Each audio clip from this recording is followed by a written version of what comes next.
the button. Yeah, of course. I don't want to like fucking. When was the last one? I don't remember. I Was it? believe it was. Was it Christmas? No, it was Revolution of the Daleks with Ecom Crew. Oh yeah, fuck! It was Revolution of the Daleks. Shit, Yeah, that was the I last time we did it. totally forgot. Cover.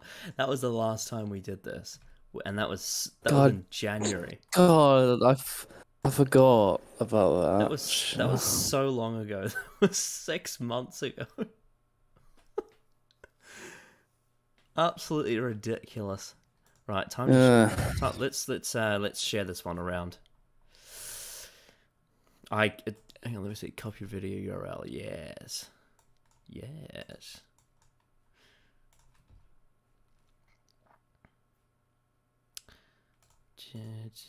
Retweet and throw that in there. EDAR 10 is live. Great. Well, now that that's sorted. Okay. I'm a bit rusty. I don't know what to say. Hi. You know that bit in the beach scene where Rose is like, I can't think of what to say.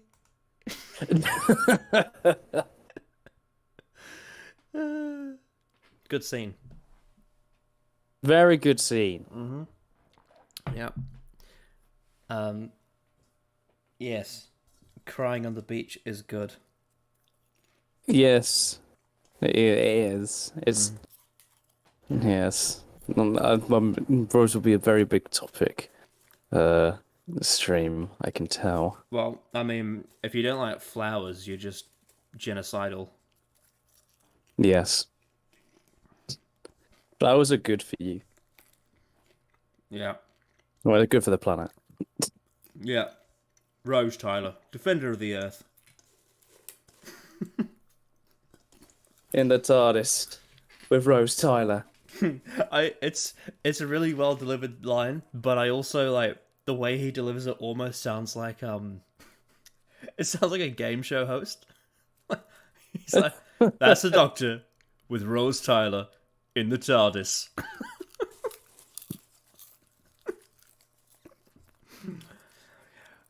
See what happens next after the break.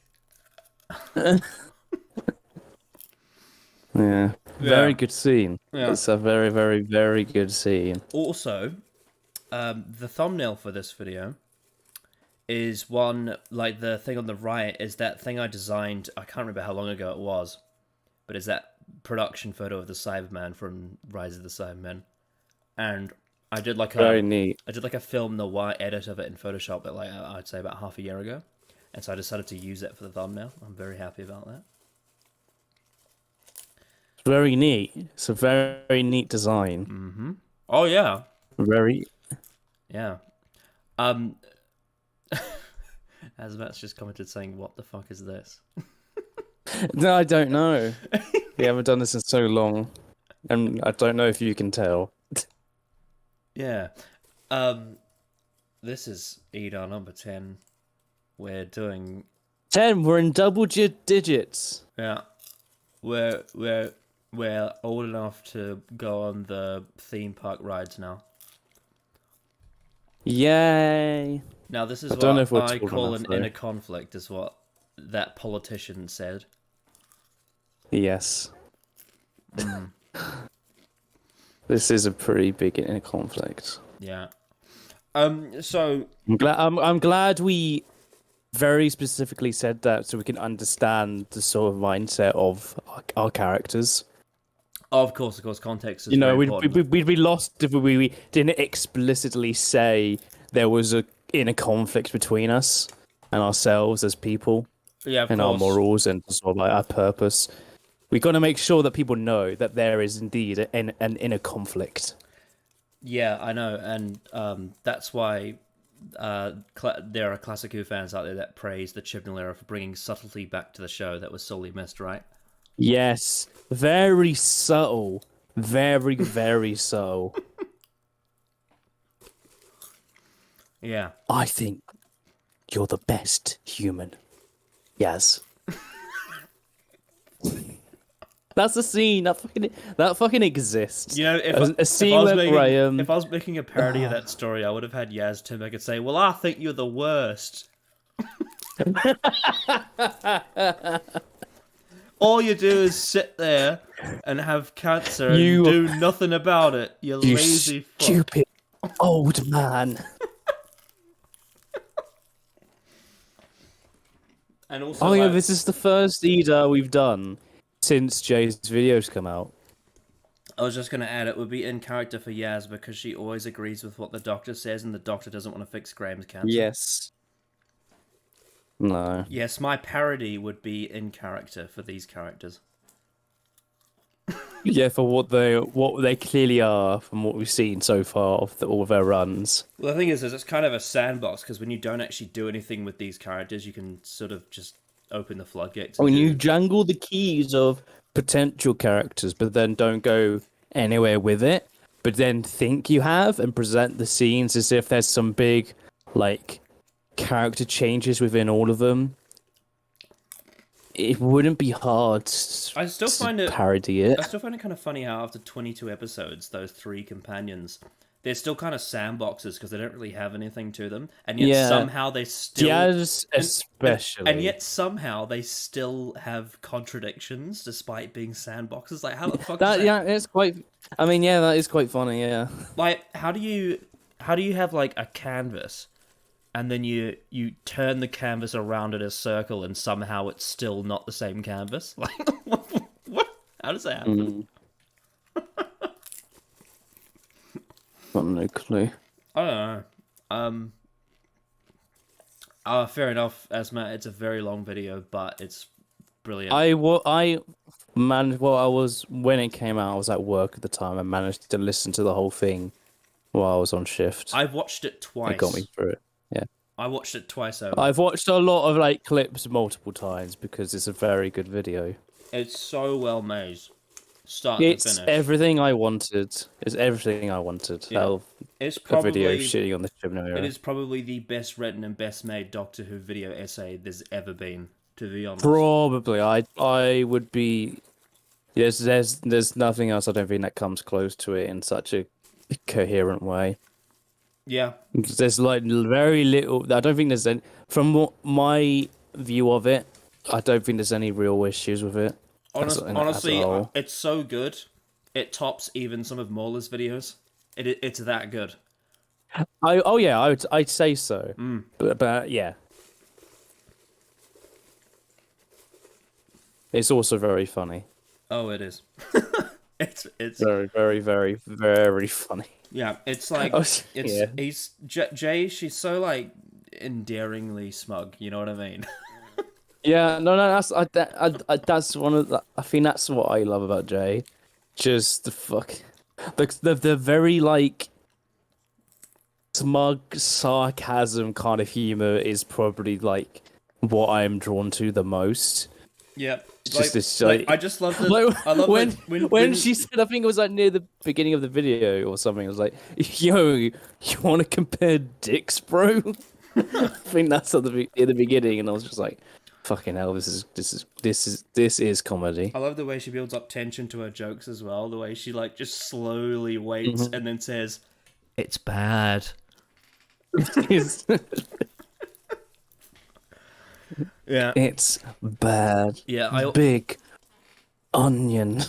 Yeah, and then there was there's also like I don't know. There's I can't believe that she managed to do this, but she manages to find a way to make not just that, but her videos in general rewatchable. Because I watched after that video came out, she did this like live stream where she was ranking on a tier list maker like all the Chibnall era stories, and then the other day I went to I was interested, like, oh, I haven't got nothing to really do, maybe I'll rewatch that. And on the Empress of Milk channel, obviously it's like the recorded version, not the live version.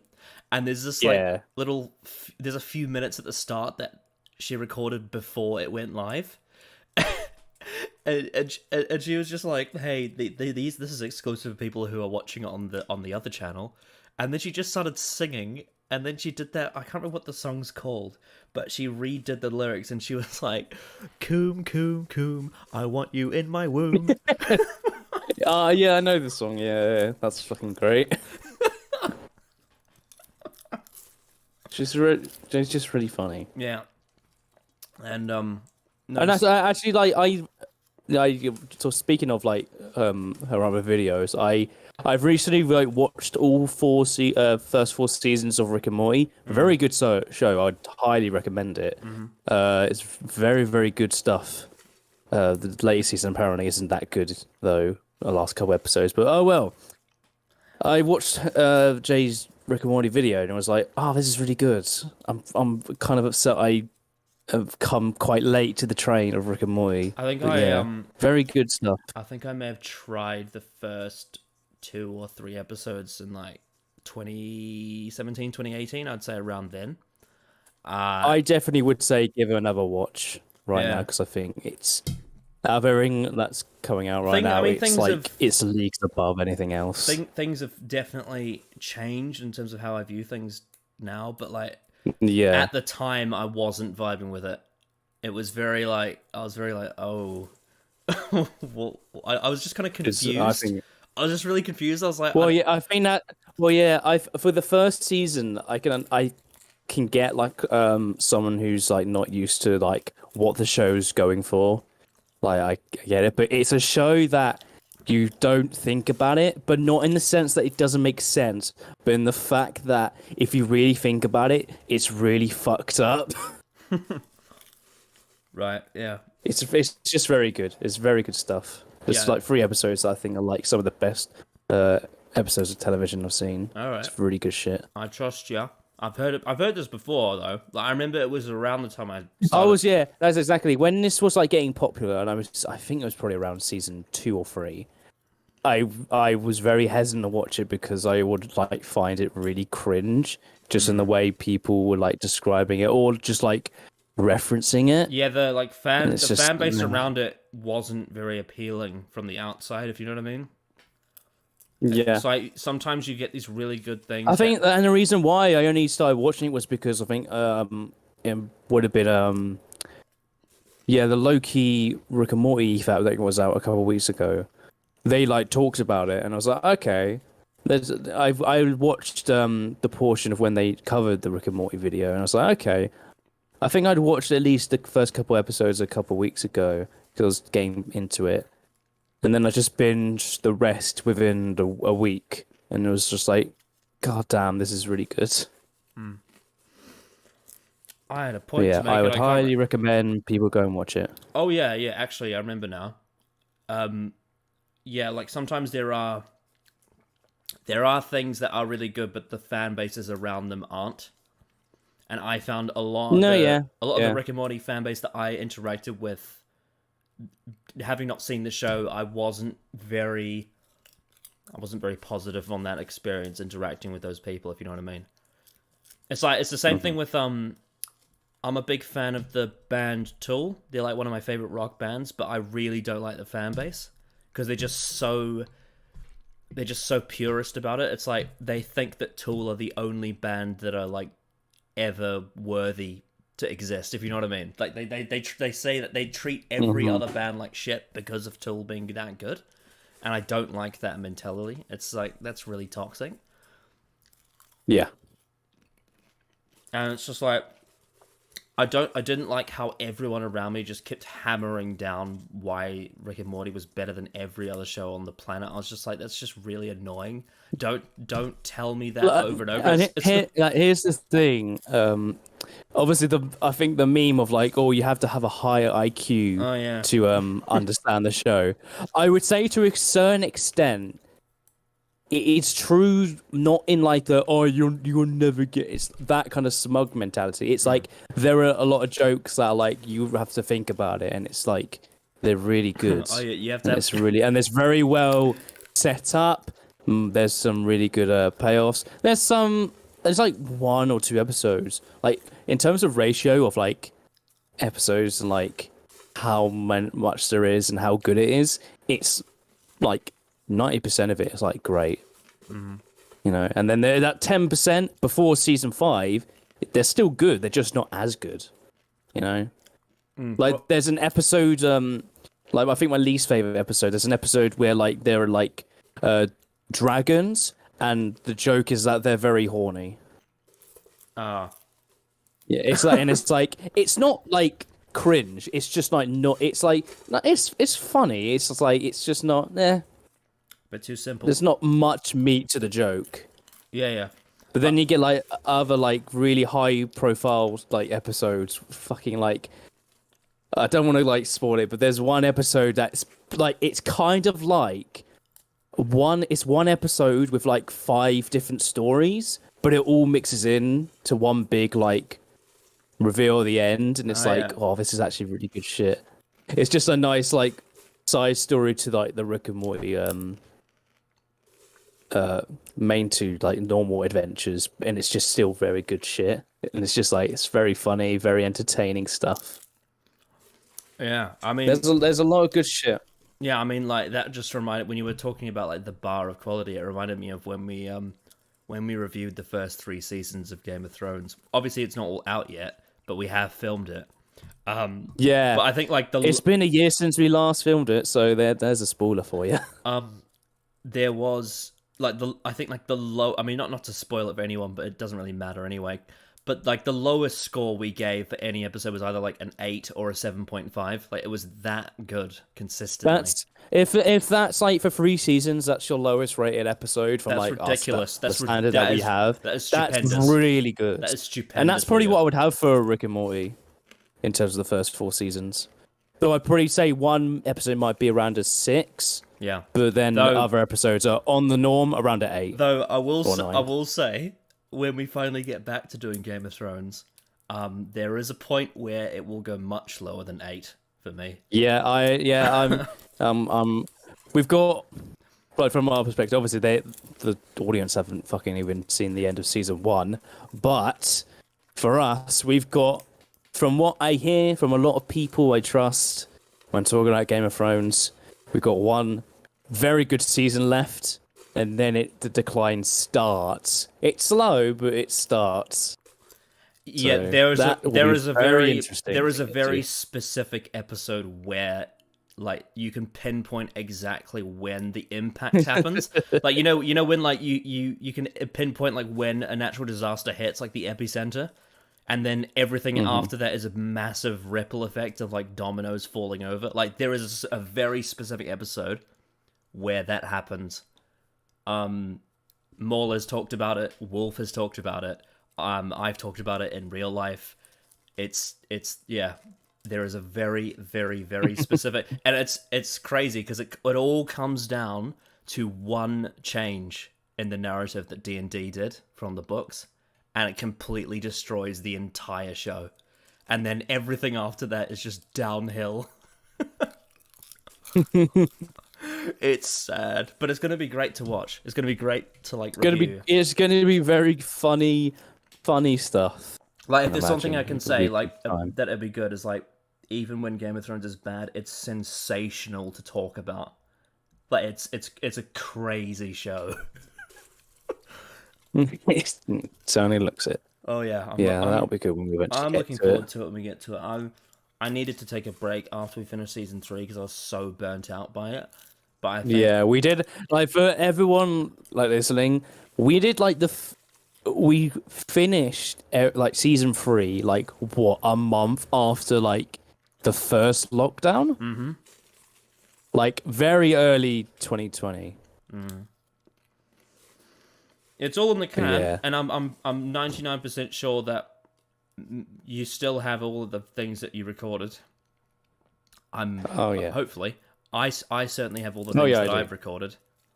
I check every now and then, and I still have. But the thing is, once every few months, I see someone on Twitter has said that their hard drive is fucking like has corrupted, and I'm like, no. I've recently got a new hard drive that's 4 terabytes, so I'm good. Yeah, I was just like, no, that better not happen to me. I've got so much brilliant Game of Thrones stuff recorded. I know, that would be really bad. I don't want to lose all of that amazing stuff we did. Like, that was some of the most exhausting and in-depth reviewing I've ever done in my life. Like Yeah. it was to the point where after every video, On average, most of them are like 4-hour like sessions. after every session we did, I had to have a lie down because it was that exhausting to talk about Game of Thrones for that long. Or normally for me, I'd be going to bed, so that was good for me. Like it properly like it felt like I had to like replenish like half of my synapses. But yeah, hopefully I get some time to do that. I might obviously I'm currently in my marathon. I'm currently in season 20. So I've still got quite a bit of 82 left. I think thinking about it now, it's like my priority is to get that marathon done so I can do videos on the show once I've seen all of it. I don't know how long that's going to take. I have no idea. But there is still about half the year left. And I think it is possible. I think it is possible to finish the marathon and do all the Words of Classic Who stuff. And then on top of that, try and edit some of that stuff again. I think it is possible, but it's just so hard to find time because I'm working 30 hours a week, and then you have to account for the fact that in between that time I have to rest so that I can actually think straight. You know, you have to live, you know? Yeah. You got to keep yourself going. So the Game of Thrones reviews will come back at some point, but it just has to happen when I have the time for it. That's all.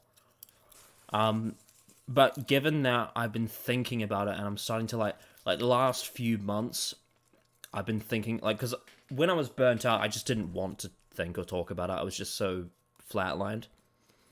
But in the last few months, I have things about like, because you're up to season 4 now. Things about season 4 have been popping back into my head, and and I've been like, maybe you know, I'm starting to warm up again. So hopefully in a few months' time, I'll be back on the, you know, the big, back in the right mindset to talk about it again. It's because it's great to review, but it's just you have to have the energy. Yeah. Yeah. We've done quite a lot since the filming those reviews. I finally have a video out.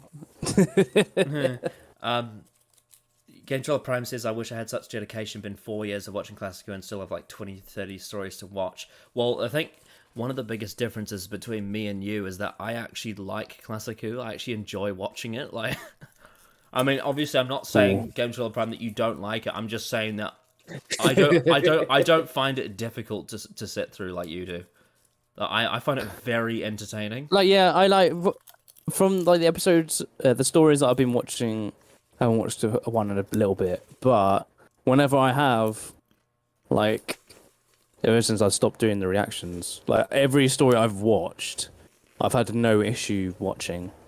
It's serialized British TV. In terms of, yeah, it's serialized British TV from the previous century. So like, you're not going to. There are exceptions to that, but for the most part, it's not. You're not going to be charmed by style over substance. Obviously, like I said, exceptions. There are exceptions to that, for sure. But for the most part, it very much relies on investment in the writing. And the way that the story is written is designed for you to, like, you know, back in the day, you would have to sit around the TV and pay attention to what's happening. Whereas these days, everyone has very busy minds. So a lot of storytelling these days is written conversationally in the sense that you can jump into a scene and it's more accessible, whereas I feel like with Classic Who, because it's serialized and it was made in, you know, the last century, the way it's written is designed to be watched front to back. And so I think people of these days might not be able to find it as watchable due to the fact that you really need to sink your teeth into it to understand what's happening, is what I think the biggest disconnect is. But I interestingly, despite having, you know, a disability with my attention span, I actually find Classic Who really captivating. So it's kind of backwards. But yeah, I've been absolutely loving it. It's such a fun show. And like I've only like properly disliked 2 stories so far, and that's pretty remarkable, I think you'd have to say. Like that is quite a track record to get. You know, I'm in the 20th season, and there's only been 2 stories that I didn't like, or at least didn't like. There's only 2 stories that I disliked. Like, there's some stories that I thought were very mediocre, but there was only 2. Like, the Invasion of Time and Time Flight were the only ones that I actually like. Was like, no, that's really bad. Big bad. Yeah. Though that may increase a little bit because the 80s has a few cracks. But we'll see. But yeah, we've rambled on a bit. We earlier this year, I can't remember when it was, maybe it was a month or 2 after we did the Revolution EDAR, we were intending to cover Mr. TARDIS's videos on Rise of the Cybermen and Closing Time.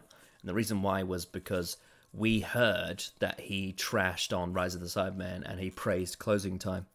And obviously, if you know me and Callum, we basically have the opposite opinions to that. At least we did before we rewatched them, and I assume we still do.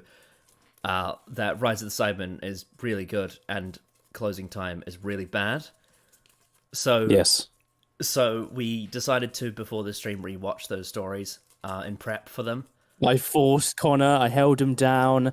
I tied him up, and I said to him, "Connor, I know you want to die every time you watch this, but you have to watch this. Okay? You have to. I'm sorry, but the power of love is too strong." Yeah.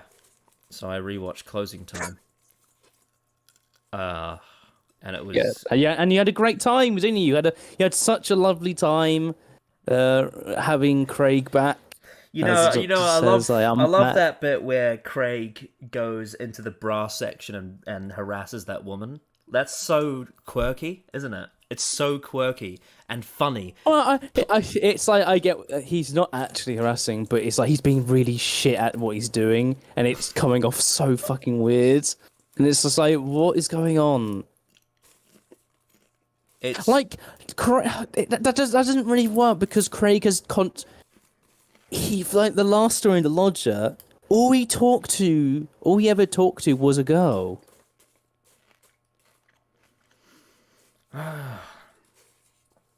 doesn't. It's like, okay. Yeah. So jokes aside, like I fucking hated Closing Time.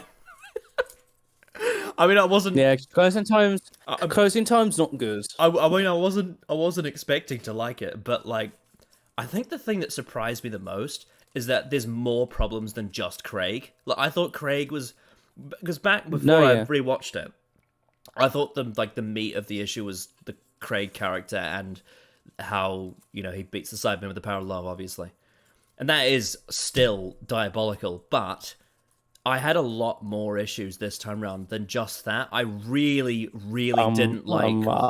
I really didn't like all of the foreshadowing for the Doctor's death. It's so obvious that he's not going to die. It's completely and utterly flat, and it's really annoying because Matt Smith is really trying so hard to convince you that he's going to die.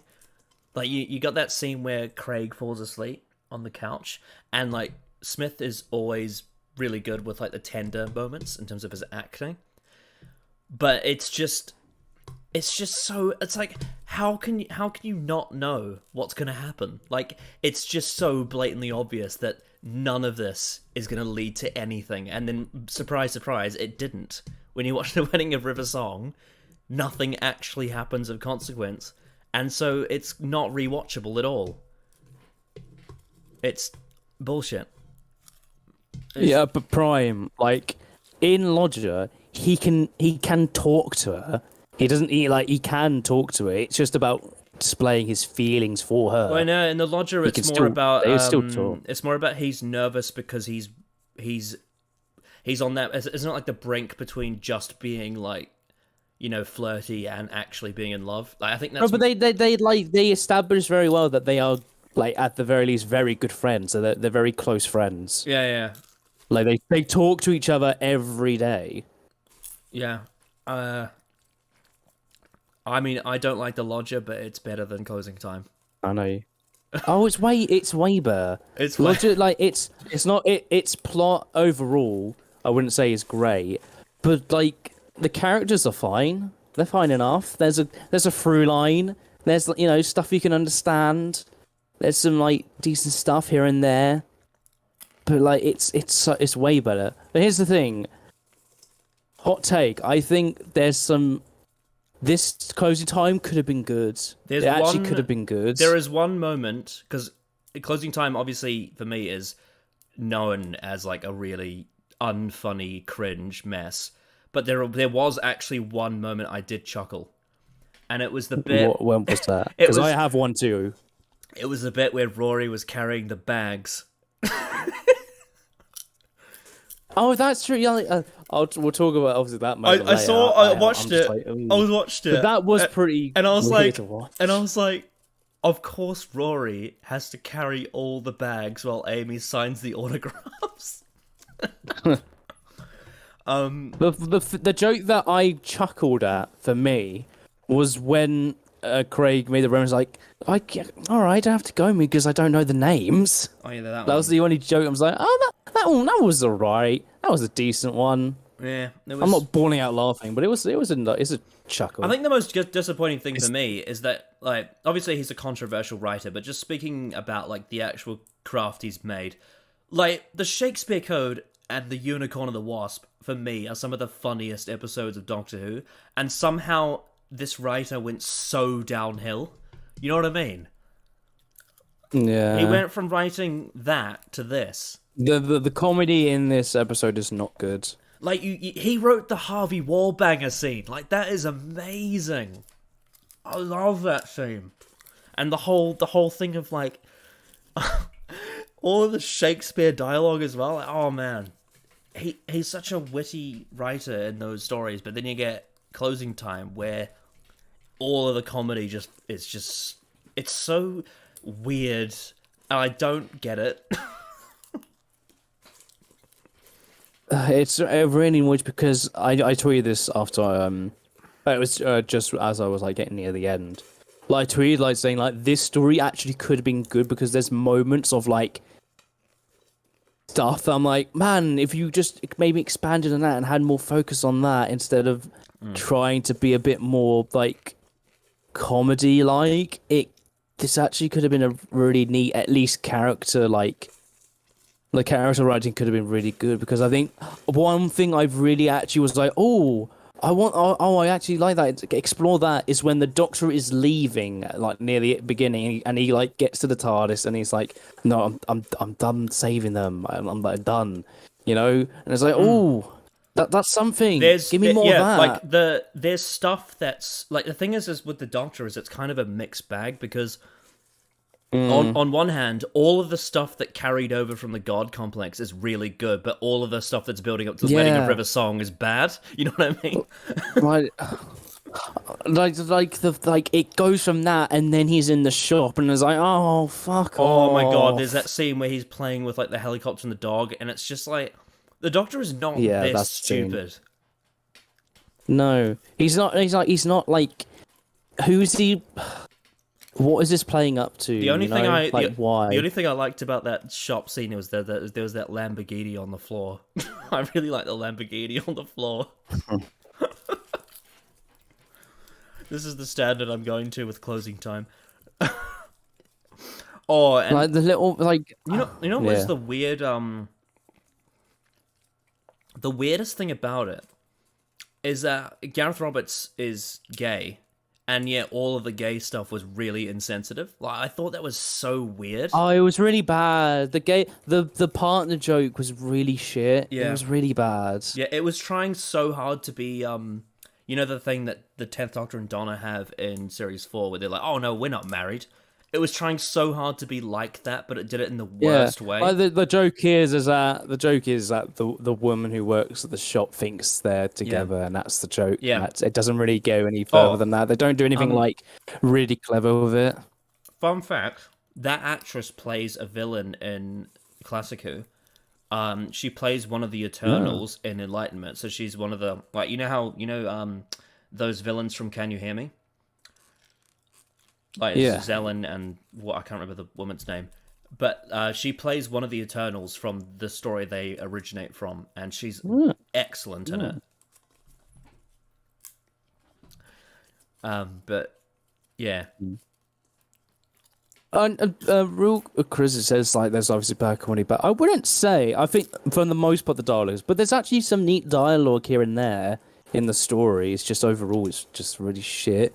The worst bit of dialogue in the story is when like Eleven's like, yes, you beat them with the power of love. Oh, like they explicitly say what the theme of the episode is. I hated beat the that Cybermen so with the power of love. It was really badly delivered and badly like written into the story. Yeah. It's just like there's also a lot of like try hard drama as well, like the sort of the real sentimental stuff. You do get it quite a bit throughout the Moffat era, but there was that scene where he went to Stormageddon's bedroom and picked him up, and like I get the whole thing. It's like he's showing. I liked that scene. I'm gonna be honest. I actually quite liked that scene. See, I didn't like it because it's just. It was way too poetic. I didn't enjoy. Well, no, it's literally if they're playing up the fact that the Doctor thinks this is the end. I don't. At least he's like being like real. Like it's nothing amazing, but it's just like, man, just give me more of this. I don't want the other stuff that's really shit and poorly delivered. I think you do have to put some of that on the delivery, because obviously, like I've said before, Matt Smith's strength as an actor is usually the tender scenes, and his best acted scenes in the story are those scenes. But then, obviously, his worst acted scenes are the when it tries to be funny. Like I think actually there's one part of this story where Matt's acting is really bad, and it's when I think like he's like saying, "I'm sorry, Alfie, there's nothing I can do." Oh, I hated that line. That was really bad. That line. Great. How can I hate a story that has James Corden? I mean, it's the reason why this is bad is because of James Corden. Well, I mean, to be fair, as an actor, to be fair, he's not James good. Corden does kind of phone it in, I think, enough. I would say here he phones it in more. Like in Logic, I actually believed his character a lot, and I think like he actually does a fine enough job. Here, it felt very phoned in. Yeah, I don't know what it is about him. I just get triggered at the sight of James Corden, like even outside of Doctor Who. Whenever the one thing he's good in, that's like in terms of like media, is League of Our Own, which is a British sports panel program. Oh, yeah. And it's really good. And he's actually okay in that because he's obviously like on the show with his mates. Yeah, the thing is, because I can tell they are mates. When he's doing comedy, he got into this like weird phase where he's trying so hard to appeal to Americans, if you know what I mean. That's what he does on his chat show. Mm-hmm. Like he's trying so hard to be that stereotypical funny British person that Americans think British people are. Yes. And it's just I get really bad vibes from him because he doesn't come across as authentic, and that's one of the biggest turn-offs to me, is when there's a lack of authenticity, is when I don't believe that you are not only original, but you are actually truthful. I'm very much a supporter of originality and believability, and I find him very off-putting because it's like he's trying too hard to be funny for an audience, and I don't like that. But yeah, closing time is we haven't even talked about the bloody Cybermen. Jesus Christ, they're so bad in this. The Cybermen are just like possibly. I mean, I haven't seen Silver Nemesis, obviously. That's the only. Oh, and I haven't seen The Wheel in Space either. But in terms of I don't know which is worse. In terms of New Who, it's one of the worst uses of the Cybermen I think ever. Yeah. They are just completely and utterly useless.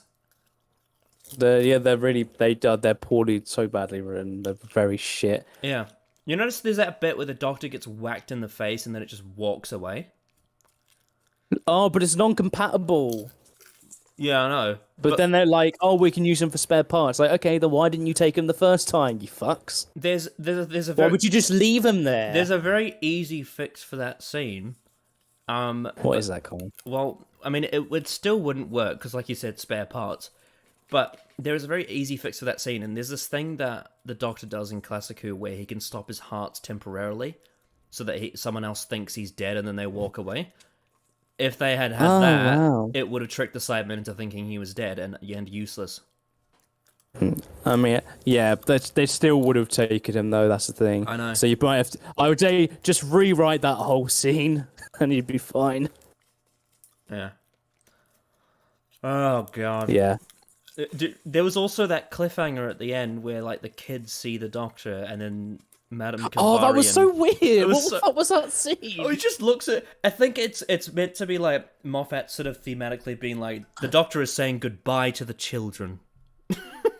I want to quickly look at the script, and I want to, because the final kid said something that made me. Oh yeah, it was late at night. I couldn't burst out laughing. His hat or something. It's like I liked his hat. I can't remember. Closing time, Doctor Who. And then like script. Madame Kavarian has files, or River Song or whatever. I can't remember who it was. Has files. On these children. River Song was in a library. And had files on these children. Yeah. And then Madame Kavarian. Yeah, Gowan Scarf says, "I really liked his hat." What is his dialogue? And then like that whole scene where Madame Kavarian was putting her into the water, I was just like, this is not rewatchable at all because I know that the silence arc makes no the ending sense. is like, yeah. Like this is a problem with Yeah, I the think ending. Series 6 is one of the ones that has been damaged most in terms of its rewatchability because literally nothing about this arc actually makes sense. None of the stuff that's connected to the overall arc doesn't work. Yeah, and The also only thing like that really works is like the sort of isolated instances. also the other problem is like if you're catching up with Doctor Who like years later, and you're watching Series 6 knowing what happens after, like that there are doctors after Smith, it's just like you already know that he's not going to die, so there's no tension. Yeah. It's but like here's the thing. Like, we obviously know the Doctor's never going away. That's fine. Yeah. But you got to make the story actually, either be consistent or, like, actually work. And that's totally fine. It doesn't work. Well, the thing is that it completely hinges all of the drama on that rather than actually adding something on top of it. It hinges on it actually working as a story. Yeah. It's just... It's so... you can just tell it was completely written like in the moment, and there was no thought about what long-term. Oh yeah, we got to connect this to Series 6, guys. I've written this really shitty story about Cybermen in a shop, and Craig's back, by the way. I was just like, who in the Stephen Moffat House of Writing team, who was the first person to come and say, guys, I have an idea. We should bring Craig back. The thing is that like wait. Also, I have a question quickly because obviously, the very beginning, the Doctor's like, "Hi, Craig, I'm back. How did you find him if you didn't know he moved house?" Yeah, that's weird, eh? He must have stalked him. That's Just like how Spider-Man stalks Gwen Stacy, eh? He stalked his lover. What was I going to say? Series 6 is not underrated. It's really shit. The God Complex is underrated. I'll give you that. Yes. But no. Go Waited. I think the episode's called. But the stories that actually matter, they don't. To the arc. They're not good. I don't think they're so. They're really anyway. bad. I don't think so anyway. The arc overall also is just really bad. Like it's so. It's got that like it is the first, I guess because they do hint stuff in Series 5, but that's sort of more so within the same style that the previous era did. But I think Series 6 is the first one that you can really point to that you can be like, this is definitely dangling keys. This is, yeah, You know what I mean? yeah. It definitely has the dangling keys effect on it, and it's a complete waste of time. Like, he was in a robot suit the whole time. Surprise, guys. Yeah. I don't understand what is so satisfying about it. Like, it's just anyway. But yeah, no. Closing time, really bad. It's not good. What would you rate it? I'd give it a 3. I give it a 2. Oh, there was one other thing I really don't like is the way they introduce the shush thing. Like, what the hell is that? Oh, the shush thing's really... What the hell is that? Like, that is such a... Man, that'd be fucking useful. I know. That is such a powerful thing. Just to silence people. Making people be quiet. Yeah. It's like, I'm sure there are definitely other points that that would be very useful. Yeah, that would be very useful in certain situations where the Doctor needs to control the room when he's not able to because people are talking and such and such. Mm-hmm. Yeah. Very, very true.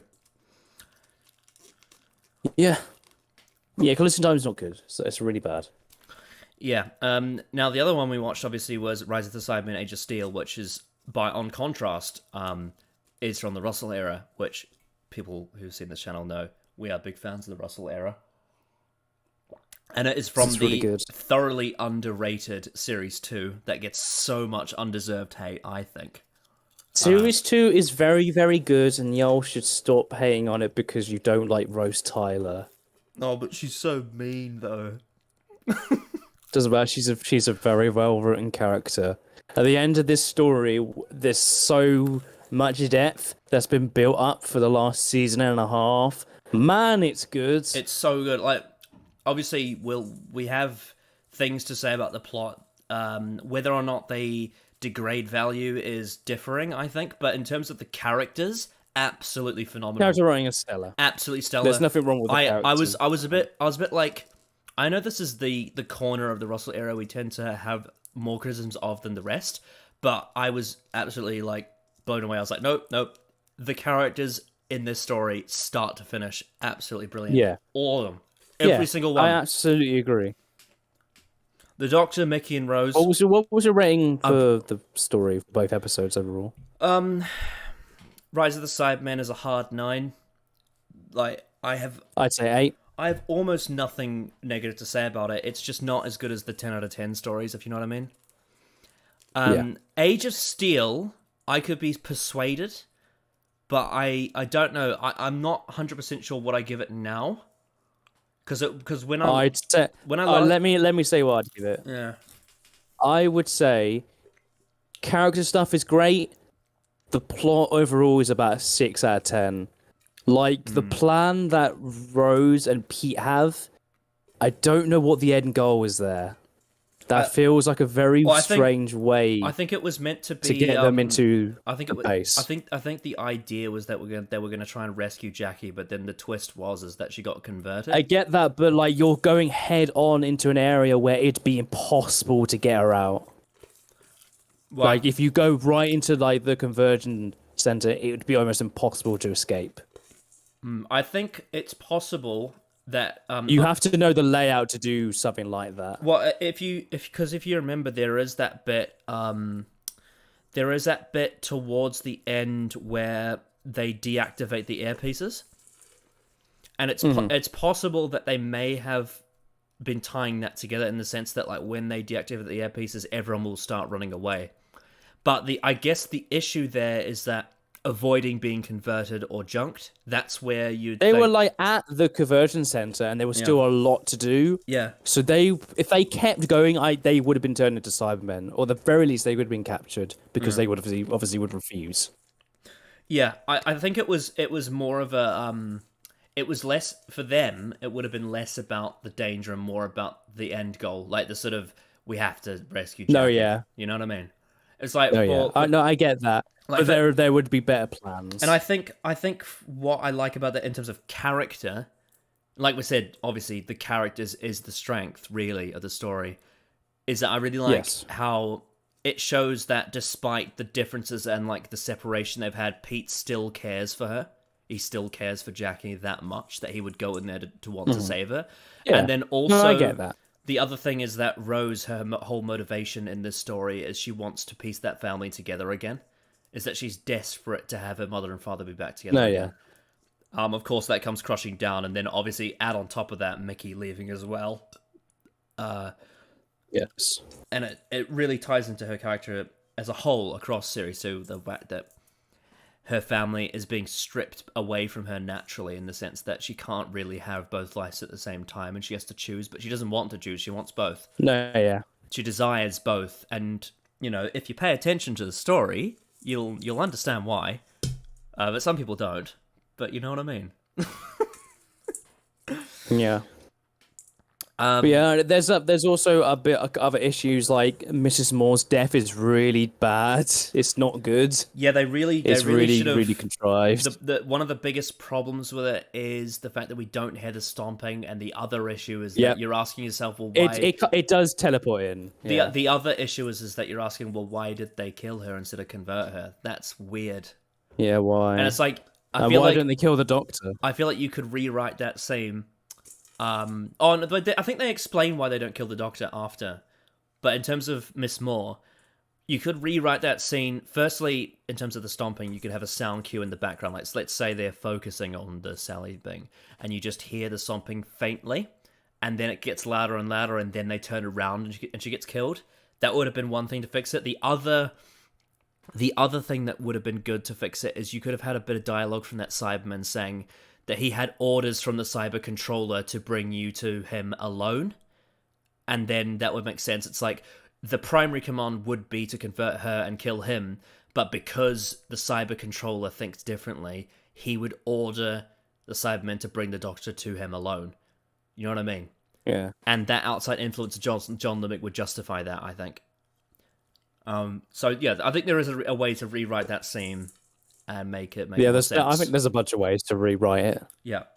The other thing that's a bit iffy about the story is the whole plot device. Because obviously they get trapped in the parallel universe, which is a whole great thing. Yeah. I love the way they do that. The way that the Doctor's not paying attention to what's happening and taking Mickey for granted, disregarding him and mucking around.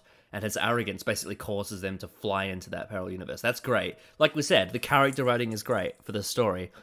Mm-hmm. But the issue, absolutely. But the issue comes in the fact that they had to find a way to get back, and so what they did was they had one piece of the TARDIS survive the incident, which that part of it's fine, and then they introduced the thing of giving up 10 years of your life to keep it alive, which in this story isn't a problem, but the issue I think with that thing being introduced is the way that Moffat.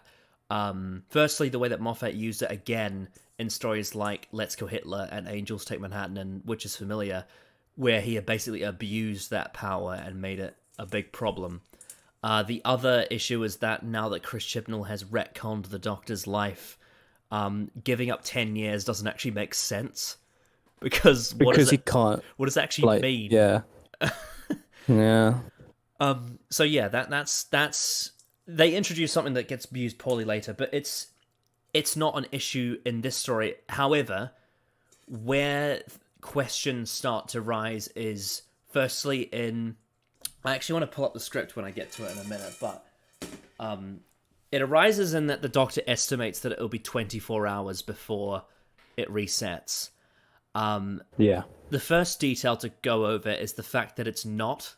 So the time that they get back to the TARDIS and they rematerialize, it hasn't been 24 hours. It's probably been about 3/4 of that.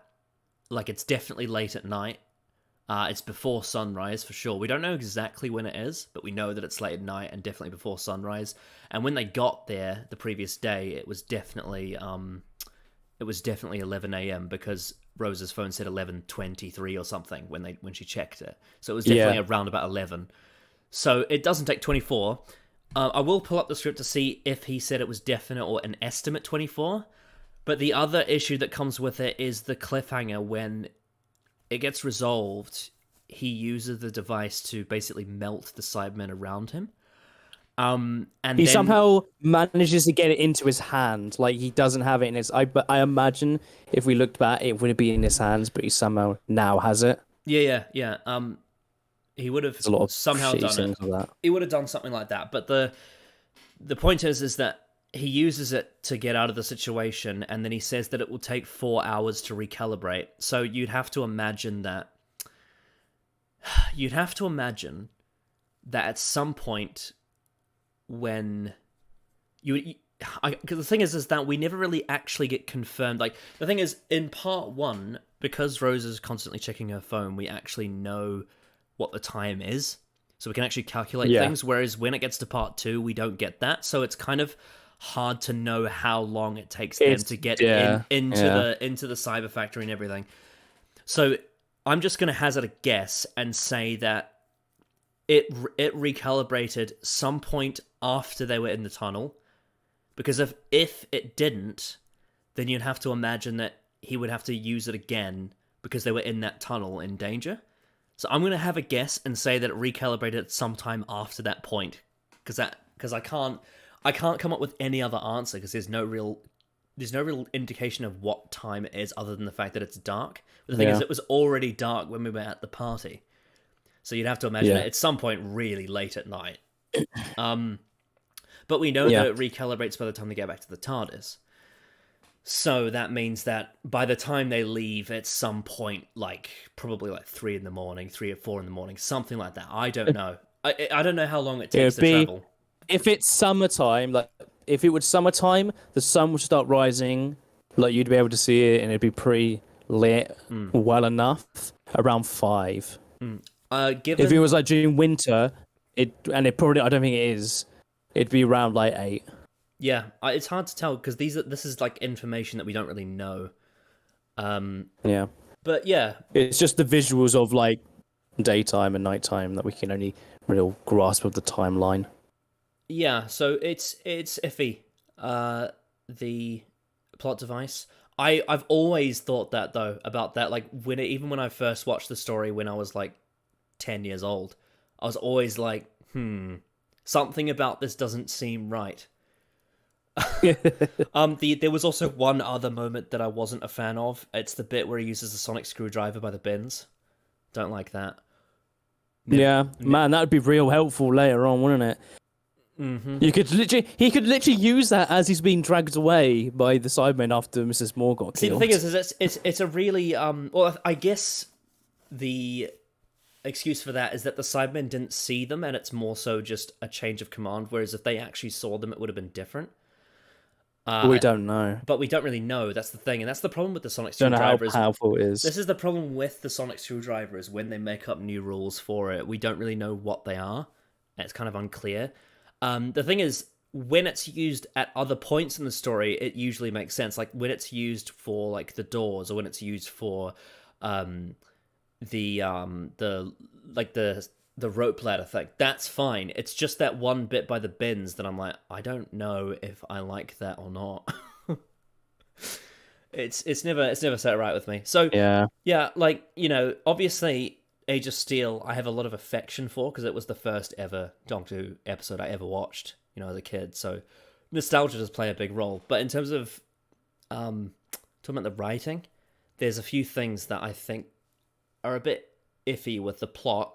But I think with the story as a whole, the characters are absolutely phenomenal. The world building is absolutely phenomenal. The direction by Graham Harper is absolutely phenomenal.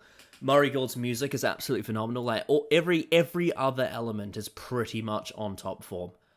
So I do think it deserves praise for all of that.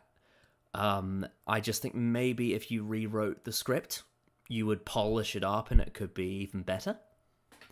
But I will say, I do think I would absolutely say that part 1 is amazing. Like part 1 is absolutely it's really good. Yeah.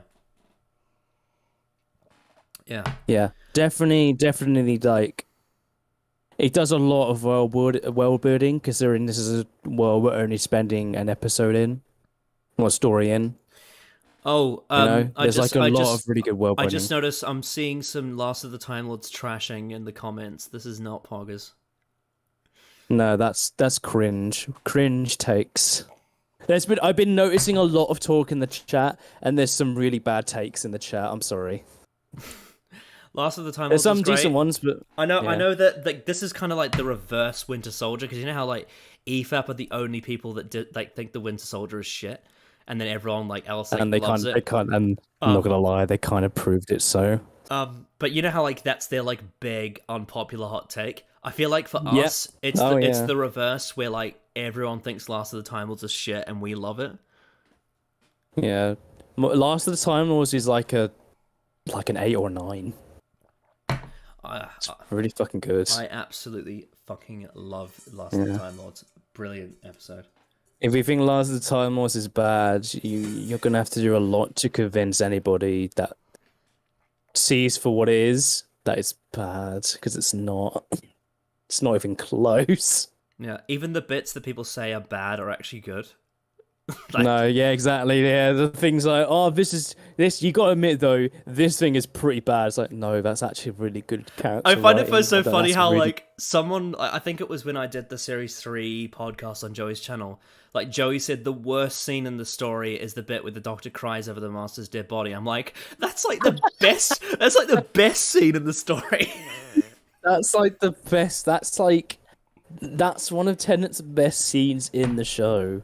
Like, there's so much depth to that. The dialogue is really fucking good. Oh, but Callum, the Master is so out of character for wanting to die. No, you can't have that. It's bad because of space, Jesus. Oh, God. yes, Jesus flies into the air and forgives the Master for his sins. What a terrible show. No, bad. It's cringe. Yes, this very atheist writer wrote a very religious story, I'm sure. The man who wrote It's a Sin wrote a Jesus story. Hot take. I think that the Series 3 finale is better than Series 2's finale. I would agree. And I love both. But... And the main reason why I'd say Doomsday is not as good is because the saving of Rose is kind of silly. How would Pete know? How do they not get sucked in? Yeah, so for those watching, like, Pete knowing what time to jump through the portal makes less sense than the Space Jesus. Yep, it kind of doesn't make any sense, actually, because he would have no way of knowing, like none. Yeah, I find it so odd. The Space Jesus, odd. Jesus makes more sense. I find it so odd that the thing that people pick on is the Space Jesus that is actually built up to and actually has reasons for why it happens, and they don't pick on the thing that actually doesn't. It's so bizarre. I'm not even going to comment on that take. Well, I've just given you a very, very good reason as to why. Do you want to prove me wrong? Because you can happily try. But I mean, it's tell me how Pete saving Rose makes sense. Twix the Wizard. I'm sorry, but Series 2 is really good. Disagree. Yeah. Disagree. I don't get me wrong. Out of the 4 Russell seasons, it is the weakest, but it's still good. I think Jay said that Series 4 was the weakest. No! Fuck off. Yeah. I remember seeing that. Look at the second half, though. I remember seeing that on Twitter. Jay was ranking them. I'd imagine if I'm thinking about it, I'd imagine he'd probably say the first half is what lets it down. If I were to hazard a guess. Well, I mean, I don't know about that. Maybe the finale. Fires of Pompeii is pretty amazing. Yeah, but I'm guessing what Jay would say in argumentation. I would actually say it's probably agree. If I were to hazard a guess, it might be Journey's End, but I don't know. know. Yeah, that's possible. No, that's possible. Journey's End, I love Journey's End, but I've never been 100% sure how I feel about the reality bomb, because on one hand, it might make sense, but it also might not. I'm really not sure. Jay versus Callum, Donner of Justice. Yeah. It's you would also have to, no. Like it's you have the real debate is Series 5. That's the big debate that's going to happen at some point. Oh yeah. Well, I mean, Jay said she'll have to rewatch it first, so we'll have to wait for that. But I think it's also been a very, very long time since I've watched the Sontaran Stratagem two-parter and the Doctor's Daughter. I haven't seen those in years. Like, it's been a long time since I've seen those. I know Marcus has been recently rewatching them. Yeah, I remember. I don't know what his takes on the two-parter. I remember the Sontaran Stratagem being really fun, but I don't remember. I'd say it's good, but I think it does have a couple. The cliffhanger I have a big issue with part 1. Yeah, my biggest beef with the Doctor's Daughter isn't the scene that people talk about, because again, like I said, like, you know how people's like, the ending is good. You know how it's funny how people are like, you know when Joey was talking about the Last of the Time Lord scene, he was like, oh, the worst scene in the story is the I never would. I'm like, no, that's the best scene in the story. That's the best scene. It's the best scene. No, but there's so much character behind that. Fuck off. The worst scene in the story for me is the bit where Jenny gets resurrected. I really don't like that. Yep, scene. That's so bad. That's really bad. And guess who suggested that? Fucking Stephen Moffat. Who's surprised? Oh my god. Yeah. Adventures. She must live. She can't die. That'd be sad. But on my last rewatch, I absolutely love the first 3 episodes of Series 4. Partners in Crime, Fires of Pompeii, and Planet the Ood are brilliant. I recently thought about a couple of things in Partners in Crime, but I'd imagine it's still pretty good. Oh, Partners in Crime, when you first watch it, is very weird, but once you understand that Dalek there's one thing, like, they, like, the story acknowledges that, like, man, it'd be really, really, convenient if this woman had a sonic screwdriver, otherwise we'd make our escape very easily. Oh, yeah. Like, they do say, but that is still a massive contrivance. Yeah. Yeah. There's things about it that, when you haven't seen the finale, are a bit, like, iffy. But once you understand that Dalek Khan orchestrated that whole thing of them coming together, it makes a lot more sense. A lot of the events in Series 4 make more sense once you understand that Dalek Khan orchestrated a lot of it. It is, like, as an overall arc, I do think Series 4 it's very ambitious and it's very stitched together, but I think it just about holds. But I don't think it's as tight as the much more streamlined ones that Russell did before. I agree. Like, I'd be happy if to have a real conversation about it at one point. I can imagine I'd be happily like I've said before. It's probably not as good as I think. I said before in, like, the ranking that Series 4 is the most entertaining, but I don't think it's for me. Yes. For me, it's not my favorite because there's things about it that I don't think are as strong as 1 and 3. I think 1 and 3, in terms of their overall arcs, are just so much more well written, especially the Saxon arc and all of the webs that stem off it. I've expressed before about the ridiculous, it's almost silly, like, how many things come from that Saxon arc. Like, it's absolutely incredible. You know what I thought about it, you know what I mean? Yeah, going back to Rise of Cybermen, that story weirdly, like, connects to the rest of the RTD era. Oh, absolutely. Because of that, they open parallel worlds, and that goes all the way to Journey's End. Absolutely, but also there's the other thing as well of in Tooth and Claw, Torchwood gets created, and that ties into the finale. Those two stories, two stories are like. And also, there's one other thing. He takes Harriet Jones out of power in the Christmas Invasion, so she stops being in contact with Torchwood. And if Harriet Jones had been the Prime Minister during Army of Ghosts, I don't think any of that would have actually happened. But because he took her out of power, that all happened. And so the departure of Rose happens all because the Doctor decided to take Harriet Jones out of power out of his own hubris. And then, of course, their arrogance, Tooth and Claw, causing Torchwood to be made. And then his arrogance with Mickey causing the Cybermen to come through the void. It all happens as cause and effect due to the Doctor's actions. And of course, him taking Harriet Jones out of power led to the Master becoming Prime Minister as well, because there was that gap there. It all happens. It's amazing. And then you tie in the fact that him trying to decide what happens with history all ties into stuff like fires of Pompeii and the waters of Mars. So his character arc is brilliant. We've said this before, but it just is. Yeah. Yeah. Some really good shit. Gridlock is... Russell knew how to write. Gridlock really is good. in my top 5 of all time. I love Gridlock. It's in my top 10. It's my top 10. I absolutely adore Gridlock. It's so good on every level. I just find it so bizarre when people talk about like the best stories of Russell's era that it hardly ever gets brought up, and I feel like it should, because it is absolutely one of the best.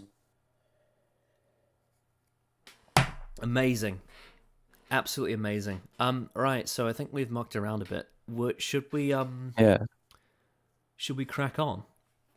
Yes, let's brace ourselves to do more defending of these really good stories, and then bash a really shitty one. I just want to because I recently watched a little bit of the Winter Soldier versus Far From Home debate. I didn't watch all of it because there's a lot, and it's quite sterile. It's a very big one. It's quite sterile as well. Like, it's not an entertainment video. It's very much a very serious breakdown.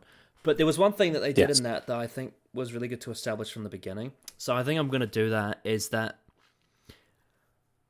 I think the important thing with when I step into these videos is, whilst I may have standards of my own, I acknowledge the common ground. And I think the way that I tend to respond to when we do these videos, and also respond to other people in debates, is I try and put myself in their shoes. But at the same time, I also try and see if the standards they hold are actually applied consistently. Yeah, that's a big thing. I think a lot. Yeah. Whenever you're covering someone, so it's good to also factor in what they have said by before, or what their normal consistents are, and if it's consistent with what they're saying. We covered Mr. TARDIS when we did the dinosaurs in a spaceship thing, didn't we? Yes. Yeah. Yeah, we did. Yeah. So I whilst I may sound critical at times in this, like, you might hear me say things about like the two-parter from series 2 that we're talking about. The audience may hear me say things about it critically, but that doesn't necessarily mean that I think it decreases the value of the story. It's purely just cutting right to the bone, because I think that is kind of what you have to do in a format like this, is you kind of have to cut to the bone. Otherwise it's all just going to clash, because it's all just going to come down to, well, what do you value and not value in a story? So I will... I usually, when I do these videos, is I adjust my standards to compensate for the fact that I'm watching someone else's content, if that makes sense. And I think doing it that way makes it easier to criticize and easier to point out what they're saying, whether it be right or wrong, blah blah blah. It may sound a bit confusing me saying this now, but I think you might understand what I mean once we actually get to doing the vid.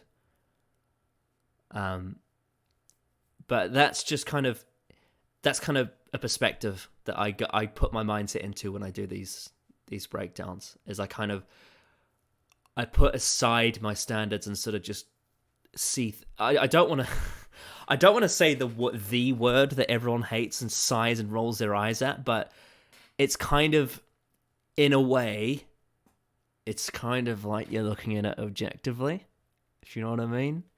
Oh no, that's the bad word. Bad word, no. Sorry, I didn't mean to say that. I meant to say social construct relativism is what I'm doing, not objectivity. But yeah. Oh no, it is kind of Closing Time versus Rise of the Cybermen. It's more so us versus Mr. TARDIS. We're covering both of those stories in overall. So this is a theme of I've been told by people that he trashes Rise of the Cybermen and praises Closing Time. So the idea will be to respond to his points in the video, in the video, and see if they hold up. Yeah, to see if they hold up. Right. If they're accurate, and if he's right or wrong on certain points, and we will give evidence as we go to either support him if he gets something, right, and to prove him wrong with like obviously evidence to see if he makes a wrong point. Yeah. It's all to get understanding on, better understanding how writing would work, with cause and effect, characters, all that kind of nice stuff that we all love. Oh, absolutely. Yeah, it's nothing personal. It's not. No, it's never something personal. It's never personal. It's not us trying to stop someone from enjoying Closing Time or stop someone from disliking Rest of the Cybermen. Here's what, because I think we have some new people maybe. I have no issue at all if you, for example, if you like Hellbent, that is completely fine. I have no issue with that, but do not tell me it's a well-written story. I will, very much disagree and point out why, and I'll give good reasonings. But if you like it, that is totally fine. The point that it's trying to make is that we're not trying to get you to not like stories that you like. It's more about, if you try and contend with me that you think something is quality when it doesn't meet the standards that I recognize in storytelling, there's going to be a debate about it.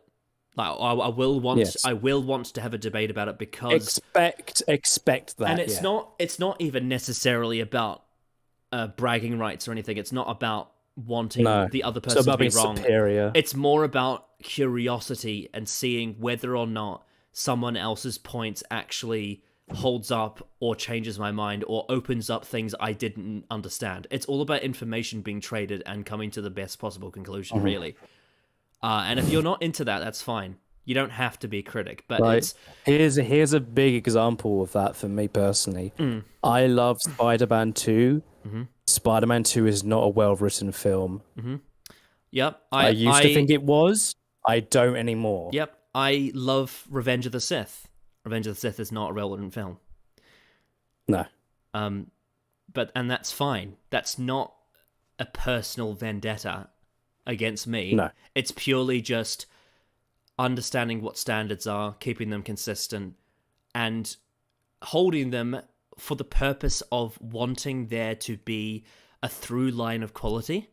It's not about trashing things you like. It's more about having standards so that we can identify what is quality and what isn't, and then promoting that train of thought so that when creators in the industry make content, they have an idea of the standards that would be good to meet so that they can make things that are considered quality by those standards. That makes sense.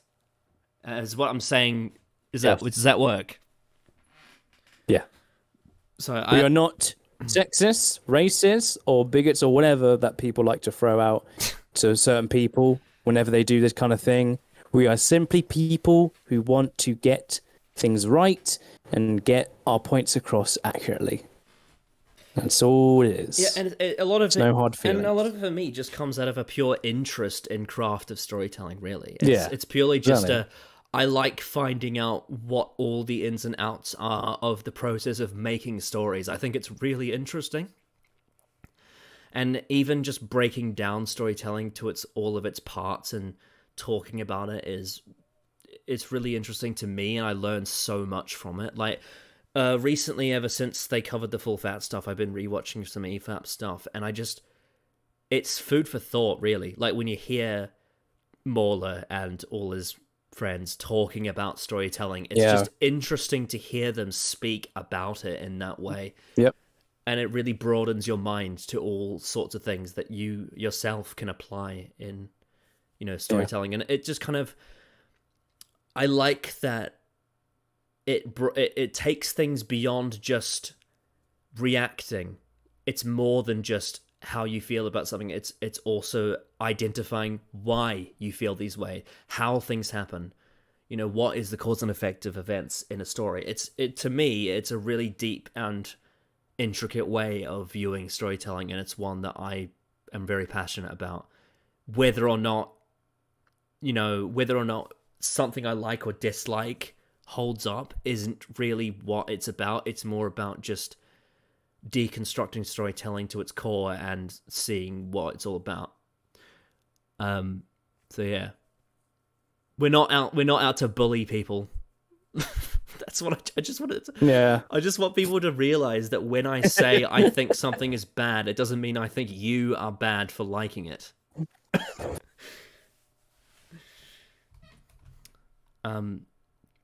We've been asked to like question Genesis. What do you think is more important, plot or characterization? I'd probably say plot, because plot can adhere to a certain person's characterization. I don't know if I can answer that question directly. It's a bit of a tough and it one. also depends on the situation. Because like, well, the thing is that like it's a bit of a... I don't mean this as a slight, but it is a bit of a straw question, because it's like, well, if you're watching something like Midnight, for example, characterization will mean everything, because that's what it's about. It's a character drama.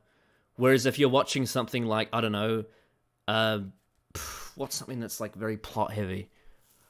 Well, for me, I would say a plot is almost everything, because a character will adhere to the plot and they'll react to the plot, and that can infer like what their characterization is. Yeah, that's true. So I would say plot. But then also, at the same time, you could have a like mechanically functional plot with bland characters, and because the characters don't drive the plot, it's not effective. They're both important, is what we're trying to say. Yeah. Now, how you break down what constitutes plot and characterization, that's the really interesting bit to me, is that it's important to have good plot and good characterization, but it's also about, well, how do you quantify what makes good plot and characterization? I think that's really where the meat and potatoes is that what is the important factors at play? You know what I mean? Like that's where, for me, I would say the answers become more interesting. Is you should be more asking... If I was asking questions like that, I would say, what elements of plot do you think are more impactful? Like, for example, logical consistency, or I don't know, themes. Like, that's something that comes a lot on EFAP, is like logical consistency versus themes, right? And it's like, well, obviously both are important, but which of the two in the specific story that you're covering is the one that needs to work more? And it's like, a lot of the time it's like, well, the argument often on EFAP runs into that logical consistency is the foundation for a lot of plot, and a lot of themes can only work when logical consistency is fundamentally well done, in the sense that you can have consistency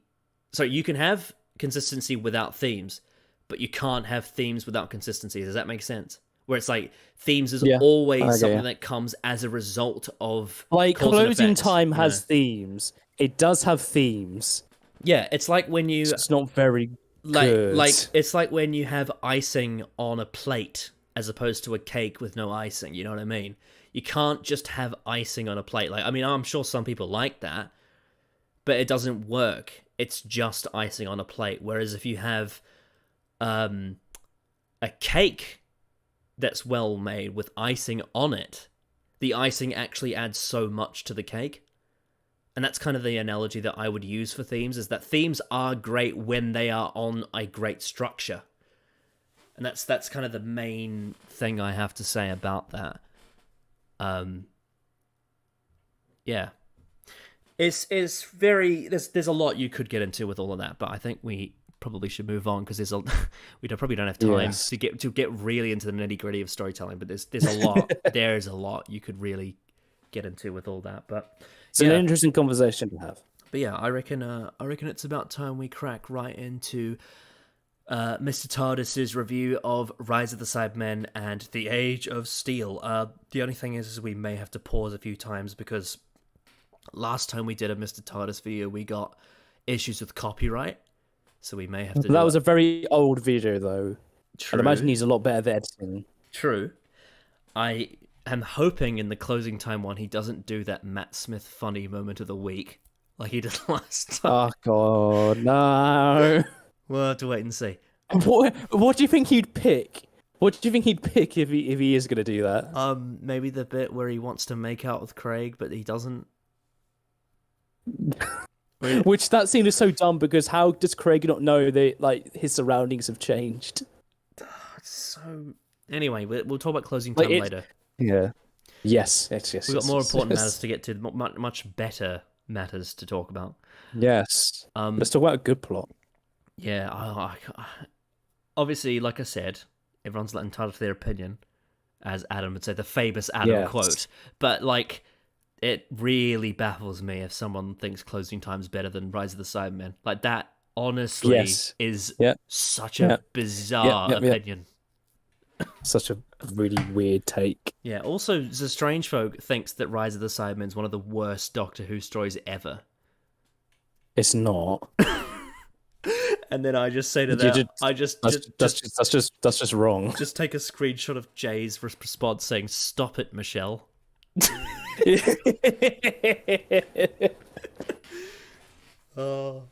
How? What can you? We'll get into it obviously more with this video, but what can you pick apart from that episode? I asked. Just Rise of Cybermen. How? I asked them, and they said, "Oh, I hate how they did a rip off of Davros." And I'm like, you realize the only reason he's in a wheelchair is because the actor was injured.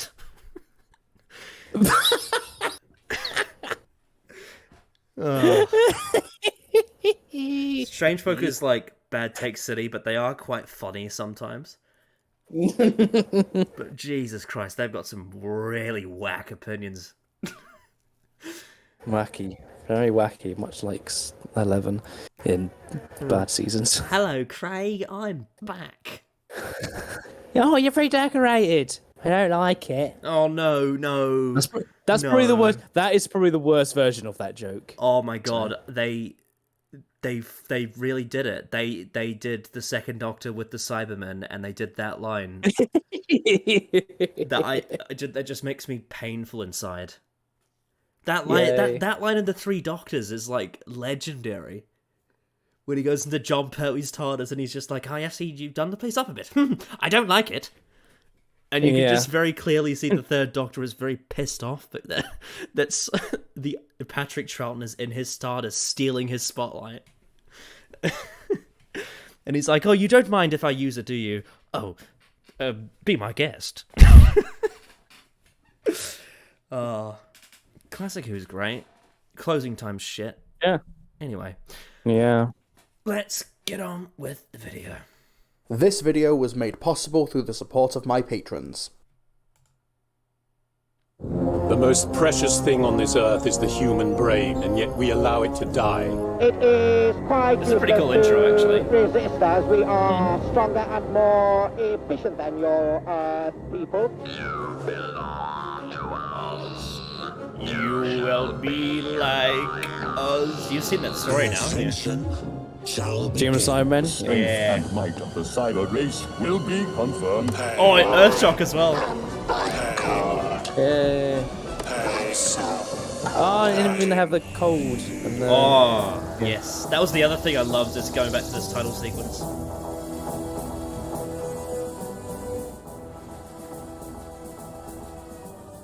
Series 2 of the revived version of Doctor Who was make or break time. Yeah, the show had come back to a huge audience Look at that and a swagger. legion of dedicated fans, but showrunner Russell T Davies and the rest of the creative team, including a brand new 10th Doctor, had to prove that lightning could strike twice. With Series 1, the iconic Daleks had been revised and redesigned for a new millennium, and with Series 2, it was time to do that with another recurring villain, and who better than the Cybermen? And with the Daleks in Series 1 taking inspiration from the Wilderness Years, with Dalek being adapted from the Big Finish story Jubilee, the two-part story Rise of the Cybermen and the Age of Steel took inspiration from Mark Platt's Spare Parts.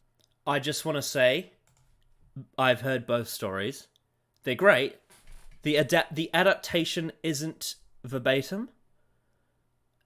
There's bits from it that are inspired by it. And obviously Dalek is written by Robert Sherman as well.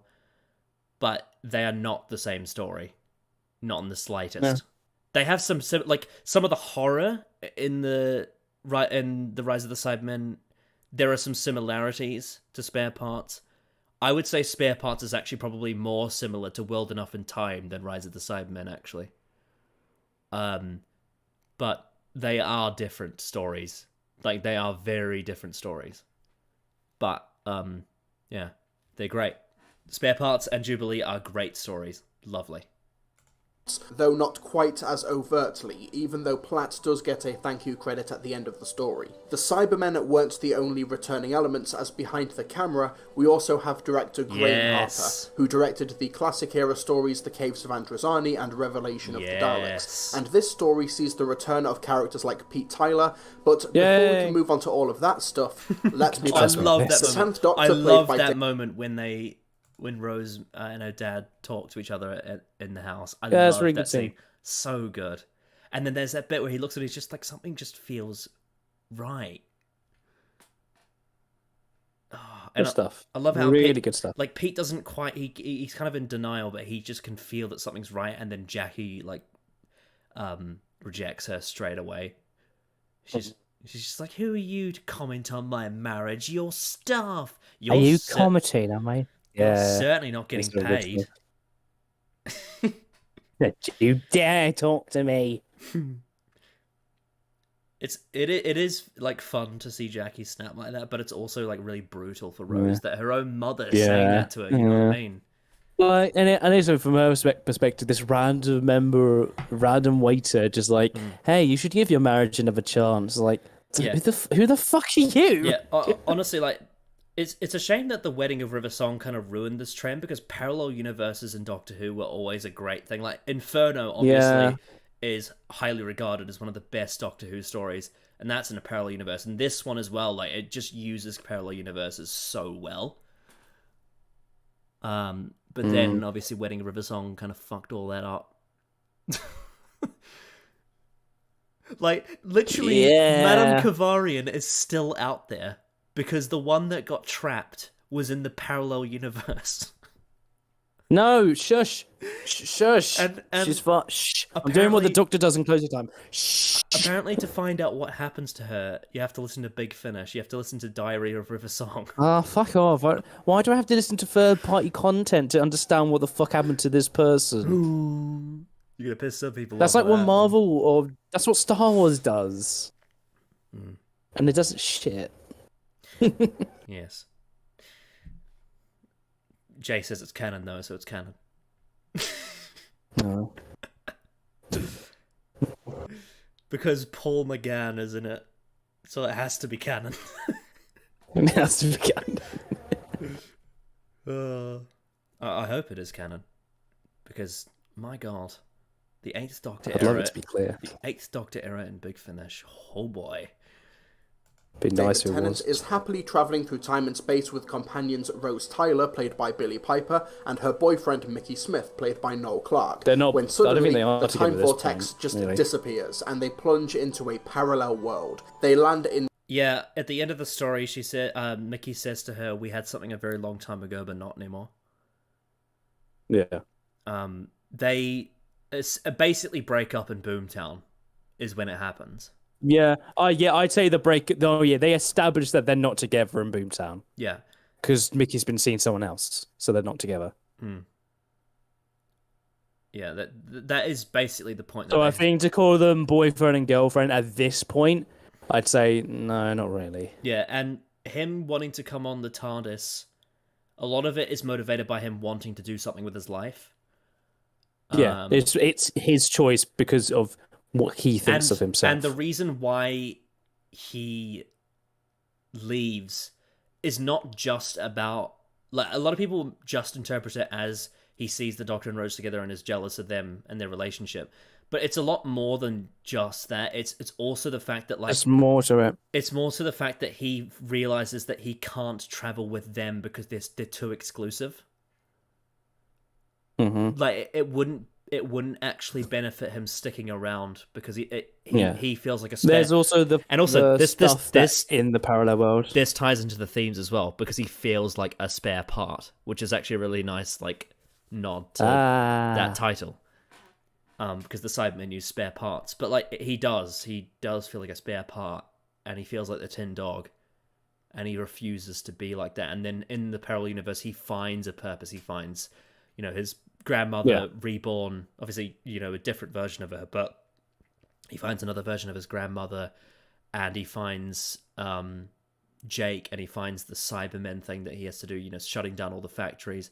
It's absolutely brilliant character drama, and if Mr. TARDIS says it's bad, I'm gonna be pretty fucking pissed off. Because it's great. Words will be said. Words will be said. So far, it's totally fine. Just sort of describing, you know, the plot, you know, which is fine. No real issue with that. Mm-hmm. Yeah, we're still in. So I did that with my WandaVision We're video, still in the kind of talking about the movie about spaces as wizards for children at this point. Yes.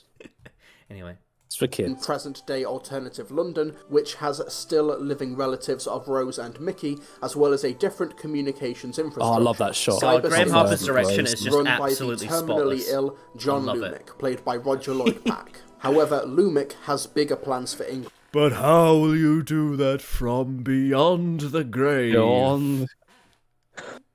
One of my, like, I don't know what you think. I really do wish he was in Age of Steel a bit more, because he hardly does anything in Age of Steel. Well, You get that one scene which is really good between him and Tennant. Yeah, he becomes the cyber controller. Yeah. And he also gets the bit where he's betrayed by Mr. Crane as well. Yeah, that's kind of out of nowhere, and it's not real set up, so it's like, I wish they set it up in part 1. That'd be really neat. Also, is it me or does Mr. Crane have like what's the butler from Batman called? What's his name? Alfred. Alfred. He has like Alfred vibes, if you know what I mean. Yeah. He reminds me a bit of Alfred, but I think Mr. Crane's best scene in the story is the bit where he turns on the music as they get mutilated. That is messed up, to say the least. When the Lion Sleeps Tonight plays over the sound of these bodies being Oh, that's chopped. really funny. It's so fucked up. And then I love the direction, the way it pans across the factory, and then it pans out to that shot of the factory, which is very inspired by the Animals album cover from Pink Floyd.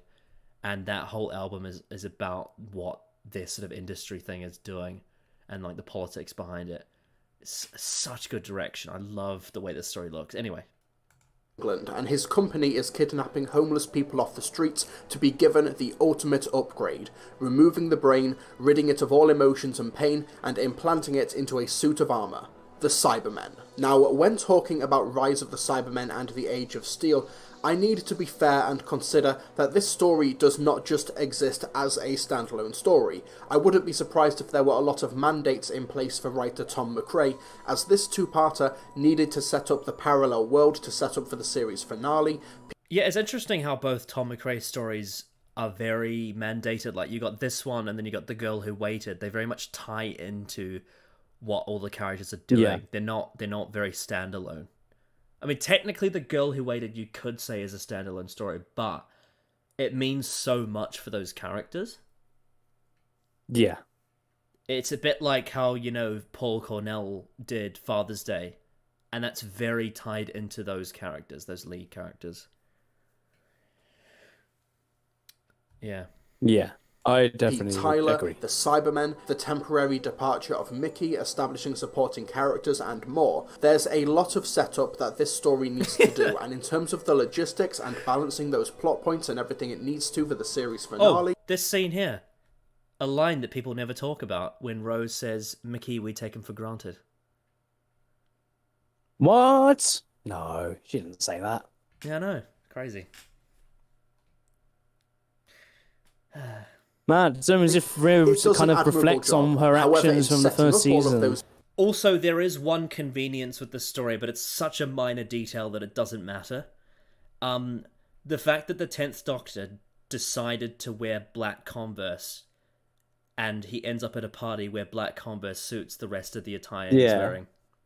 Like, that is a convenience, but it does not matter. It's just cool. You know what I mean?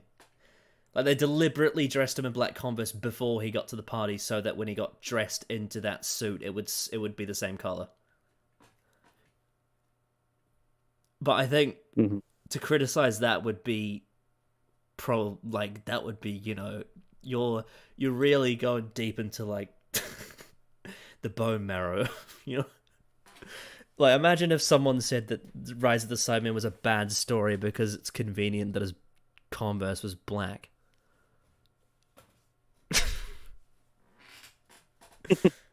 That would be very weird.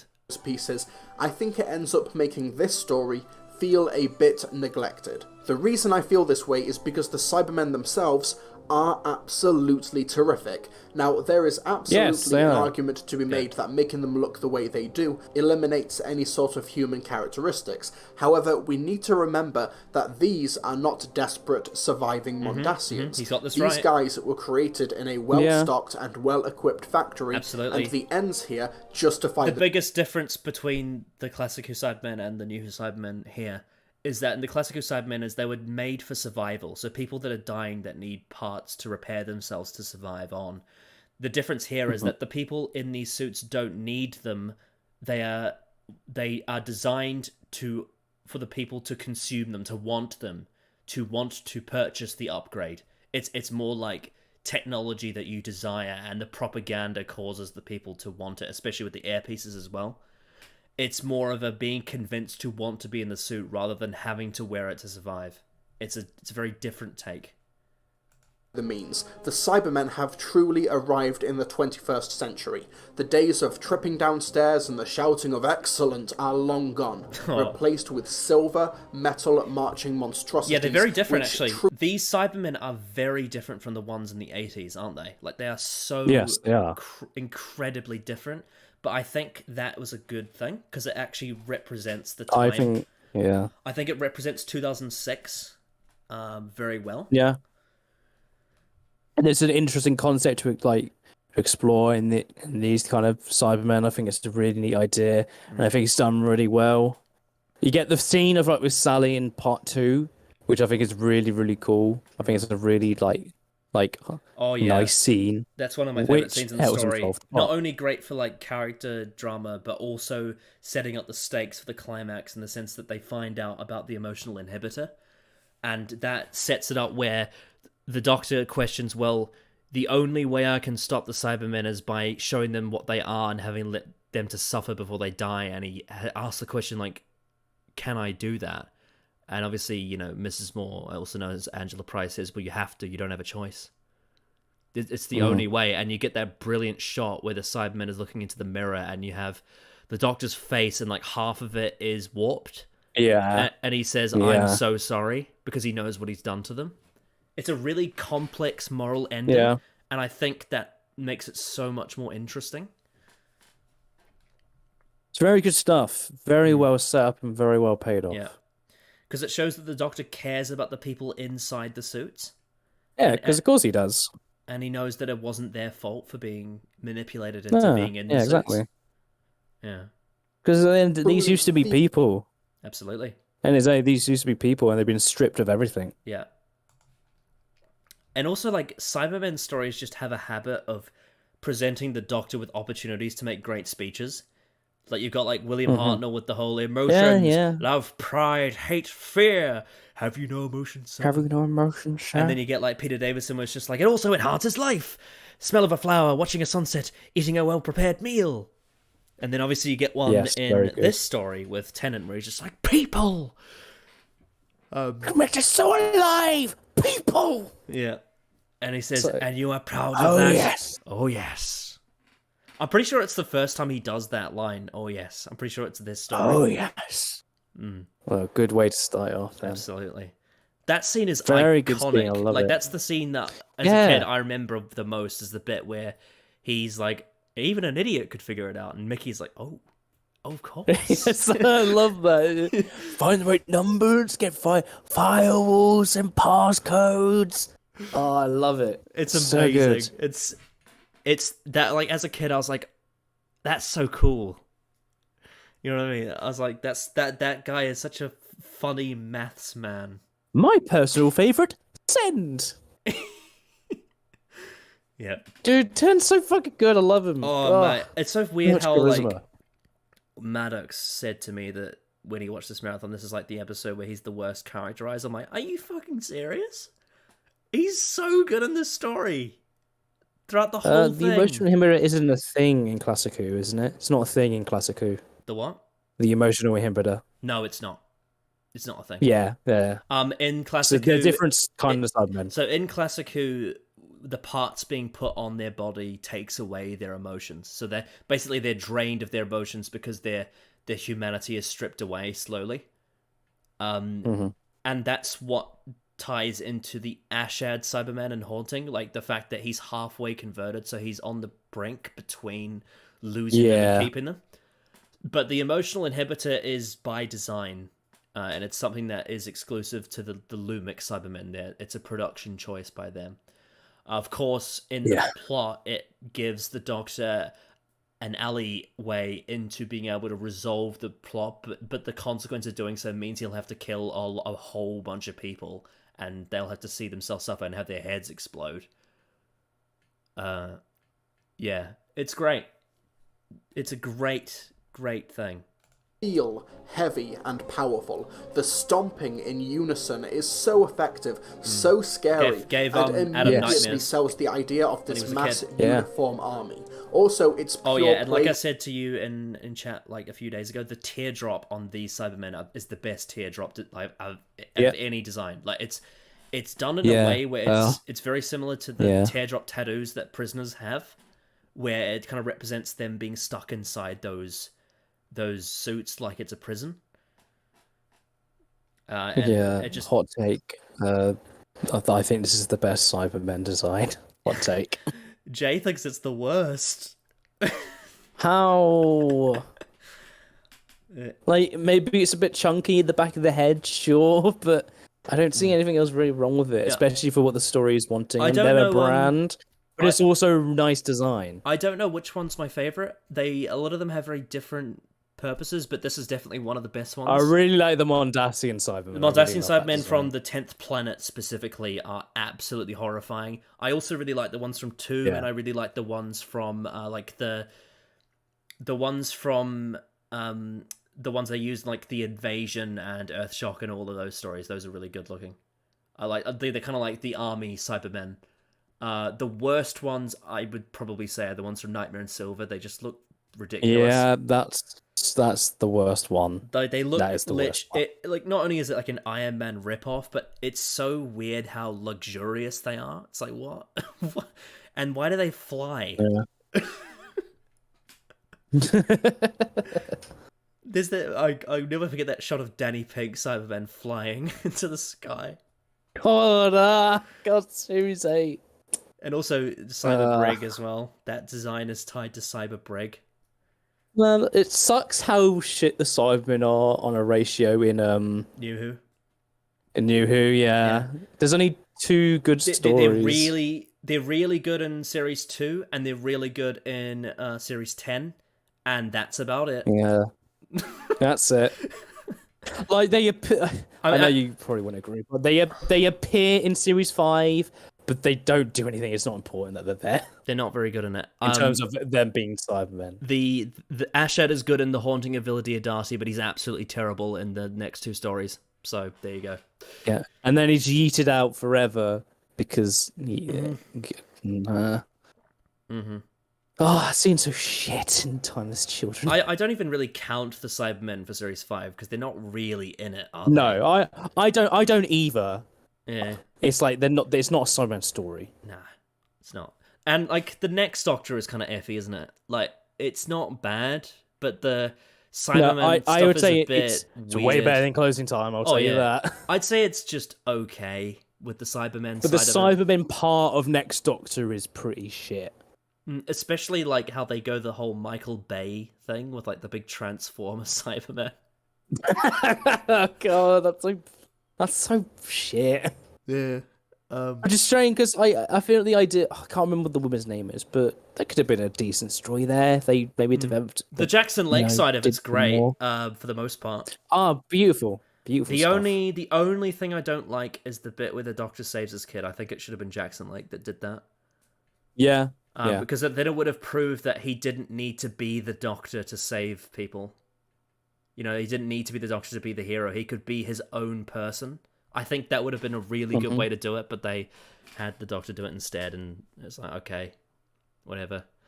But again, like Rise of the Cybermen, the characters are really good. That's a common thing with Russell T Davies. Is almost every episode the characters are really good, apart from like a couple of exceptions,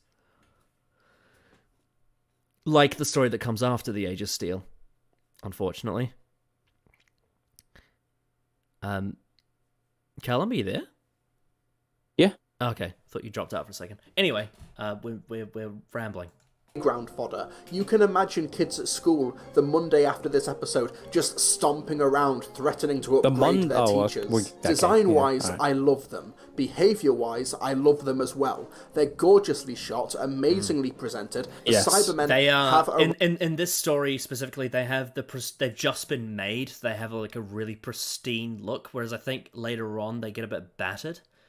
Like when they turn up in Ascension of the Cybermen, you can tell they've aged. Like the suits look like they've aged. Yeah, you can tell. They even were in made, Closing Time, you get the one with the crack a little bit. Yeah. But like, it's not really. But like the ones that appear in Ascension, you can tell that these were made 14 years ago, whereas the ones in the 2006 stories, like they're brand new and they look so pristine. Well, in a Good Man Goes to War, they're pretty pristine. I can't remember. I watched that story last year, but I can't remember what they looked like because they're barely in it. They were pretty much what they look like now. Yeah. I think that's probably my big hot take is I kind of hate that story. I feel like because you know how Jay's been going on like about how she hates Day of the Doctor and like everyone's like what? Like that's her Winter Soldier. I kind of have that with A Good Man Goes to War. Like, the more I think about it, the more I'm like, oh, God. Heresy. Like, what? I just... Like, after the Almost People, like, did Rory just get changed into that Centurion costume on purpose? Just to do that scene? Strike fear into the Cybermen. Where's my wife? It's... That whole story has a lot of gloating in it, but I'm sure that's a conversation for another day. Yeah. Anyway. Arrived into this century, but it's the story surrounding the Cybermen that I feel lets them down somewhat. But let's talk about this parallel world first. Wait, what was the thing that he said let it down? The plot around the Cybermen. Oh, okay. Well, I suppose we'll have to wait to see what he says about that. Such a tease. So the Doctor, Rose and Mickey have landed in a world where Pete Tyler is not only alive and well, but he's a successful businessman whose healthy drinks and tonics not only landed him and his family into I love a this. massive... It ties into Father's Day and it's so so cool. Yeah, they set up because it kind of means that if he did survive, he didn't die, they probably actually would have been successful. Mm-hmm. Yeah. I think Rise of the Cybermen Age of Steel, it's possible it may have been written when the Ninth Doctor was still on TV. Because maybe. I think it has been reworked, but it does feel very much like a Ninth Doctor story. Like this feels straight out of Series 1, is the kind of vibe I get from the story. There's nothing wrong with that, but it's just, I definitely feel like this story specifically, the tone of it is very Series 1. And part of that may be to do with the fact that it has Pete in it, but I don't know. I don't know what it is. There's something about this. But anyway, we'll continue. Of a state, but also political influence. However, Jackie Tyler is a vain, self-obsessed diva, and the two did not have any children. By the way, I love how this Rose reveal is played, with Jackie shouting upstairs to Rose and the audience and just waiting for the reveal. Yeah. Like, is Billy Piper going to play and then the second Rose? reveal when Rose sees the younger, dog. older, massively different? Great. Instead... For God's sake, where is she? Rose! She needs a good bath before. I'll just pause that for a second just in case copyright. Yeah, be very careful. For tonight, she's going to be honking. Rose, come to mummy! There you are, my darling. It's so funny. It's priceless. And so does the 10th Doctor. Oh yes, this scene as well. Hang on. It's so priceless when this happens. Come to mummy, come to mummy. Oh,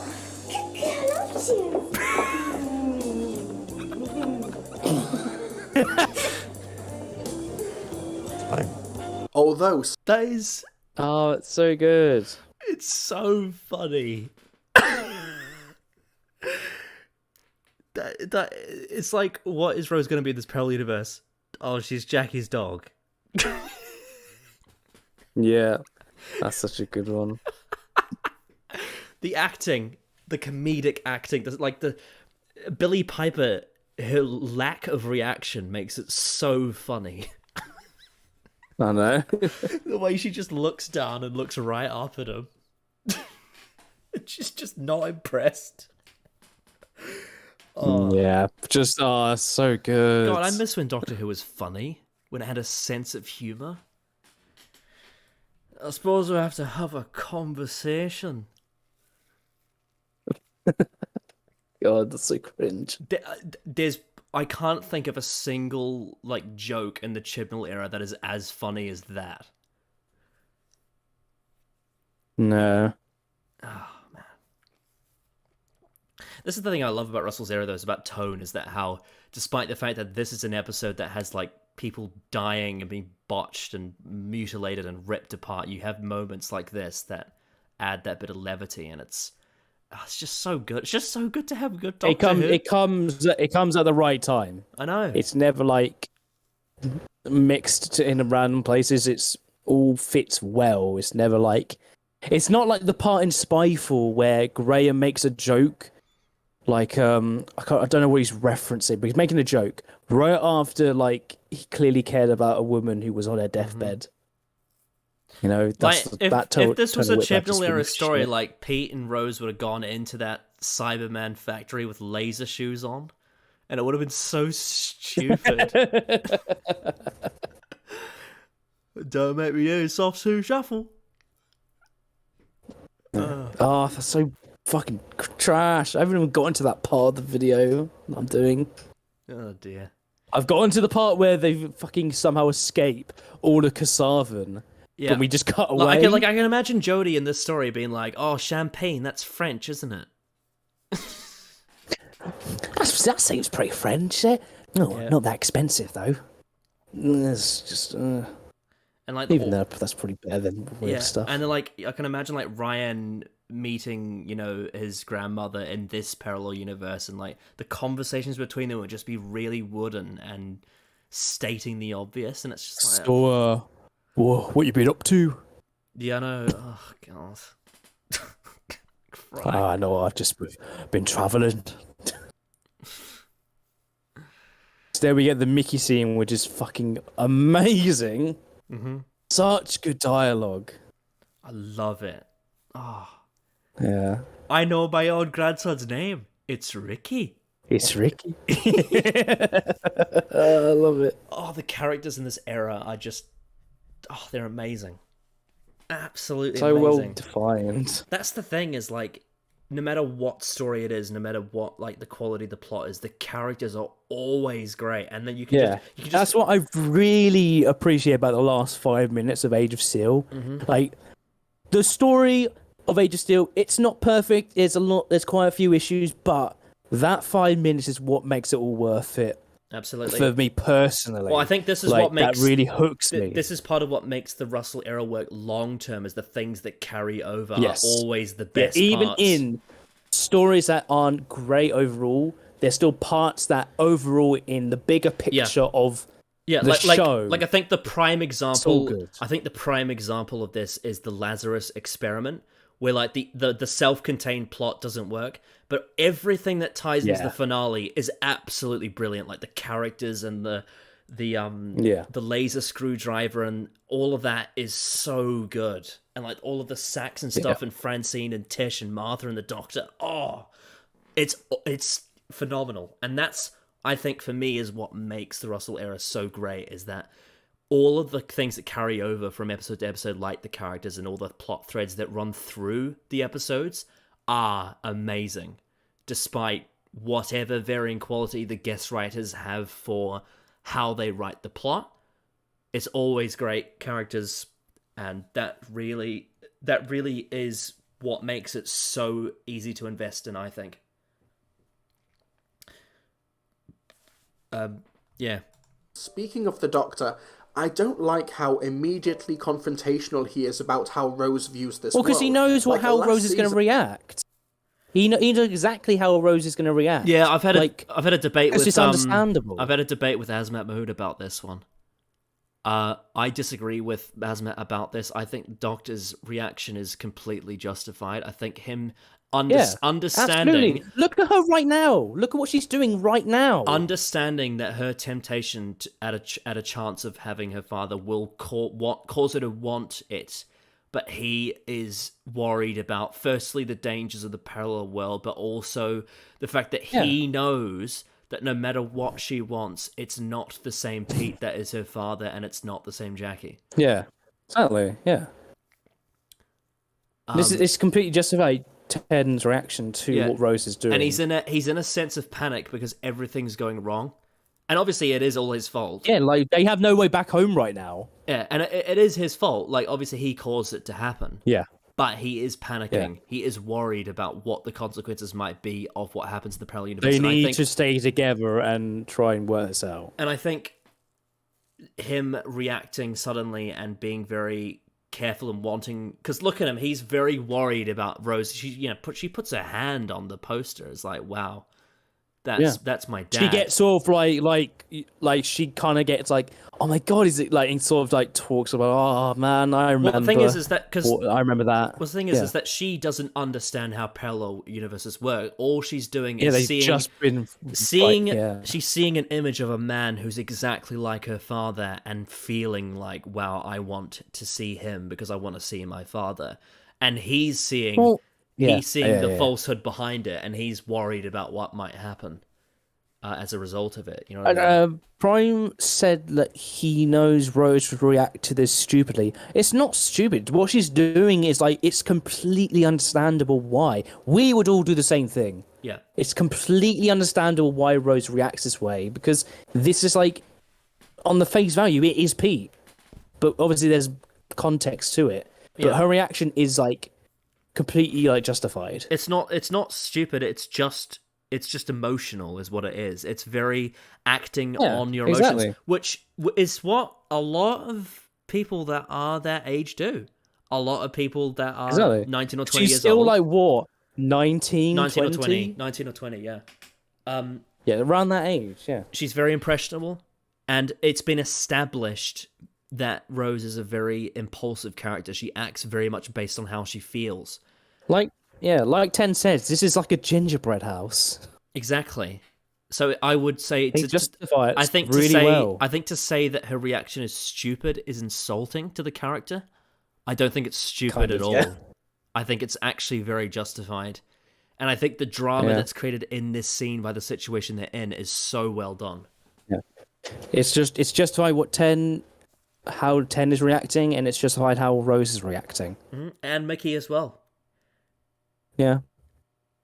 I love the bit. Find something better. I love that bit where he says, "I know that you're going to chase after her, not me." Obviously. Oh, that's such a really good line. I love it when Mickey. There's so many lines in this story where Mickey says something and the Doctor knows he's right, but he doesn't react. Like he doesn't. Yeah, exactly. Yeah, he's just like. Oh. Like he says a line and the Doctor just sort of silently looks at him and then looks away.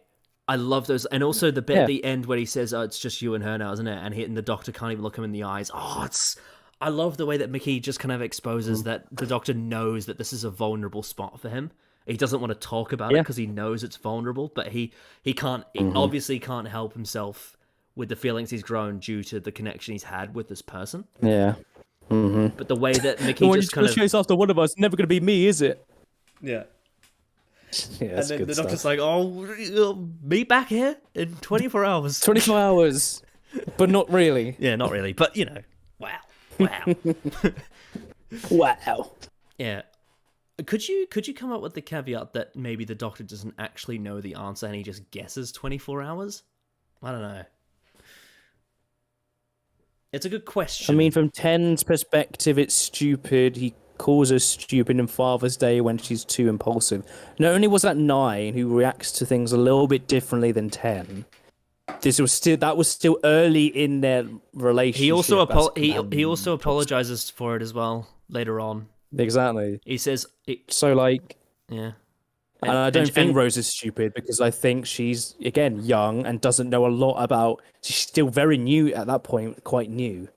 And this is a very very emotional topic for her in that situation. Absolutely. Yeah, don't blindly follow people's words out of context, is the moral. And he went with Rose to the 1980s speaking and of. watched her dad die in a hit and Oh, run. Father's Day is amazing. He knows how much his loss has informed who she is, but he's immediately shouting, immediately confrontational. Now, to be fair, the Doctor is a Time Lord, so maybe the idea of a parallel world is inherently alien and off-putting to him. He's prejudiced. They explain later that they could do this when the Time Lords were around. So that's it's not about what that the at all, thing and is. also that wouldn't make sense We just explained because it. Inferno literally exists.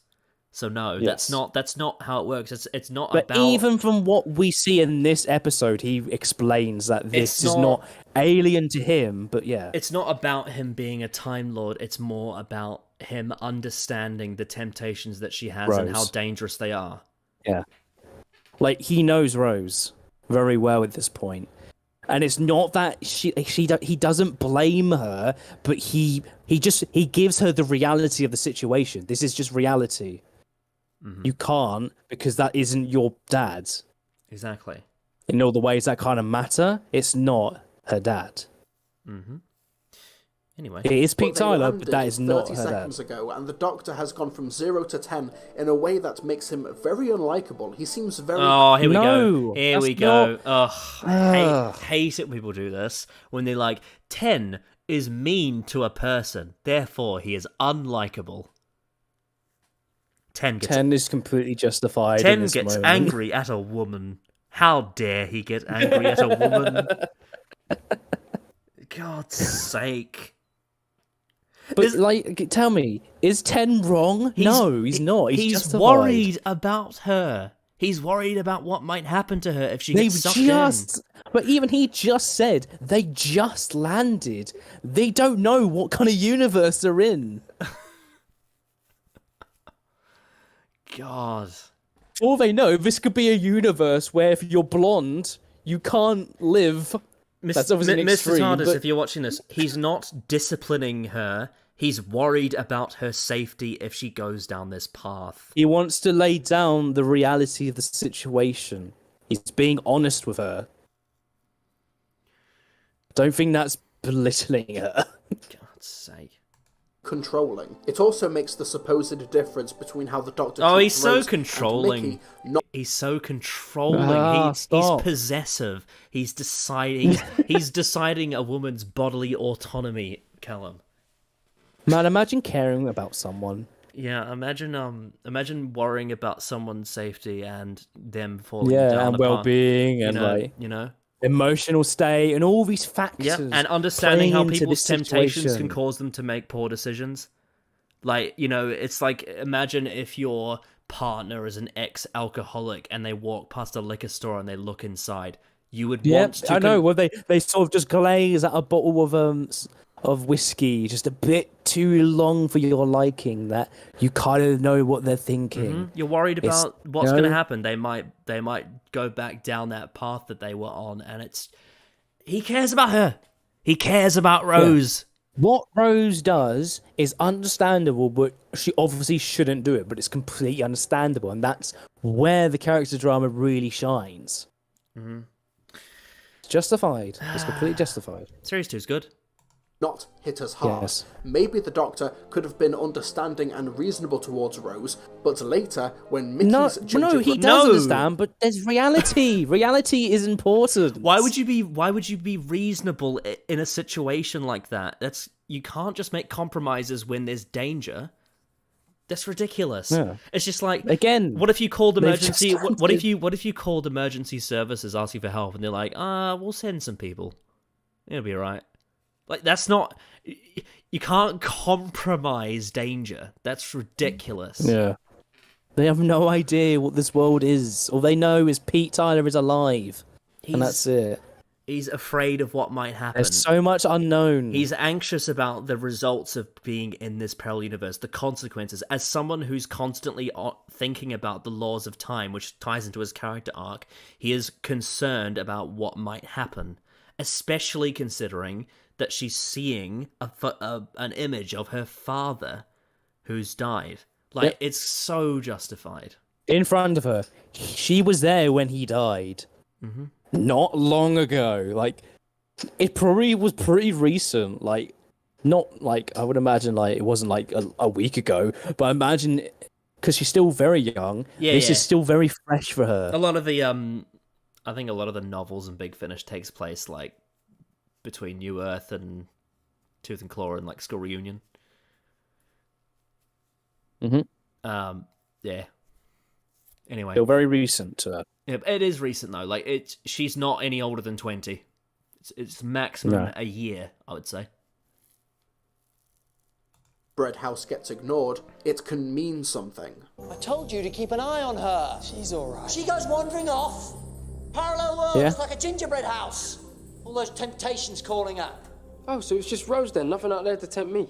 Well, I don't know. I can't worry about everything. Now, this subplot works well because love A, that so it much. does come back in an effective way with loose ends tied up in Doomsday, and B, because of how well Billie Piper plays it. You can feel She is Rose's great. isolation and curiosity in this Yes, she story. is. Amazing But in we the also story. can't ignore Amazing. Noel Clarke as Mickey, but more on him later. Obviously, it is awkward talking about Noel Clarke, but I think in this review we probably should separate what he's done outside of the show. That's what I'm always. That's all you do. You got to separate the person from the craft. Yeah, like, it- yes. What No Clark did is really fucking shitty. But let's talk It's about interesting just because, like, the acting and like the character. It's interesting because the first couple of minutes he was on screen, I was just like, "Oh God, it's Noel Clarke." But then, as soon as I sunk my teeth into the character, I completely forgot. Yeah. So yeah, we're going to talk about the characterization of the performance. We're not going to talk about the sexual abuse. All right. Yeah, we don't really care about the person when talking about the story of this character. This is not a review of his morals. Yeah. Anyway.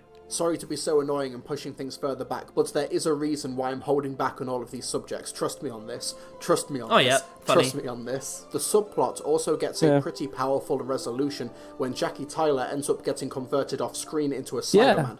And No, I I like love that. this shot where Pete and Rose get Yes, taken really good away stuff. and they look back to try and find Jackie, only for her to have completely Oh, I love that. blended When into she the becomes crowd. anonymous. It's a brilliant one-take bit of exactly. emotional Really good stuff. storytelling. Really now, sells I'm the just idea going of to what jump they are. around this story a bit because there's mainly two key points that I want to make, but I need to present the context first. So Mickey tries to visit his still-alive grandmother, only to get mistaken for his alternative self, Ricky, who is part of love the the side creatures plot. who want to take down Cybus It's Industries. so cool. Noel Clarke plays Ricky, Andrew Hayden Smith plays Jake, and Helen Griffin plays Mrs. Moore. They're following the paper trail that links Cybus Industries to kidnapping homeless people off the streets and using them for experiments. Jakey Also, boy. there's a great reference to the 1968 story The Invasion, where the dummy company with the vans is called International Electromatics. Yes, of course. This group converge... International Electromatics was the company from The Invasion. It's a Second Doctor story.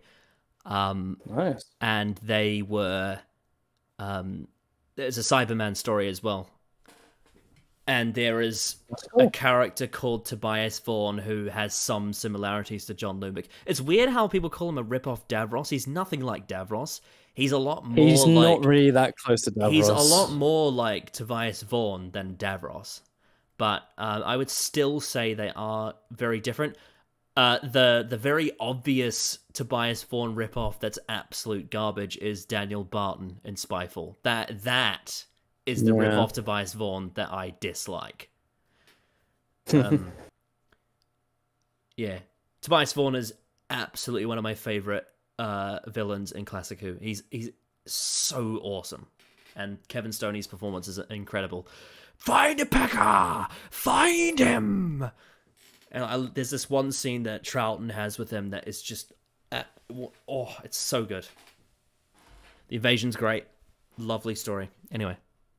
Just with the Doctor and Rose at Jackie Tyler's 39th birthday party when John Lumick assassinates the President of Great Britain. I love that thing how she's like, I'm 39, even though she's actually 40. She hates the idea of being 40. And then that ties in to Army of Ghosts when she says, I'm 40. Delude. Yeah. Yeah, like Prime says, he sits in chair equals Davros. Yeah. It's like, man, how surface level do you want to get? Yeah, Camille Kaduri was so good in this. As yeah, she was pretty good. as Pretty good stuff in the here. as the vain Jackie Tyler. It was Yeah, very vain. Yeah. hilarious. I mean, she's always great, but like, I love the way she played vain Jackie Tyler, and I love the way that when you see her in this form, and then the next time you like get a full story with her in Love and Monsters, you see the parallels and like the differences between them. Yeah, exactly. Because of what they have in their own lives, and how they've grown up in those kind of worlds. Like Jackie gets like this whole mini arc in series 2, and no one ever talks about it, and it's so good. No, they really don't. Yeah, it's the same with Francine. People shit on series 2, and it's the same really with, badly. It's the same with Francine in series 3, and it's the same with Sylvia in series 4. Yes. The mums, the RTD The mums of the RTD are really good. Yeah, and Clara's mum is a plot hole. Amy's mum is in one episode. Yeah, and Bill's mum's dead. And they don't have to focus on the mums. That's fine. Oh god, yeah. It's actually, just really weird how they put so much importance on the parents. The one episode they focus on Bill's mum is the shit one, the Lie the Land. Yes. Ugh. Yes. God, Lie the Land. That shot of just like that same shot over and over again on weirdly like stretched out. It's just ugh. The Lie of the Land is what people think Last of the Time Lords is, but it isn't. I know it's not even. They're so far apart in quality, man. Like God. Like everyone thinks that Last of the Time Lords is what Lie of the Land is, like the big reset and really shit, but it's not. It's great. Whereas Lie of the Land is actually that, unironically. And then also has Yaz's mum exists, and also has the really awful fake regeneration scene. That was like, we got so close to getting amazing character drama. That was so close to being really good. Like I was like, close. when Bill went to shoot the Doctor, I was like, this is the most captivating and interesting drama we've had, arguably, since Russell T Davies left Doctor Who, and then it's completely shit on. So annoying. Anyway.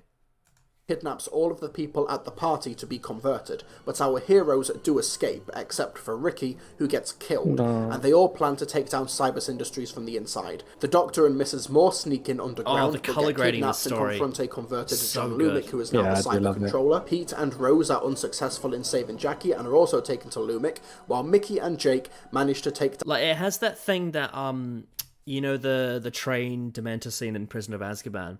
It has the thing where even though you're watching something on a screen, the story has a cold temperature. It's almost like you can feel the temperature of the story through the screen. Yeah, they purposely make it very... Well, I don't know, it could have been the weather, but I think it does obviously still suit it. Oh, man. But whether they're like... Did you get a lot of like bits of... You can see their breaths and stuff like that. Yeah. It's just little neat stuff. It really suits with the Cybermen. If I was Doctor Who showrunner, I would definitely want to get Alfonso Cuarón to do a story. That would... Oh, that sounds neat. He could make something really, really cool. Down the transmitter. Now, problem number 1. Only one of these 3 narrative strands actually adds up to anything, meaning that the Age of Steel, the second part, doesn't have a lot of momentum to it. It really does just feel like the Doctor, Mrs. Moore, Pete and Rose are just wandering around without anything in the way of tangible gain. Now, obviously... No. What? No. It's not, the Doctor's trying to figure out how to stop them. The Doctor figures out how to stop them. literally finds out about the emotional inhibitor, which is essential. The problem I have with the Jackie, with the Pete and Rose part is just their plan. I've got no issue with what their motives are. It's just their physical plan is very strange. Yeah, it's just you just question how they would escape. That's the issue. The actual motive behind look at them. Look, they could not escape right now. There's they're surrounded. Yeah, it all it does is it means that it compensates, and what it does is it gives the impression that their affection for Jackie is a lot more than their logic behind it. The thing is that I would say is it would make more sense for the Doctor to question what they're doing before they go. I think that's what would make more sense. The fact he doesn't actually question it at all is kind of... Like, he's sort of just like, well, I hope we survive. Yeah. Yeah. Fair. It's fair. I think it's fair to criticize the actual, like, how are they going to get out of there once they find her, but the actual motive behind wanting to find her is absolutely justified. That's fine, yeah. And, So the fact saying it doesn't really lead to anything is yeah. not true, because this actually motivates. This part is like what kind of drives Pete to do what he does in the finale. Oh yeah, like we've said. And again, obviously with Rose getting rejected by like Pete plays a part. There's consequences to what this scene does. Yeah, the characters, again, I've said this so many times, the characters in this story, so well written. Yeah.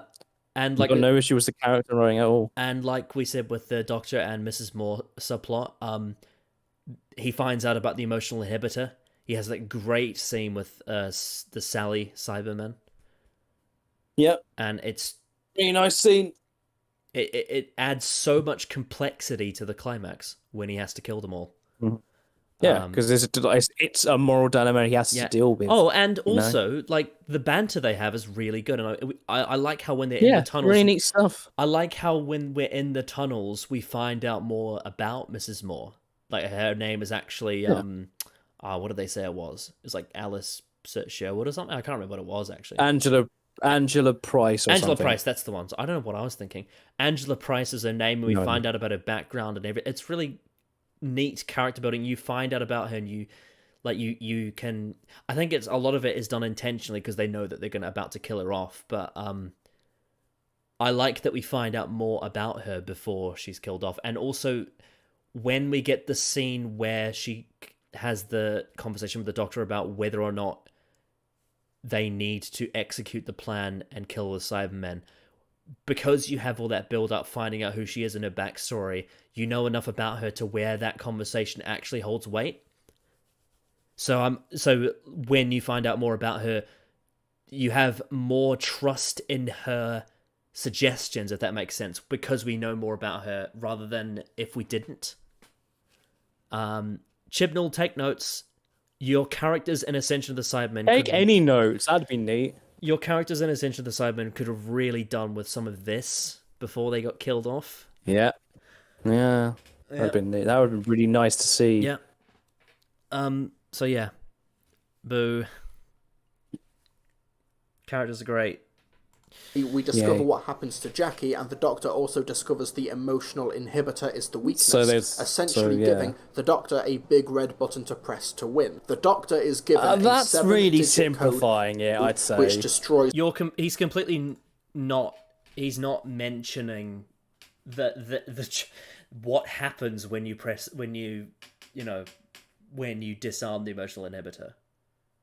Yeah. Effectively, he is killing people. Mm-hmm. Like, that is like, and that's not something he like, and it's for the greater good, and because there's so many other people in the world. Mm-hmm. It sucks. It really does. But we got to save everyone else. We got to save the people who are yet to be converted. Mm-hmm. Otherwise, we'll just have a cyber world. Like he says, it'll just stand still. It won't do anything. Absolutely. With metal head and with metal thoughts. Yeah. Metal people and metal... Man, the dialogue in that scene is absolutely on point. Yeah. Oh, you're clever, man. I said, you're genius. See, I'm in the room. And, like we said so many times before, David Tennant's performance as the Doctor is just... It's on point. Absolutely on point. And we've, he gets even better in the next year. I can't believe it. Every year he gets better. He actually gets better than this, and he's already great. He's already great here, and he gets even better. Because in the previous story is when he, Score Reunion, I'd say in parts he's really good, but Girl in the Fireplace is where he really shines, and from then on, I think that's where we really get the 10th Doctor. And oh my god, Impossible Planet Satan Pit. Oh. Ooh, incredible. I love the scene where he manipulates Zachary Crossflame to let him go down the shaft. That is you trust me, don't you? That is such an overlooked scene. No one ever talks about it. It's so good. So as if people really overlook how good the 10th Doctor is or something. Oh, I don't no, know. he's just Might be just crazy. No, thought I have. he's just he's a mean Lothario. He's a bad man. He's just a James Bond wannabe. He shouts at women. You get to shout at women.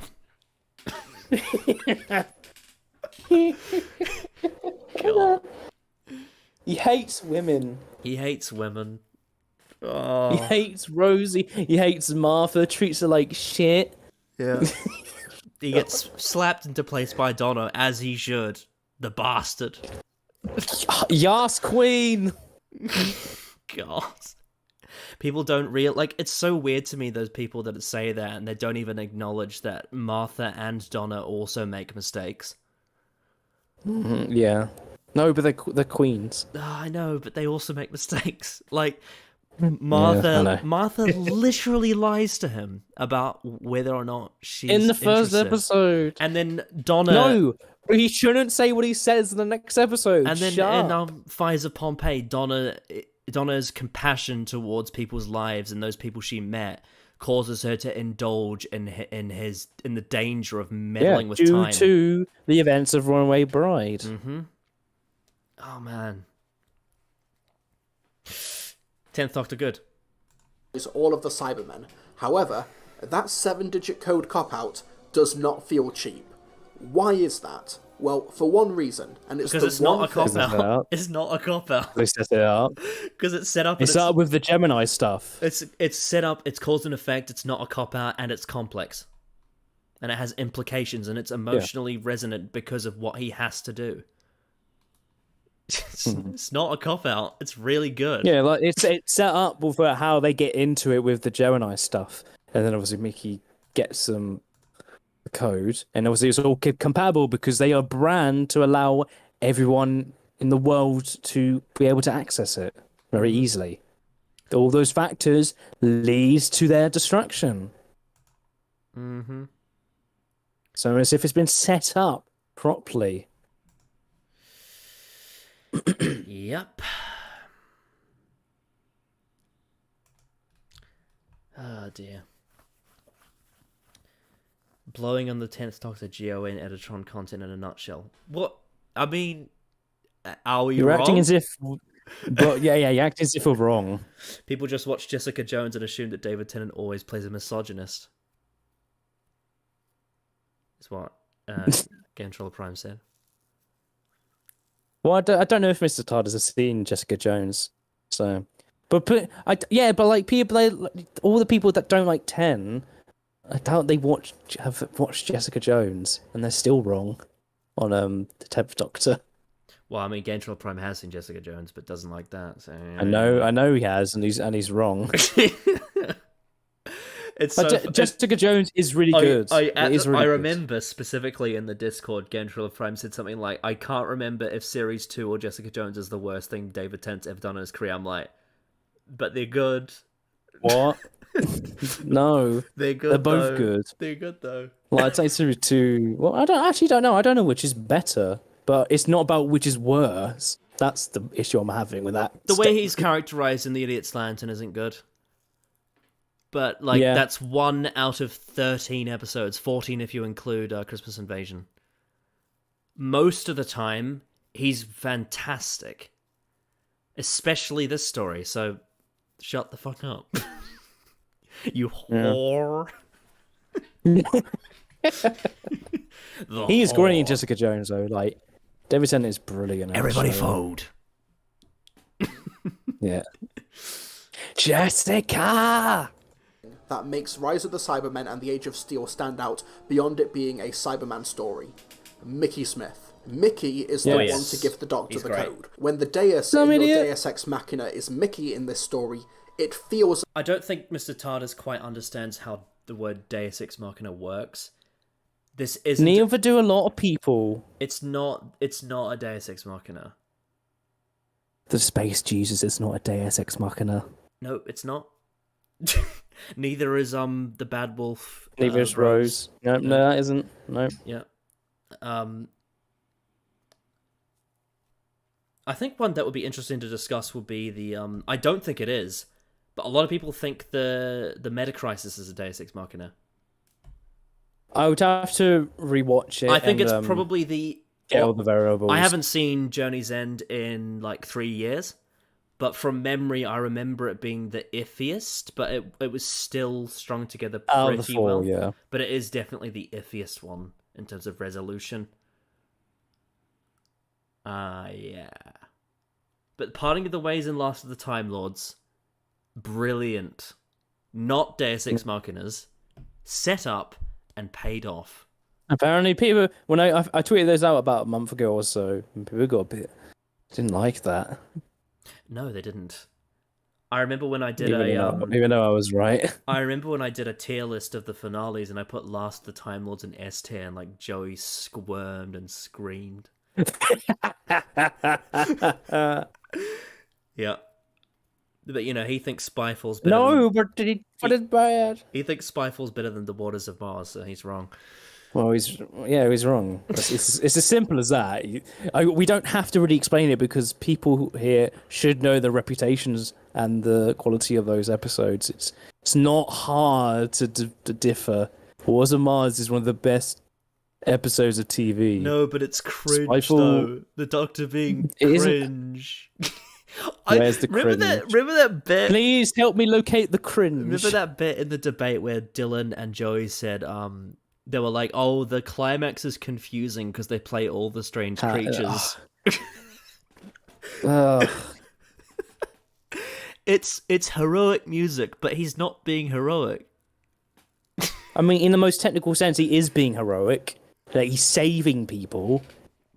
It's in his reasoning, like the whole thing he explains in that really well done speech. Mm-hmm. Is like, oh, this is different. Is anyone going to thank just me? The context of what they. Yeah, exactly. Do you remember when Martha says in series 3 he never asked to be thanked, and then in Wars of Mars he's asked to be thanked? Mm-hmm. So as if there's been something that's happened. So as if something has changed his sort of way for a second. Mm-hmm. You know. It's really good. Wars of Mars is great, and you all should watch it and love it as you should. I remember. And if you say it's bad, we will come for you. Earlier today, I heard there's that Doctor who usually called Another Sci-Fi Guy, and he's from Mississippi, I believe.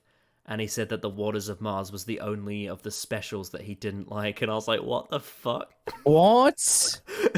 Like, I don't hate Planet of the Dead. I don't it's hate the worst one. I don't hate any of them, but I think it's very weird to think that Next Doctor, Planet of the Dead, and The End of Time are all better than The Waters of Mars. I think it's a very weird opinion. It's very odd. And it's also, he was just like, oh, Series 4's iffy. I love most of it, except for Midnight and Turn Left. I'm like, what the fuck? What the fuck? Midnight and Turn Left are like the best episodes of that season. That person exists.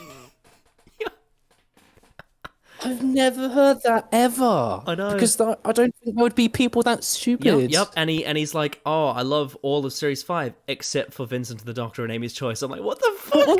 Wow, my fucking God. I literally, I can't believe it. It's like, why does he dislike all the best ones? Why does he hate good things? Why does he think the Hungry Earth two-parter is better than Vincent the Doctor? Like, I cannot understand that. That's the worst episode or worst story in that season. Yeah, and without guess a who wrote shadow it? of a doubt. Guess who wrote it? Chris Chibbers. Mm-hmm. No surprise. How did he get this fucking job? How did he get his job? I mean, he was kind of the soft showrunner in Series 7A, wasn't he? Because because Moffat wasn't it wasn't very good. Yeah, Dinosaurs in a Spaceship and The Power of Three are kind of garbage. I mean, The Power of Three is better, but it's also got a terrible plot. Power of Three could have been it could have been really good, and then the third act is fucking garbage. Yeah, there's some good character stuff, but it's, as Adam said in the overrated video, Amy and Rory feel like caricatures of themselves. They don't feel as developed as they did the previous season, and that's Series 6 standards, which already isn't that high.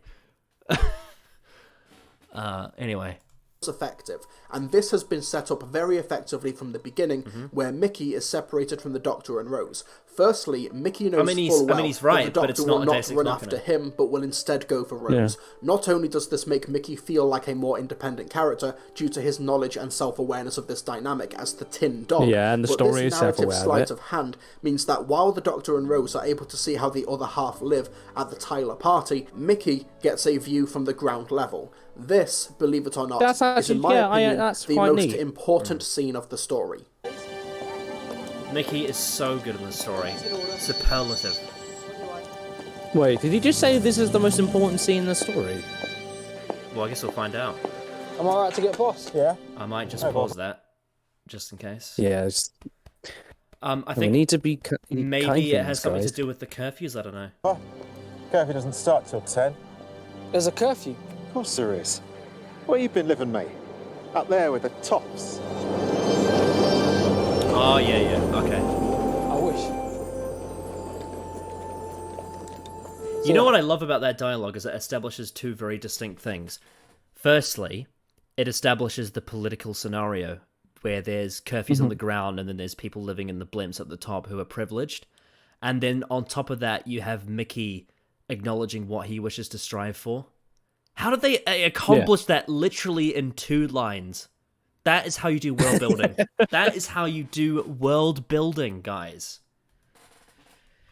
Yeah.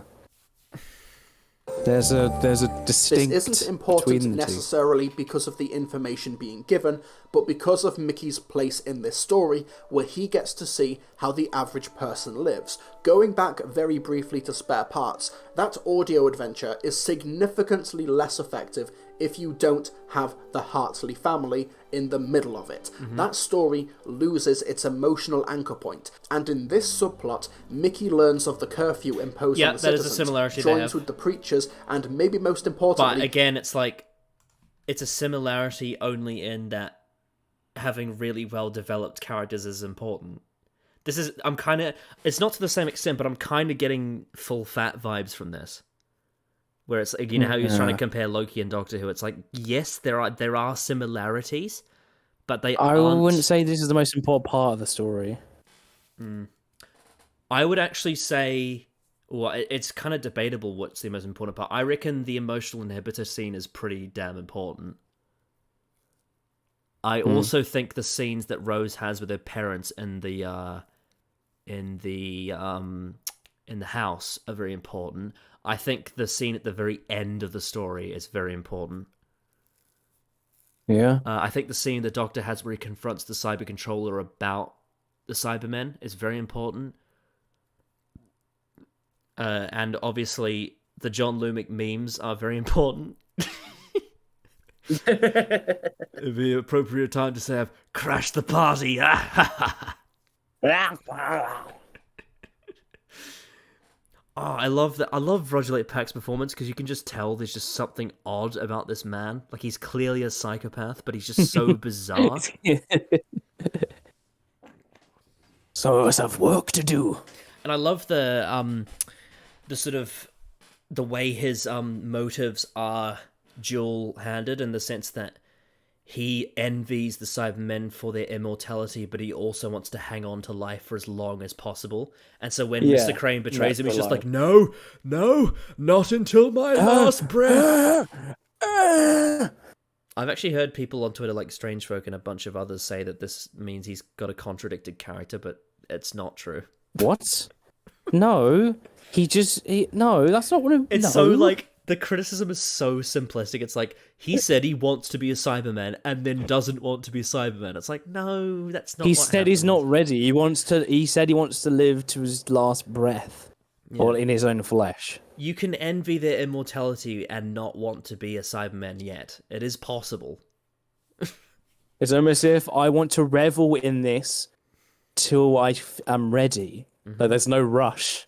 And I kind of like that as well, because that kind of ties into the fact that the Cybermen, as we knew them before this story, were very much about survival, and that's what John Lumick wants. But by creating by creating them with a command of a product being sold, he gets put into them prematurely, like everyone else. Yeah, they really put a real human twist on the Cybermen in the story. Absolutely.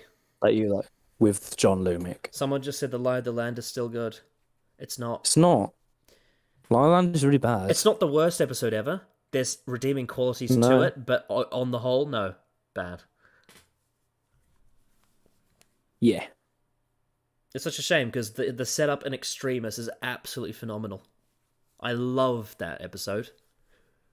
It's genuinely one of my favourite Stephen Moffat episodes he's ever written in Doctor Who was Extremis. I think it deserves more. I think it deserves more talk.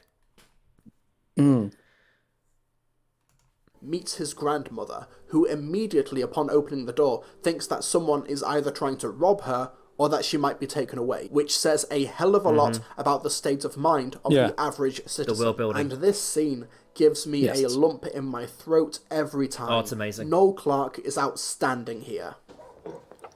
So good. Who is it? I know you're there. Shame on you tricking an old lady. I've got nothing worth stealing, and don't... You don't get drama like this anymore. No, you really don't. And we don't get... Like we mentioned earlier, imagine this was Ryan. Like, we wouldn't get anything like this. And also, like, the Murray Gold score in this scene just fits it to a T. The music overall in this story is excellent. There's a suite made by, I believe it's some channel called like the M17G. They're the ones that did the Parting of the Ways score, like that I showed to Jake on the Satan Pit review. They did one for Rise of the Cybermen Age of Steel, and it's just such a great score. Like, I love the little details that he adds, like when he when they're panning across the factory and he does like a piano note of the Cybermen theme.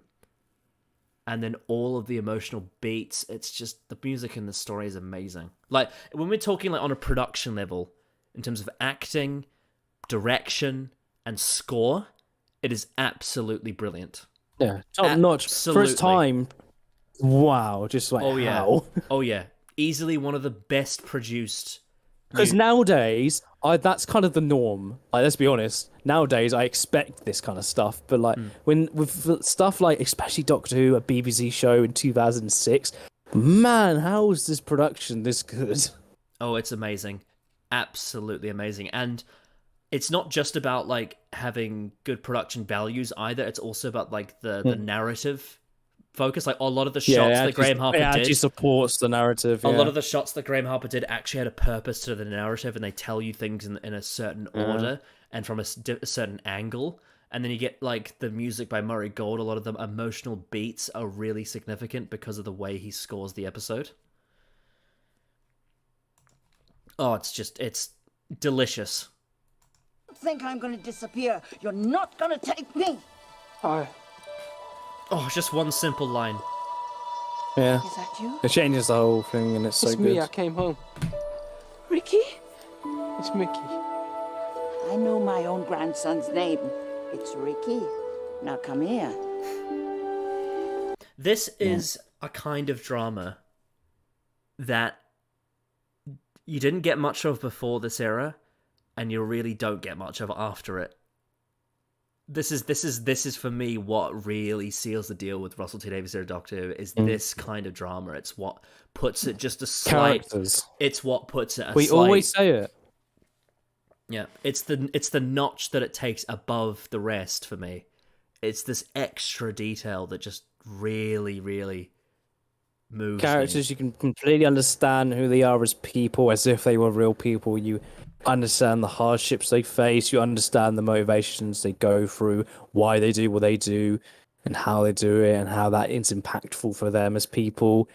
You know, it's all so well done. It's timeless. It really is. The plots, like when we go back and visit plots, things might not be completely functional, but when you have characters, that stuff can be just timeless, and it's this stuff that is just timeless. I remember when we did the and like we keep saying, this has never been like even close to being topped in the last like couple years.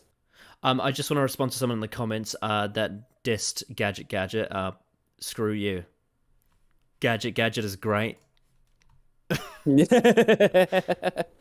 Oh, I love that.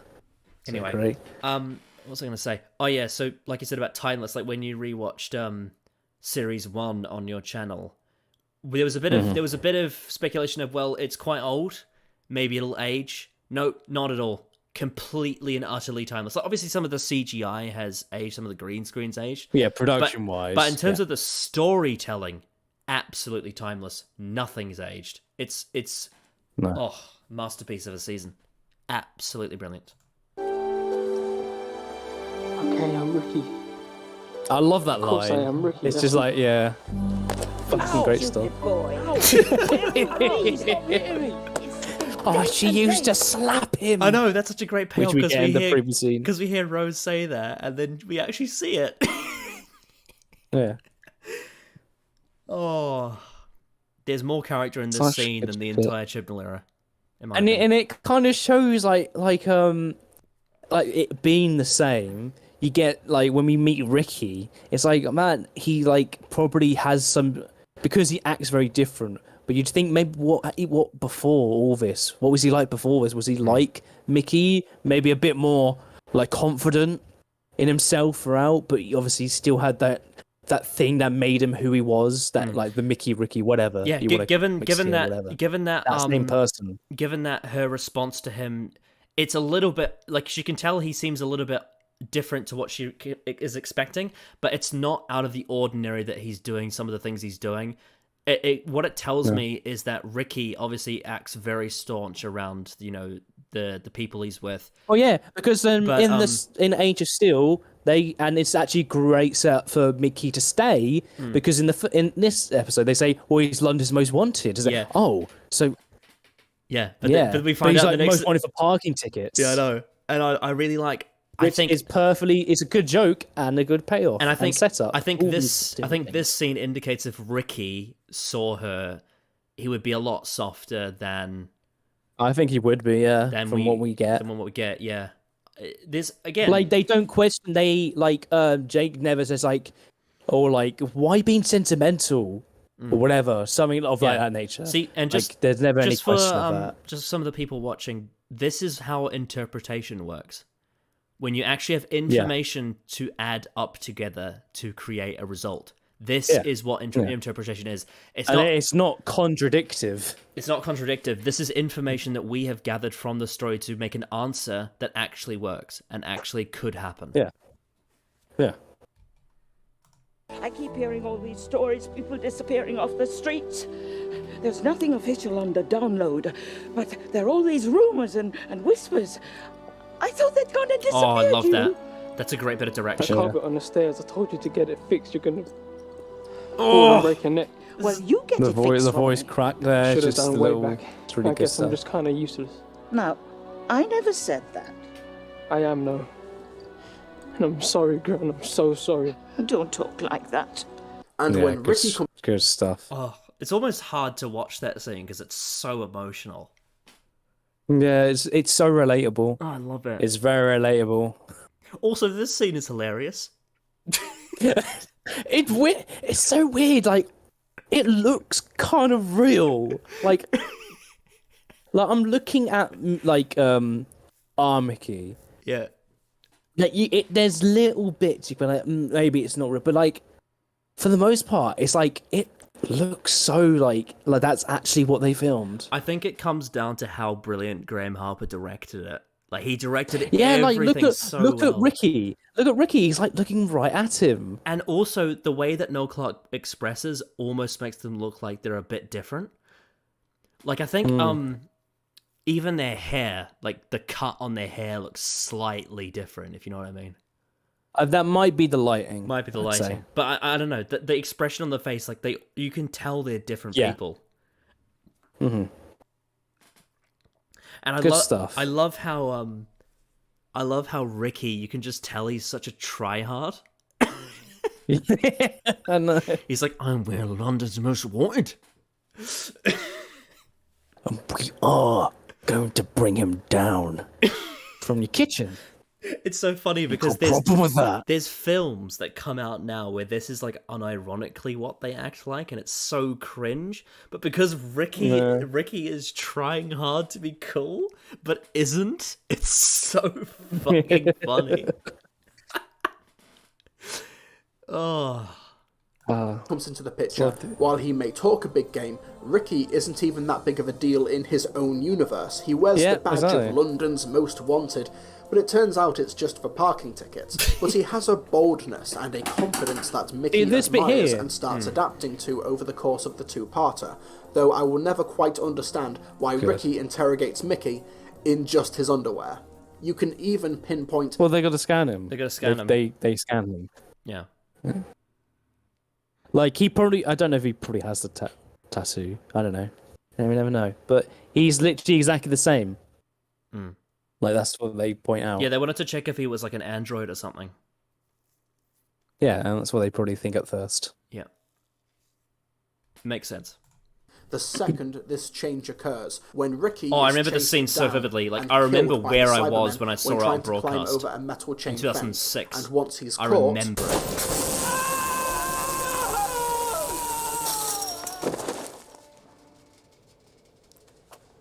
And of course, Psychopath Jake laughed at this scene.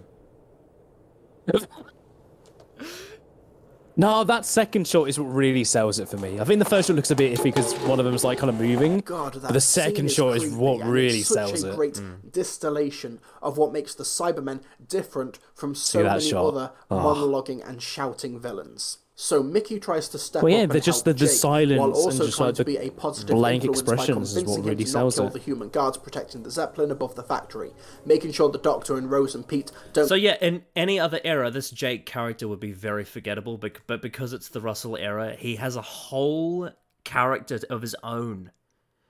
It's just with the whole Mickey stuff. It's almost... Like, you're nothing, you are. It's almost ridiculous how well written the characters are in this. Like, there's so many of them that this story had to juggle so much. Jake is only in the entirety of Doctor Who in 3 episodes, and he's quite memorable. He's a really good character, and he's barely in it. No. I don't understand how this man does it. How he just has these... Like, I think the absolute premium example of Russell T Davies almost like breaking... the limits of how well you can write a character is that the guy who owns the hospital in Smith and Jones, like, he's literally in one scene, and yet we understand so much about him before he dies. Like, what? How does this happen? How is he so efficient at developing characters in like minutes? It's absolutely ridiculous. Oh, the stream is off. Oh, is it? God damn it! Is it copyrighted? Yeah, we have to wait for it. We have to wait till. Oh dear. I'm gonna say it'll be back. This is what happens when you don't edit properly and you put long scenes. Fucking this happened. It's only Mr. TARDIS has done this. I said it'll be back. Trust me on this.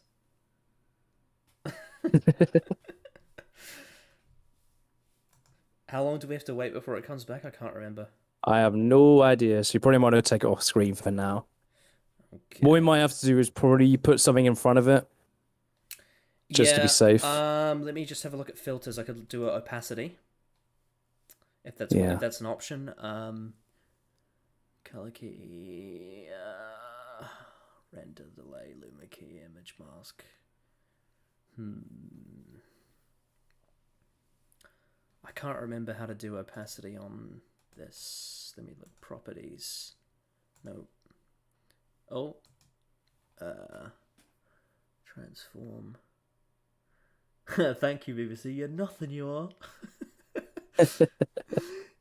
Oh, dear. How do I do opacity? It's not fair. I don't want it. God, Game of Thrones Season 8 is going to be such a laugh.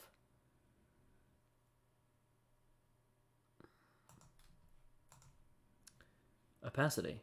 Oh, I think I've got it. Oh.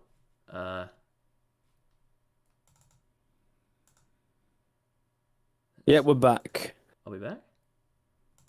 Yep, back on screen. Okay. This is what happens when you don't edit kind of properly. Yeah. Because this has only happened with Mr. TARDIS. Yeah. I'm just trying to figure out how to adjust the opacity. It's kind of a difficult. I don't know if it's actually possible. Blend addition. It should be possible. Multiply. Alpha mask. I don't know.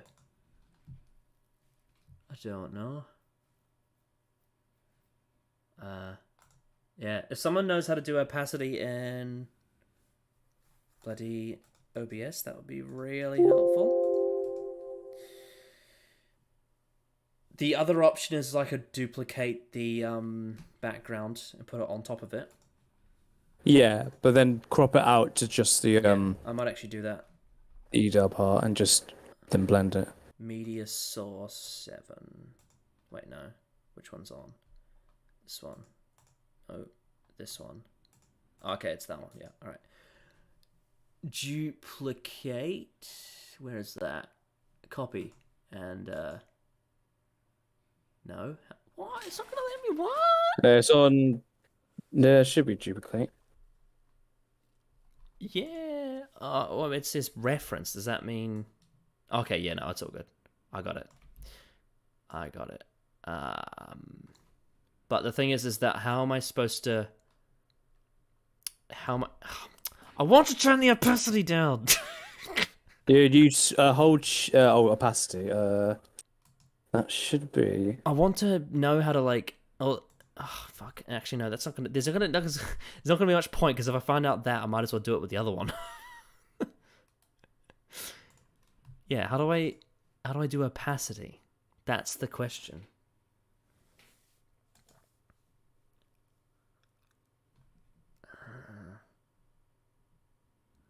It's on color correction.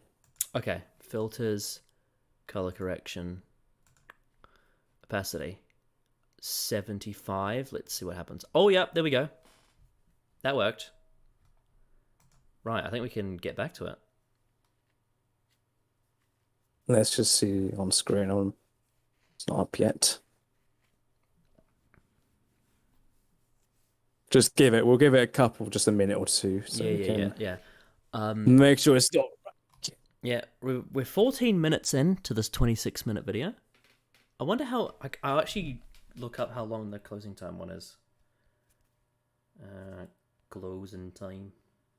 Review. Closing time? Closing time. More like... Oh, wow. Closing the story for good. His closing time review is 37 minutes. What? How?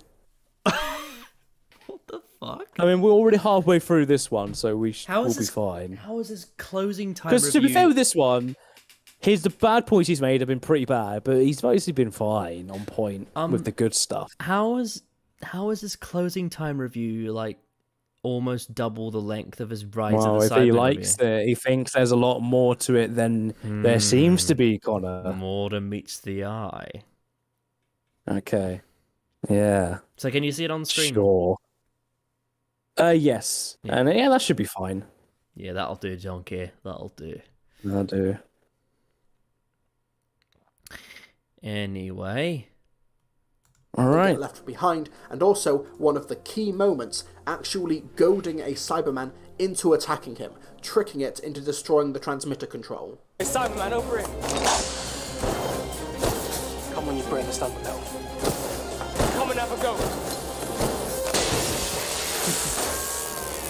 And yeah, very good stuff. Yeah, I like that. Mickey, he thinks on the fly, and I think I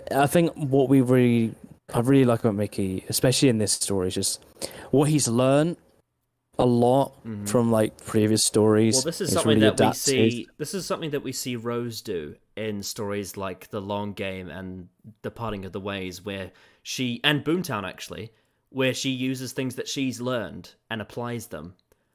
And actually, Satan Pit too. She does that in that one too, and probably many others that I can't remember.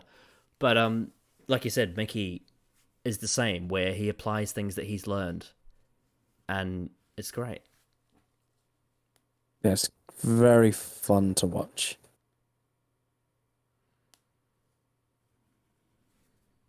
Once the day is saved, Mickey decides to stay behind to take down the other cyber factories across the world with Jake. And I love this goodbye with Rose. This is definitely one of the best scenes in the series. I agree. Oh. It's probably my favourite Mickey scene. I mean, you can tell Russell had his hands all over it because it's so good. Oh boy, did he ever. Yeah. Oh man. Realising how she took Mickey for granted, and the two summarising the situation perfectly. We've had a laugh though, haven't we? Yes! Seen it all, been there and back. The dialogue. God, the performances in this scene Who would have thought me are so on point. State, flying through the stars. I actually got really emotional Well, when she's watching this just last sitting night. there, imagining what we do. Billie Piper is such an underrated actress. And I really believe her when she says that. I really do. Billie Piper is such an underrated actress. She really is. Stop. Rose Tyler is a well-written character.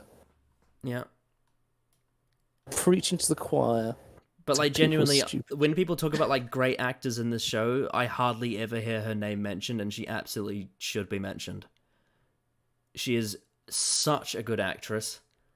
The way she can carry the weight of emotional scenes is absolutely mind-blowing considering what her age was at the time. She was younger than me right now when she filmed this. Yep. And she carries the weight of the emotional scenes like any other actor. And look what we're doing in comparison. We're just shitting on this guy's bad take. Oh my god. Yeah. Oh. She is such a good actress. Rose is such a good character, and it always upsets me when I hear people diss Rose. Yeah. She's a good character. But she's absolutely one of the best things about this story. 100%. Oh, absolutely. One day. We never saw this, did we? The two, in their own ways, I just got outgrown each goosebumps. other. From the council estate. Oh, you know what was really insulting was there was a marathon where I watched this with like Lord Slar and Joey and a whole bunch of others. And all they had to say about it is that the Doctor was stealing Mickey's girlfriend and Mickey was cucking. It's like... What? Oh my god!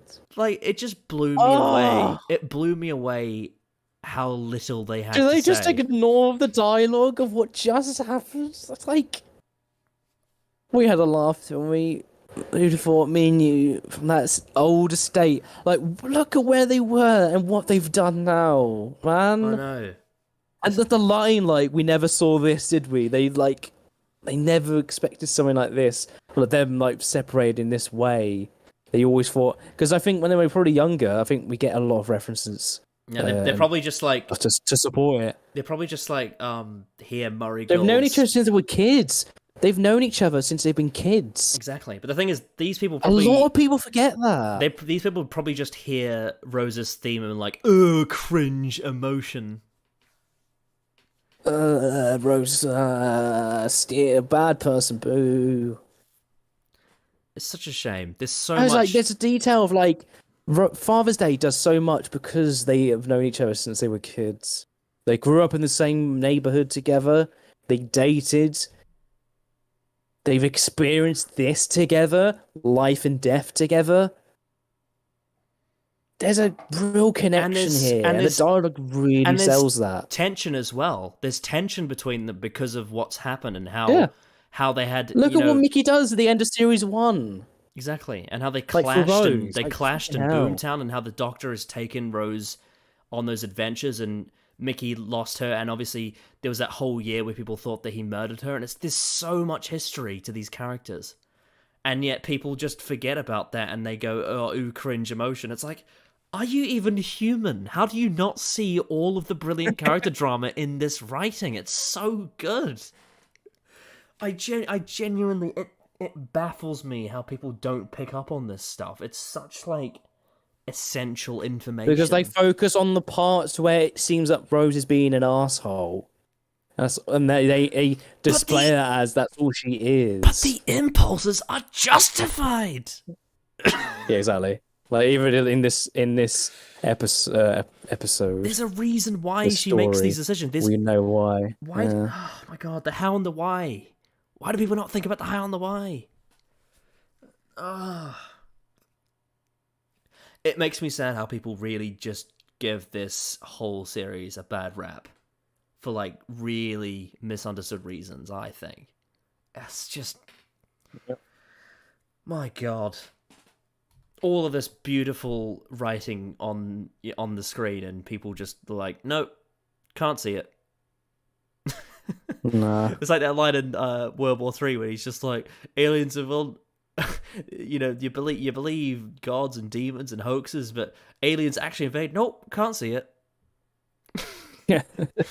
Actually, or it's like that bit in the Shakespeare Code where the doctor's like, "There's something staring me right in the face, but I just can't see it." That's the audience watching the Russell era.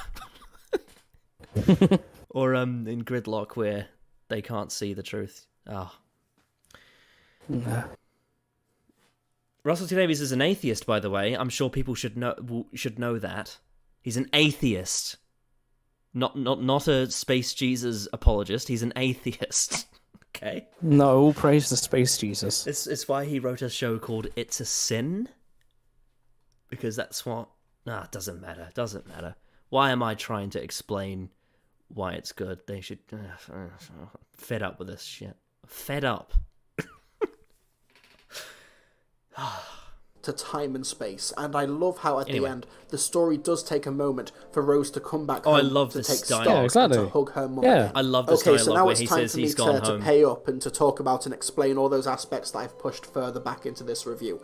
I wanted to front load this video with the really positive and strong aspects, mainly for the sake of review structure and to make sure that I'm not going back and forth everywhere. I see. Because while I think the inclusion of this parallel world really works for Mickey's character arc in giving us a brand new version of the Cybermen, its benefits in this singular story seem to begin and end there, because it also gives us a whole new political ecosystem and set of characters who need developing, and this story doesn't really do much to give us that. No, you're wrong. No. Really, that's a hard no. That's a hard no. Don Warrington's president character is only in the first part, and even he's well developed. Yeah. Also, that actor plays Rassilon in Big Finish. Oh. And he's amazing. The cool... That's neat. Because he's got such a great voice and such a great presence. You're a fine businessman, John, but you're not God. Oh, yeah. Oh, I love that line. I love that It's a really line. good line. And that really plays into Lumic as a person. He thinks he can. Oh, man. He really thinks he can. It dictates how the human race can move forward. Russell T Davies just knows how to write characters that have a hubris. 100%. I wonder why, because he's an atheist. Oh, people just forget about that. I'm so bitter that people think what they think Last of the Time Lords is. I'm so bitter about Yeah. Yeah. It's like when Marcus watched it not long ago, he was like shocked that we told him, or it was told, that people thought that episode was shit. Like he was actually kind of shocked. It's not just some people, like it's so many people. A lot of people think it's bad for some reason. John Sims Master is the best New Who Master. Deal with it. If you include Big Finish, I'd say Derek Jacobi, but in terms of what's on screen, yes. On TV, the TV, it's him. He only gets. 100%. I mean, Derek Jacobi is perfect in Utopia, but he only gets like 5 minutes. Oh yeah. But as a character, he's fantastic up there. I would absolutely recommend you check out Only the Good and Master Kellis, though. Like, holy fuck, he's amazing. And also, they don't overuse him. Like, he's not actually in those stories that much, but his presence is always felt. And when he's in it, he's so good. It's very similar to the characterization they gave him at the end of Utopia, and he's very scary. And I'm saying that as, you know, a 23-year-old man that's seen some scary shit. Yeah. Derek Jacobi is great. John Sim is great. Series 2 is great. Last of the Time Lords is great. Rose is great. People need to fucking sort out their priorities, as Ron Weasley would say. It's exactly like Wizard's chest. And when people realise that series 2 and 3 are actually great, I'll say, like Harry does, I'll say, checkmate. Checkmate. Like That's how it sounds. Now, there's a deleted scene at the end of the episode where it's kind of there is, played off isn't as it? a joke that him and Ricky were boyfriends. I know it's not easy with I my do face remember looking hearing exactly this, like Ricky. But I'm a different man, I'm not replacing him. You never could. I'll never have another boyfriend like him. Okay, definitely not replacing him. However, wouldn't it have been like 1,000 times I more like that effective joke. to establish that a bit earlier I'm on? not bothered so that it's deleted. this scene- Like, Yeah, I think it was it's just... a neat joke. I think it was just, like, it is funny, but I think maybe, like, it wasn't needed. It's not needed. Yeah. Because it doesn't play into anything in the finale. I think it actually works. I like the way they did it. And also, I'm just going to stretch I think it's just neat that they're just friends. They're really close friends. I'm going to stretch my fingers out and go on something that, again, something that fucking Joey and Lord Slar said when we watched this story together, is that they're like, oh, Russell T Davies doesn't ever do subtlety. I'm like, well, what about the scene where Jake finds out that Ricky is dead and his reaction to it? You can tell so much about what he thinks of Ricky from that reaction. Is that not subtlety? Is that not subtlety? How he reacts towards Mickey throughout the rest of the story. Mm-hmm. Oh no, but it's got loud Murray Gold music, so it's bad. Fuck off. Tried, he was running. There was too many of them. Shut it. There was nothing I could do. I said just shut it. This is it. This is the scene. Don't even talk about him. You're nothing, you are. You don't deserve to talk about how good of a man he was.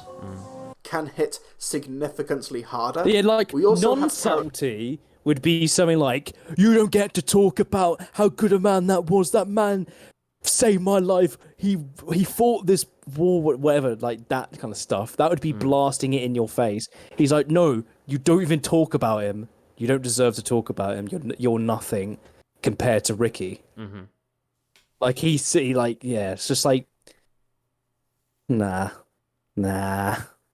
Not having that. I feel like we're criticizing other people more than Mr. TARDIS, actually. To be honest, fair play.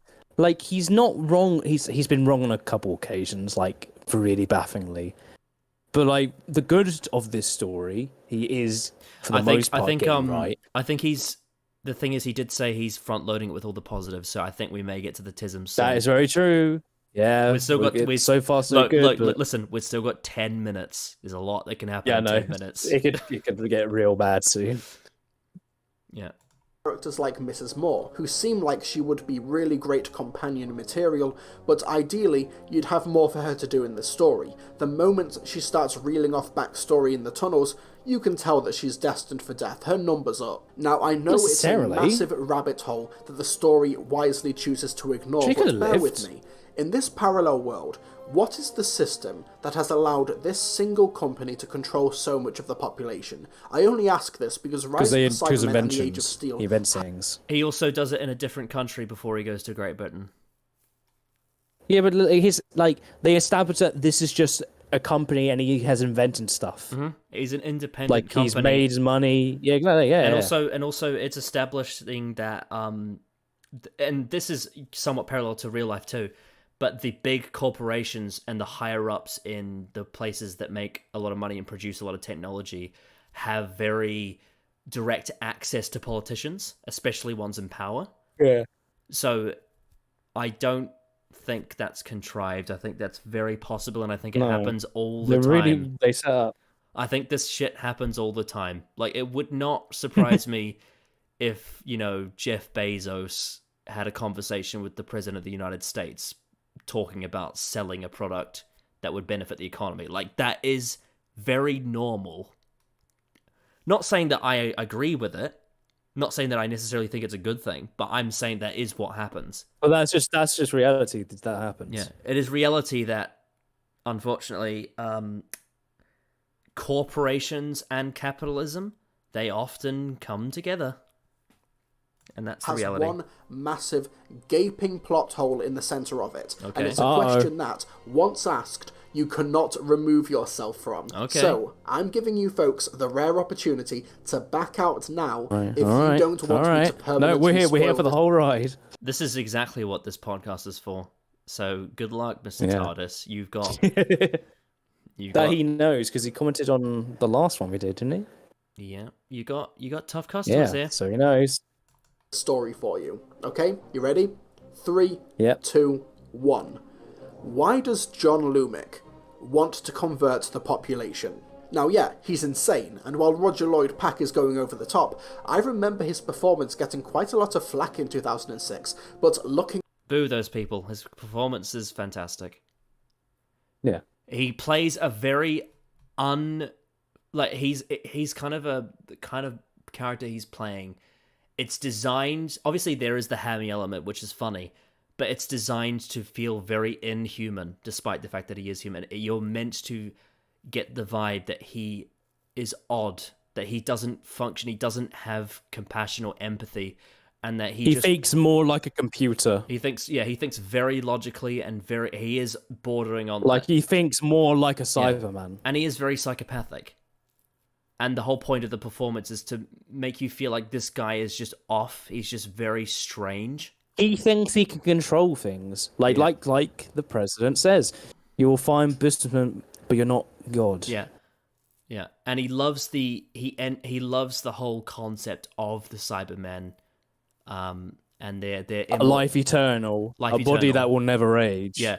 Skin of metal and a body that will never age. I envy it. Brilliant line. I love that. Yeah. Man, it's almost as if that's his motivation, and it's quite well delivered. Right, let's hear what the rest of what he has to say about this specific part.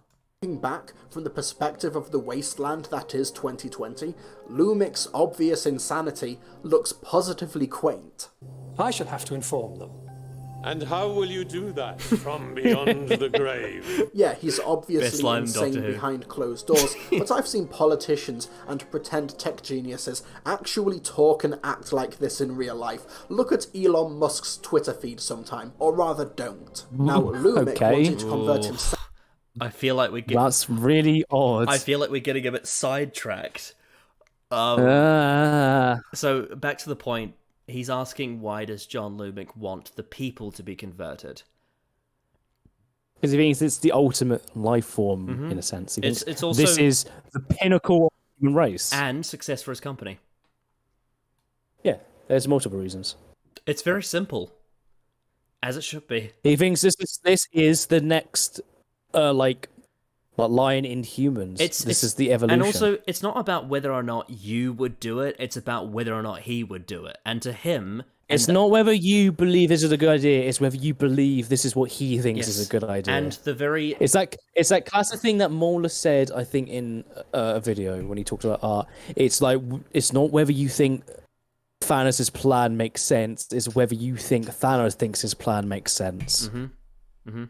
And that idea, like you really, said, really that in that pre-title scene, they established the motivations of John Lumick, and then they developed them in the scenes that follow. It's very clear that he thinks this is the best way forward. By showing how he envies the immortality of the Cybermen, he believes that human life is better as a Cyberman. Yeah. Because he sees it as what is possibly wrong about being a Cyberman? From here, it's he's clearly not there in the head, so he thinks clearly what's the downgrade of being a Cyberman? Exactly, because he almost invincible. You'll live forever, and there'll be no emotions. Because of his psychopathic nature, he doesn't understand all the things that the Doctor describes to him when he becomes the controller later on. He doesn't understand those things. And that's the disconnect that causes him to think, well, logically speaking, why wouldn't you want to be a Cyberman? Yeah, he thinks about it pure logic, purely. Yeah, and he thinks by doing this, he's doing the world a favor. And he realizes that people won't take this technology quietly and easily, so he manipulates them with all the earpieces. Yeah. It's really That's his way in. It's really well done, and it's not a plot hole. Even then, it's not. How would it be a plot hole? It would be more of a character inconsistency. Well, I guess we'll have to wait and see what he says. Yeah. In order to gain immortality and save his frail and dying body, that makes sense. Absolutely. Yeah. But why does he want to enforce that on everyone else? He already he sees it as incredible inferior. political influence. It can't be for monetary benefits because he's not charging these. I mean, people for his dying body is the pure example of seeing why the human flesh is People inferior. will eventually become like him. He sees that other people will become like him, and he doesn't want them to suffer that way. He feels it's inferior. Mm-hmm. It's weird because it's a really warped form of empathy, if you know what I mean. Like he thinks it's really fucked up. He thinks it's empathy, but it's really not, and it's because he has a disconnect, emotionally speaking. Yeah. I don't get how this is an issue. And he issue. doesn't even need to do it by force because he has the earpieces. Like, why did he crash Tyler's party if he was just going to brainwash the survivors anyway? But he's overreached himself. He's still just... Because he wanted to assassinate the president because the president rejected his plan. Yeah. He needs power to have all these factories go ahead and turn everyone to Cybermen. He does realize that the authorities can stop him, right? Yeah. That's what they like. Yeah, and so when he has that meeting with the president rejects his idea. He says, not only is this... What does he say? Not only Do you think it'd be like really... Wouldn't it be really weird? Because there are going to be people... There might be some people who don't have earpods and there'll be authorities or whatever. Wouldn't it be weird if like... Oh, they're all moving because of the earpods. So that, like, it's not as straightforward as he thinks. Yeah. It I remember. Don Warrington's president character says, "Not only is it unethical, it's obscene." Yeah. Yeah, I love that. So basically, what happens is the president rejects his offer, so he has to do it by force. That's why he crashes the party. Yeah. It makes sense, guys. Just a businessman. He's assassinated the president. Holy shit! He did do that. He did do that. He assassinated the president of Great Britain. What is Lumik's rationale for that? Because he got rejected. He's doing it by force. He wants to force the Cybermen to happen. It's either get the power, and then when he gets rejected, well, it means he has to now steal the power. And the only way to do that is to take the president out of action so that he can take advantage of the fact that he's not alive anymore. Yeah. To fight back. It makes sense. How does it not make sense? The president is wearing earpods. Why didn't he just try to brainwash him into giving public speeches saying, yes, John Lumik's conversion is completely fine and everyone should do it? It's like, why did he kill him? And if I refuse? Don't. What happens if I refuse? I'm telling you, don't. What happens if I refuse, sorry? I'm telling you, don't. This issue is further compounded. So he's asked, why does he assassinate the president when he can manipulate him with the AirPods?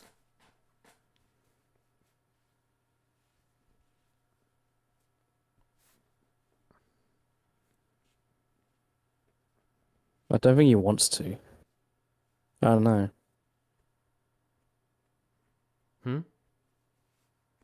Okay, so he rejects his idea. He wants to,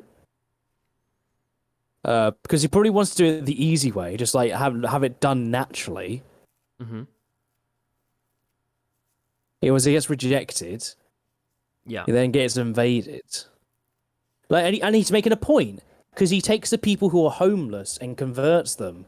Yeah, the ones that are desperate, the ones that actually are tempted. Exactly. Yeah, it's not. He gives them purpose. This isn't a black. It's not a black and white binary. Like you said, you need perception for this to work. Like it's the president's strong enough minded to not be manipulated by the earpieces to the point where he would just simply walk into the Cybermen chamber and be converted. Also, he does remember that Mr. Crane earpods don't work, so it's not. Well, they don't initially. There's a chance that people can just take them off. Yeah, it's not bulletproof. It's not a bulletproof piece of technology. Yeah. It's something that it can work. So people are going to need to get reined in. There'll be people who need to be reined in. Yeah, and I'm pretty sure that's implied and pretty well established that the earpieces aren't They're not like mega juggernaut. They're not mega juggernaut powerful. You know, they are manipulative, but they aren't. Well, the fact that everything. there's fake ones too. People, there could be people out there who have fake ones. Yeah, and also if you noticed, I could be wrong, but I believe in that scene he was only wearing one. He wasn't wearing two. Did you notice that detail? I'm pretty sure. I'm not sure. I'm pretty sure the president only. Oh yeah, wears because one. some people wear one. Yeah, that's true. Yeah. So yeah, actually, that's actually completely true. There's some people that wear one, so they need the two because that's how that thing works. Yeah, it's again. He's going to the whole red button press thing again. I'm just going to check. I think Mr. TARDIS is assuming that, like he did with the emotional inhibitor, he's going down the whole black and white binary red button press narrative where he thinks that the AirPods are all powerful, and they're not. It's established in the story that they're not. They are manipulative, but they're not all powerful. The president is wearing two. Okay. But the thing, there is times that people are wearing one. Yeah. I think you have could to... be wrong on that. Unless I'm thinking of the finale. That might be what I'm thinking of. I mean, to be fair, there is one wearing one when they take the other one out. The brain comes out. Oh. But I think it's a thing of like trying to manipulate the president with the AirPods and failing would massively backfire. But taking him blindsided, crashing the party that he knows he's going to be at because the president says that to Pete right in front of him before he leaves the meeting, knowing that's going to happen, absolutely 100% guarantee, well, not 100%, but it pretty much guarantees that you're going to have an easy way to assassinate a president or have him converted. Like, there's only an option when he's surrounded by Cybermen. Whereas if he attempted I think this is also the president's last chance to see the light. I guess is what his rationale could be as well. Yeah. But also, it's like if he tries to use the AirPods to manipulate him and fails, it would backfire. And his whole plan could fail.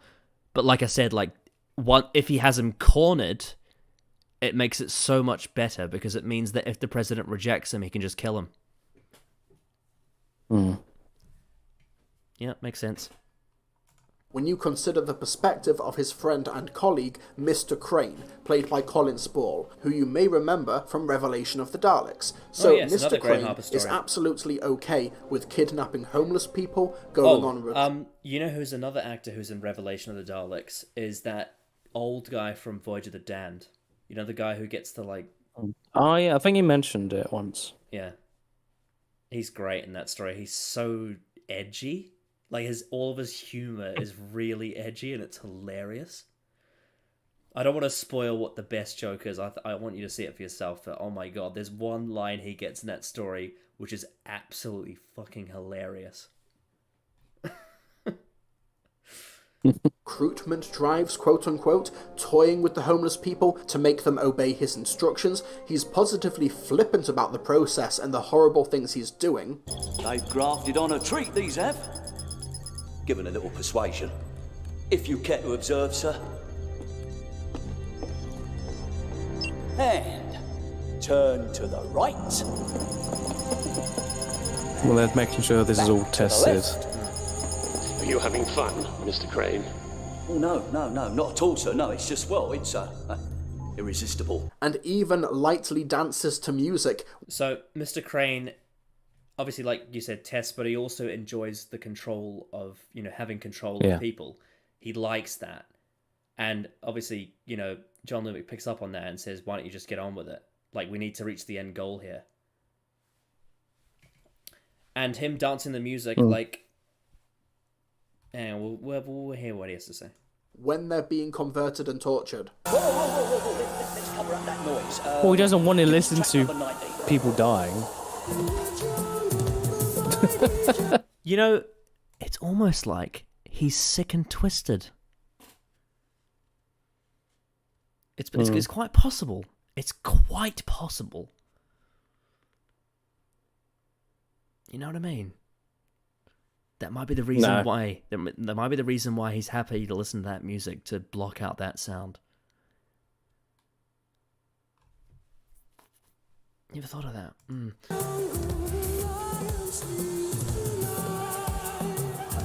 However, once the plan is in action in the Age of Steel, his earpods try to brainwash him.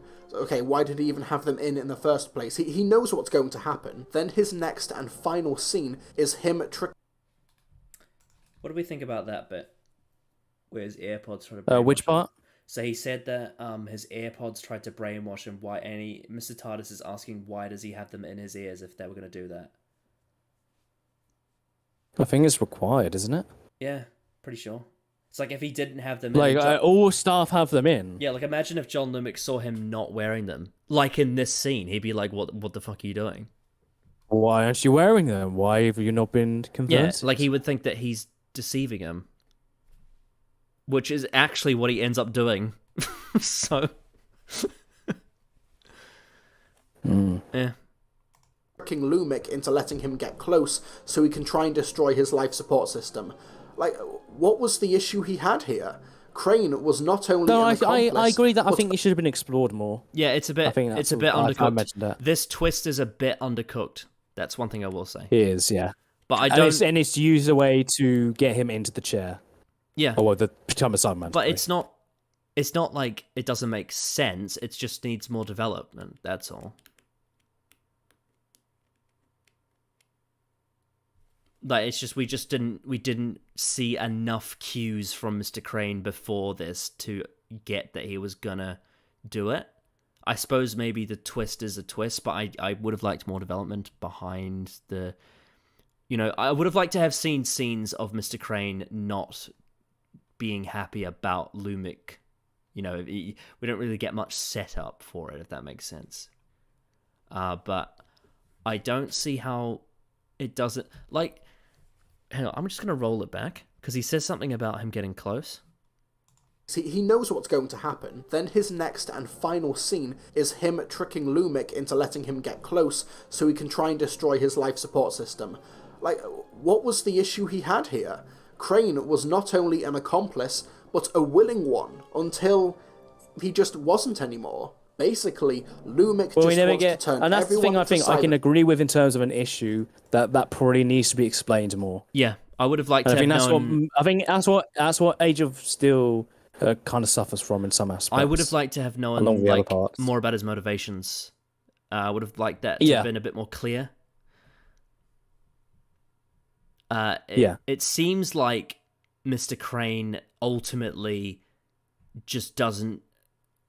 He's working for Lumick, but he doesn't... And that's about it, yeah. But he doesn't agree with his end goal, and he wants revenge on him. That seems like what it is, but I just wish there was a bit more development, that's all. I would have liked to have known his motivations a bit more. I would have liked to have seen a bit more disdain shown from Crane towards Lumick before the twist. It would have... But again, it's like... that. This is... He's the only character in this whole story that could have done with a bit more development. Every other character is so well done. It's like... I think that's a pretty good record, if you ask me.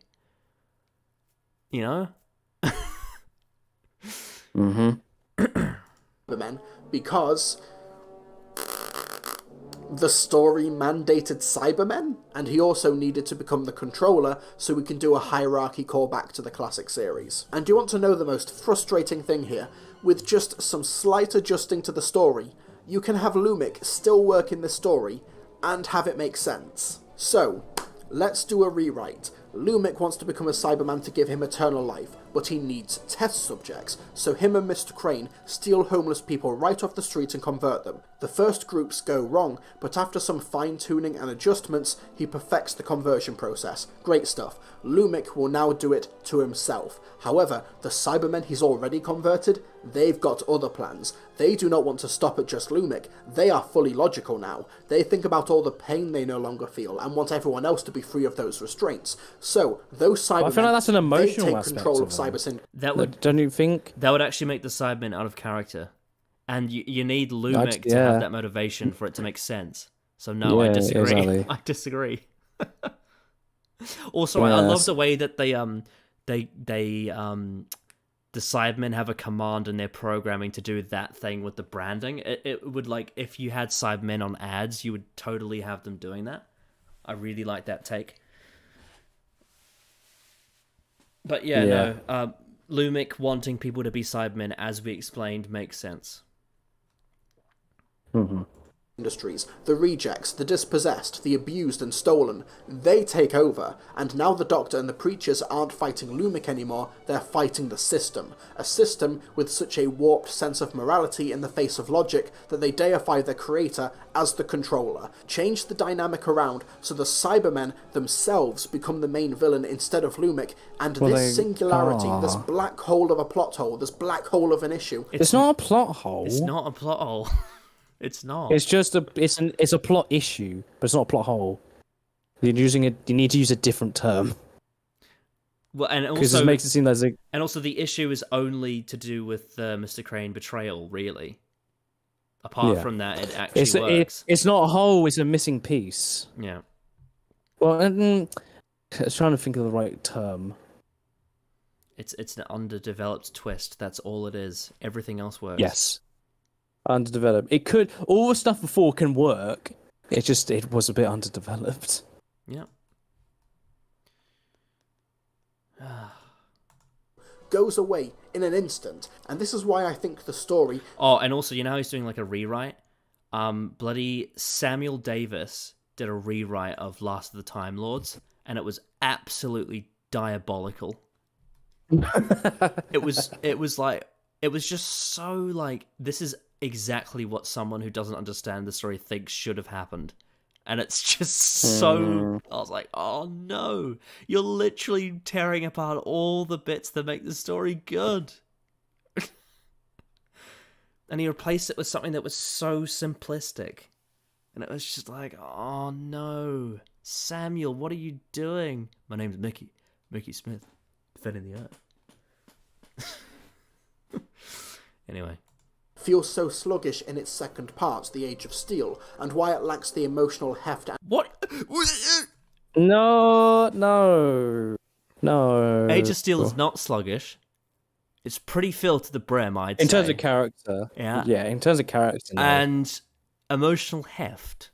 Are you joking? Jesus Christ. And potential from Rise of the Cybermen, because we don't actually know what and why. Like, Lumic's plan is just convert everyone into Cybermen, and that's literally all the audience are given. That's wrong. That's not. We actually get an explanation. Mm-hmm. We've already explained it, though, but yeah. Mm-hmm. Negotiate and reason with Lumic towards the end, it just doesn't resonate, because the Doctor is arguing against a position that's not tenable, and the audience don't have a frame of reference for. Now, no... What are you talking about? What do you mean we don't have a frame of reference for? It's all there. It's all there. It's all there. Oh, good God. Notice how I say frame of reference, because Lumic doesn't necessarily need a good motivation or a good plan. He just needs... But he does have one. But he has one. He has one already. Did you watch Rise of Cybermen? Jesus. Something. And in this story, it does everything around it a disservice because he doesn't have that something. For example, the Doctor and Mrs. Moore, they use the cooling tunnels... Also, one of the best directed shots in the story. I love the way this shot looks. The mistiness of it. Oh, lovely. Underground to get into the main base, but they find that the corridors are full of Cybermen. This episode uses this moment as a jump scare because, look how many Cybermen there are. Nah. They use the scene also... also... That they're there. They also use the scene to develop Miss Moore's character as well. I don't see why it's a problem to have Cybermen in a tunnel and have it be scary. Like, what's bad about that? I don't see what's wrong with the scene. You're allowed to have horror if you want. It's not like it doesn't make sense. It's like they have to travel somewhere. They have to talk about her backstory somewhere. Adding it in with a scene with tension and horror, like, why wouldn't you want to do that? It's like, you know? You get character development and tension at the same time. It's like, where's the issue? It's not style over substance. I think that's the angle he's trying to get at. He's trying to say it's style over substance. It's really not. However, I'd argue that a better moment in this story would be, how many homeless and missing people did Lumic convert? That's the missing element of the story. And I'm not trying to bash this two-parter, because I do like it. It's a testament to its sums. He does like it. Okay. That the whole of its parts is able to be elevated by them, like Graham Harper's incredible, bold and dynamic direction, the Cybermen's new design and screen presence, Noel Clarke's performance, Murray Gold's music, which doesn't feel like a retread of the Daleks' theme, but it gives the Cybermen their own distinct flavour. However, it's the world building it's more which imposing lets the and like whoa. inevitable. Did you just hear what he said? He said that the world building is the problem. Whoa! Oh man, that's a bad take. That's real bad. They really establish a lot. The world building in in this this episode. The world building is one of the best things about the story. You actually get so much in Rise of the Cybermen. It's actually kind of unreal how much world building. There's a reason why Dylan often goes back to revisit the stories, because he loves world building, and that's exactly what this story is. It does a lot of. Oh, this has world building. What? I know. Oh dear. Drastically. And you may say that's unfair, Wait, but hang on a second. is able to be elevated by them, like Graham Harper's incredible, bold and dynamic direction, the Cybermen's new design and screen presence, Noel Clarke's performance, Murray Gold's music, which doesn't feel like a retread of the Daleks' theme, but it gives the Cybermen their own distinct flavour. However, it's the world building which lets the side down drastically, and you drastically. Jesus Christ. You may say that's well, they have unfair, detectors in their prime, so if someone sneaks in, they're there. That's why they're there. Like, they detect that the Doctor and Mrs. Moore are in there. It can easily be snuck in, so that's why they're there. Yeah, ever heard of security? I guess it's just slow to activate. You ever heard That's probably my issue with it. You ever heard of security? We're in a parallel world. World building is the bedrock to a story. And that's why it's so good, because it's actually good. And I don't there know is why some. you don't think it is. This man literally, unless he's no, he can't, because it's the same story. Rise of Cybermen. He literally talked about and showed a scene of the world building, and he literally said that Rose and Ten go to like sort of the high life, and Mickey goes to the grounded elements of the world. How is that not world building? Maybe. And how it's slightly different to our world. It's like, what? No, but and you need to have a story about the homeless people, Callum. Otherwise, it's not good. Oh. Yeah. This fundamentally by design, and while some of the emotional and character beats are continued on in Doomsday, this lack of clarity and world building makes its way there too. No. No. The world building in this story. The world building in this story. They do even more world building. Oh yeah, but the world building in this story sets up what we get in Doomsday really well. Like Doomsday as a finale works. The parts of it that are great. Some of them because of how well Rise of the Cybermen builds it all up. And Russell then takes all of those elements that have been set up and uses them again in a really effective way. So, yeah. So we sealed them inside the factories. Except people argued. Said they were living. We should help them. This feels like it needs its own spin-off to justify. Like, No, it doesn't. Why does it need that? No, it doesn't. It doesn't need a spin-off. That line alone is just simple. It's like I hear this. Of course, regular people I would hear think this that. all the time. Like people say this about the Time Lord Victorious. They're like, "Oh yes, the Waters of Mars wasn't valid until they did the spin-off." It's like, no, what are you talking about? And then people are like, "Oh, Last of the Time Lord sucks because we don't get to see the year that Martha traveled." It's like, are you actually stupid? do you not understand what the point of the storytelling is? And it's also some people say this about Reservoir Dogs, which is a Quentin Tarantino film. They're like, oh, the film doesn't work because we don't see the burglary. It's like, you do realize the film isn't actually about the burglary. It's about the people in it. Seeing the burglary wouldn't actually do anything different. It would just add a scene. Doesn't need a spin-off. Genuinely love to see a 3-part Big Finish drama called Pete's World, starring Sean Dingwall, Noel Clarke. I mean, it's not that you can't. It's not gonna happen now. It's not that you can't. I mean, it's not gonna happen now. No, it's not that you can't do that. It's just, why does it? He makes it seem like it's needed. Yeah. Why does it have to be told in this story? It's not like it has to be told. Ugh. Clarke, Andrew Hayden Smith and Penelope Walton as Harriet Jones, depicting this, because this scene is so vague, but its subtext is so politically loaded that it begs for explanation. Unfortunately, because of the mandates and the requirements to set up Army of Ghosts and Doomsday, it means that Rise of the Cybermen and the Age of Steel falters as a result. It's still No. Not as well. Not for the reason you're just saying. Age of Steel, yes, is nowhere near as strong as Rise of the Cybermen, but not because of the world building. That's not its issue. Oh god. They actually do so much. Like, they do so much. Like, they established there's a president instead of a prime minister. Like, that's such a small detail. But that is world building. And it leads to that world building. It leads to that really funny line where Rose is like, well, maybe Lucy's just a bit thick.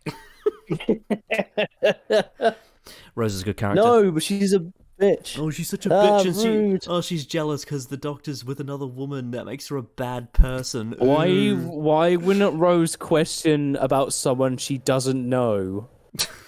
Like, at first, fine, but then it's like, maybe, like, she's a bit stupid. God, all the people that say that she's selfish and Journey's End because she doesn't get the doctor she wants. It's like, are you serious? What? Why would you not want to question the authenticity of the partner you're going to live with? It's not selfish at all. Jesus Christ. Enjoyable in parts as a 90-minute big-budget TV story, but honestly, it could and should have told a much richer story in a more dynamic world. It's already a rich story. The actual parts they have in it are great. The thing is that when you can criticize Age of Steel, it's more about the execution rather than the world building. It's more about issues that the plot presents that don't quite add up. But that's not to do with the world building. It's not to do with the characters. It's not to do with like the actual parts. All of the parts that are in it are great. It's just to do with, you could criticize in part 2 how some of the plot moments are executed, but it's more like it's completely different to what he's saying about the world building. Much more well-defined characters. This story... No. Well-defined characters. Interesting. Interesting take there, Mr. TARDIS.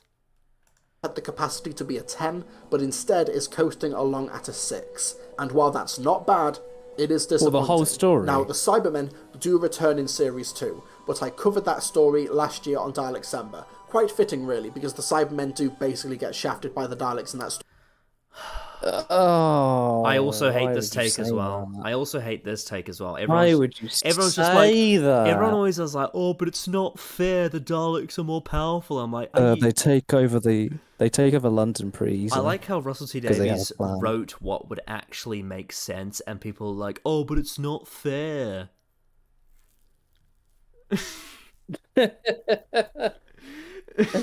It's not like the Timeless Children where the Cybermen are literally pushed to the side for the main story, quote unquote. This is just like, they do what they do and they do it well, and then the Daleks are a completely thrown in wrench that takes everything off rail. which makes sense because they're the fucking Daleks. Also, you have to put in perspective, when we had this massive discussion with that person on Twitter about how the Cybermen have multiple plans going on at the same time. They have to juggle a lot. They have to juggle a lot for what they're doing, passing through the void as ghosts, being in disguise, converting people, and having to deal with the Daleks and the Doctor. Like, they've got a lot on their plate, and one of the best things that they do is that they have the situation where they realize that there's a greater threat and they have to team up with the humans temporarily. Like, the Cybermen are really well done in Amigos Doomsday. But it's not fair. They're not as powerful as the Daleks. It's not fair.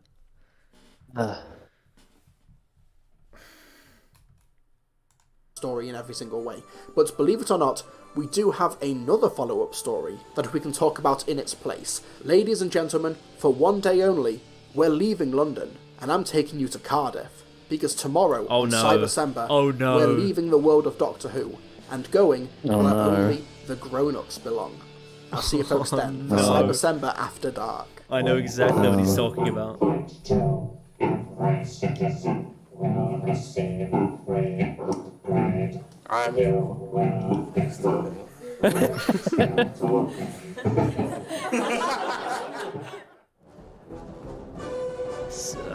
that was alright until the end. Cyberwoman. I can't. He actually did Cyberwoman. I think it's kind of. I'm really like annoyed that he shafted Doomsday to talk about Cyberwoman. Where he's like, oh, the Cybermen were shafted there. Let's instead talk about this. Well, guys, if he thinks it's good or bad, it's like, oh. I'm also just gonna point out that Jake gave Doomsday a 10 and Cyberwoman a 0. Yay! So that kind of illustrates what Jake thinks of those two stories.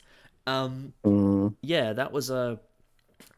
So he likes the story more than I thought that he was gonna say. Yeah, but yeah. But his criticisms of it were dumbfounded. Rose 10. Some of the I don't know if you talked about the Mickey stuff in any way. That was too wrong. The Lumix stuff was like I was kind of taken aback by it. Mm-hmm. It was just like it's very clear why he's doing what he's doing. Yeah, I mean, I know that Mr. TARDIS likes Series 11, so maybe he likes it when things are stated very obviously. I don't know. Maybe Lumix should have given an exposition scene about his entire motivation so he would know. As I was a boy, I always felt like an outcast, like something different. Oh, God. And now, I am different, but the superior being. I've never been able to feel emotions, and I never will, and no one ever should. Because I never felt emotions, inventions were made at the best of my ability. And then from pure logic. And then the Doctor comes and goes, wow, that's an inner conflict. Well, that's certainly an inner conflict. Yeah, I mean, not as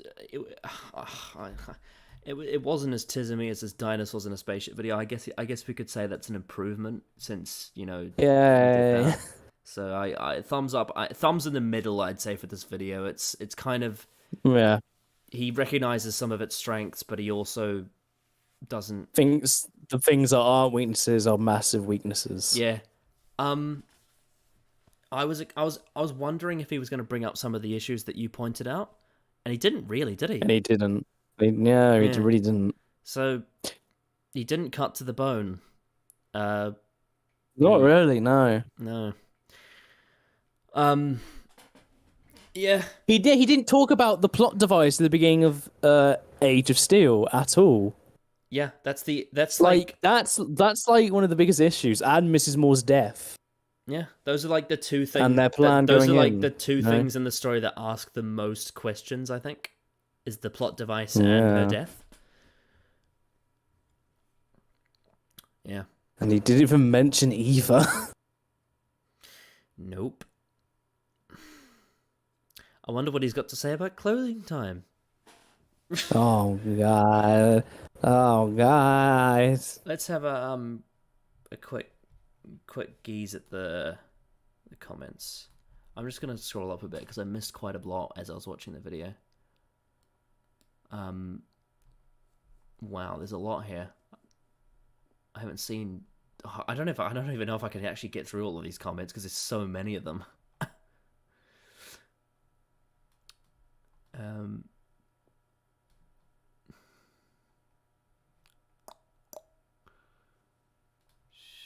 While you do that, I am going to go to the toilet. Yeah, when you get back, I'll get myself another glass of water, but I'll just deal with comments first. I always thought this Cyberman suit didn't make sense for commercial purposes. Why, Game Troll Prime? Explain yourself.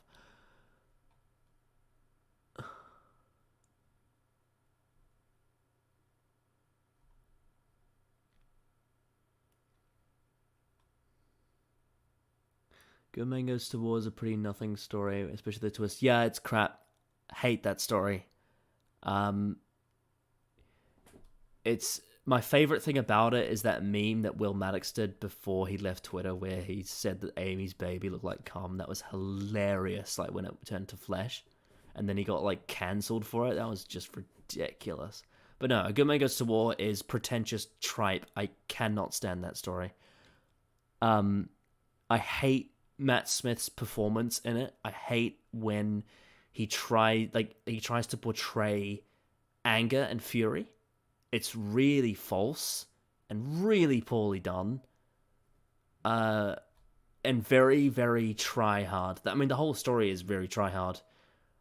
And I hate all the gloating and the self-aggrandized just ass-kissing itself. You know, it's proper bad. And I hate, like, how Moffat tries to force a team up. Like, he tries to do the Stolen Earth, but he doesn't do it with any build-up whatsoever. The Paternoster gang are just so, like, forced in. Yeah, it's crap. Cannot stand it. So overrated. Like, there are some people out there that give A Good Man Goes to War like a 10 out of 10. Like, I do not understand that. I do not understand that at all. It's horrid. And, like, Madame Kavarian is crap. The Silence are crap. It's just bad. It's really bad. And like I said, one of Matt Smith's worst performances. Absolutely. Like, it's diabolical. I can't think of a single joke in the Chibnall era that's funny, full stop. There's this one joke in Praxeus where the Doctor remarks that Ryan smells like dead bird. I thought that was quite funny. But that was probably Pete McTeague. There was also that one bit in A Haunting of Villa Diodati where I think his name's... Is it Lord Byron? Flirts with the Doctor. I thought that was quite a funny scene. But yeah, I'm scratching and clawing for jokes. There's not that many that are funny. In the terms of cohesive universe, the show has only captured the feeling of Rata D once, and that was Series 10. Yeah, I'd say so. Series 10, like, I don't think it's as great as some people say, but I do really like it, and I do think that the focus that it puts on characters is very RTD, but I think it's also backfired in some areas by some of the Moffat-y stuff. Like, I really don't like the bit where Bill gets resurrected and the Doctor falls. That was very Moffat, and her exit with Heather reminds me a lot of the end of Hellbent with Clara and Matilda. And there's the whole line with, like, with tears, there's hope. It's just too saccharine for me.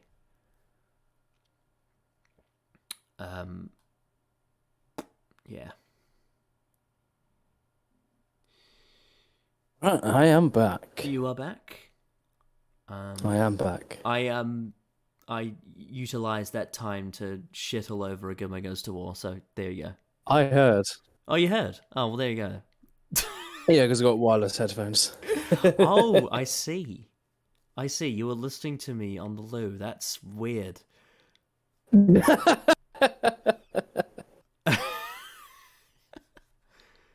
Yeah. Well, I'm good that... I can get what you mean. A lot of people in the comments are agreeing with me. That's the first time that's ever happened. Usually I get a lot... I usually get a lot of pushback on that one, because that's a very popular story with, like, Smith-era fans.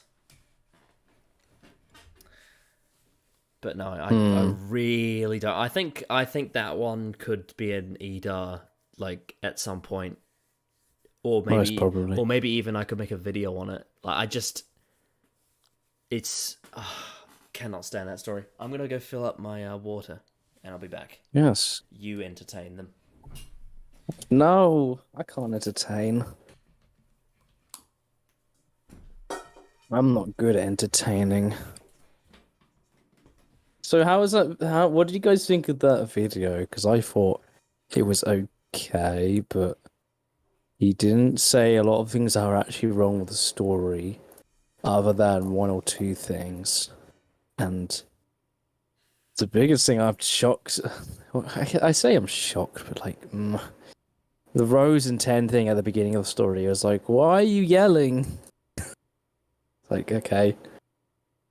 Don't really see why that's an issue.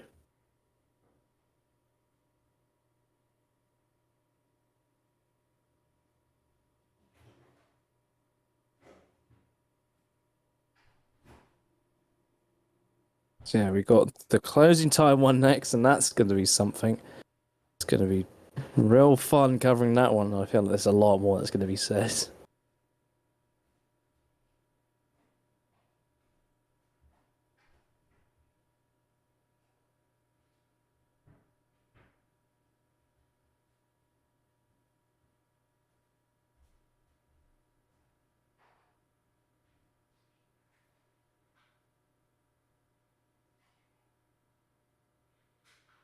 Oh, like the suit just looks like it's suited for military combat with the blocky lack of stylishness. What so many people want. Like someone wouldn't necessarily want the upgrade. Well, I guess you could sell it as it being functional. You know, like well, yeah. If people like, it's very functional. You won't break. Easy moving. All that kind of stuff. I think it's fine. I don't think there's nothing necessarily wrong with it.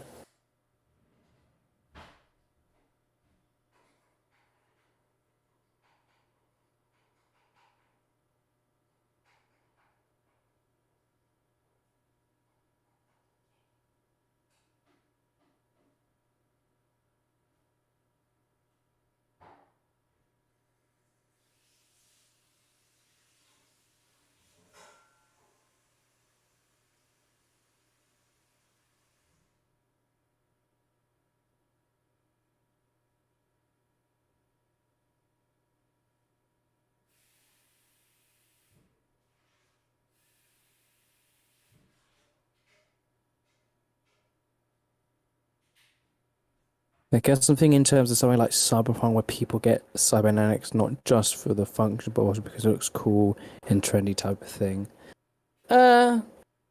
Sorry, I guess, well that's, with this one it's, I think Lumic is always, he tries to make it look functional and makes sure it's all unbreakable, all that kind of stuff, and I think he tries to also make it just like quite stylish in a sense. I think it's fine.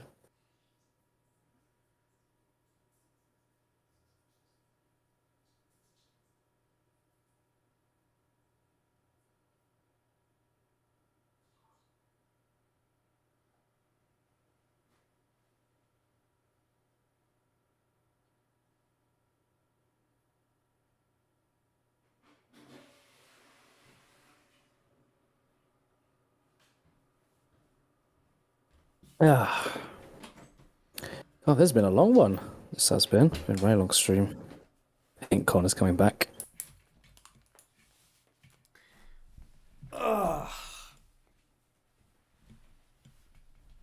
Evening, folks. Evening. What's the goss? Prime just still explaining how he doesn't really like the suits. Who? Prime. Oh, what, the Cybermen suits? Yeah, they're more. They look more like they're for military than, like a branding. Like not people would want it as an upgrade. Oh. No, that's just your opinion. Haha. I just said like because it just looks it is functional, and then like he would obviously brand it as like this is like very safe. You can still move about if he was gonna like promote it in that sense. Look, it's established in this story that Pete Tyler managed to sell soda pop to people as a health drink. Like, they will eat up anything. There will be people as well, absolutely. Yeah. And also, like, if you've never seen that before, you're like, whoa, that's crazy. And also, you've also got to take into account the earpieces, the propaganda that comes through the earpieces. Yeah. There's many factors at play here. All it takes is a lack of understanding that you will lose your emotion to be manipulated into wanting that. It's not necessarily about making it sexy, even though I do think it is, but it's not really about that. Also, then there was that bit in Torchwood where they tried to... Also, yeah. No, but people in real life who like this show, who like these Cybermen, like the designs. Or at least some of us do. Yeah, that's true. I know Dylan doesn't like the designs, but he doesn't like a lot of things that are good. Yeah. I'll never forget that Series 3 podcast. That thing is cursed. I genuinely had to leave Twitter for like a week because of that. I'm glad I wasn't on it. I will never, ever, ever forget him saying things like, there's nothing wrong with Gridlock's writing, but I don't give a shit about it, so it's a 5 out of 10. I was like, what? That doesn't... I mean, that's fine, but you can't... I just hearing that, like, him neglect story after story. There's nothing wrong with the writing. 5 out of 10. I know. He was just like, he said that for the first 3 episodes. He said that for Smith & Jones, Shakespeare Code, and Gridlock. And then when he got to Daleks in Manhattan, he's just like, right, this is just normal garden shed shit, isn't it? And then with Lazarus Experiment, he didn't even bother to rewatch it, so he just went with Joey's score. Oh, that seems a bit unfair. And like, I'm fine giving Joey, that not a great score. But... Joey gave that episode a 1.5. That's really low. It's like it's a 3. And I was saying to him, I was like, yeah, but the character drama is really good. And he's like, no, it's not. The Doctor's really mean to Martha. I would accept a 3. Anyway. But actually, no, probably 4, because I think it's better than Closing Time. The character drama in The Lazarus Experiment is really good. Yeah. Really good. I think 1.5 is very harsh. That is really hard. Like, you're getting that's like you're nah. That's like, you know, you're getting that's Hellbent. That's like you're getting to Hellbent. That's like there. Hellbent, Timeless Children Kill the Moon tier. Yeah. Around that 2 is when like this ruins a lot of the show. Mm-hmm. I don't see how Lazarus Experiment, for as shit as it is in a lot of aspects, how it ruins the show. Well, it doesn't, because what it actually adds to Series 3 is actually really good. Yeah, exactly. It adds to the show. Like, when you look at Series 3 as a structure, the Lazarus Experiment doesn't damage the series, it only damages itself. No. Yeah.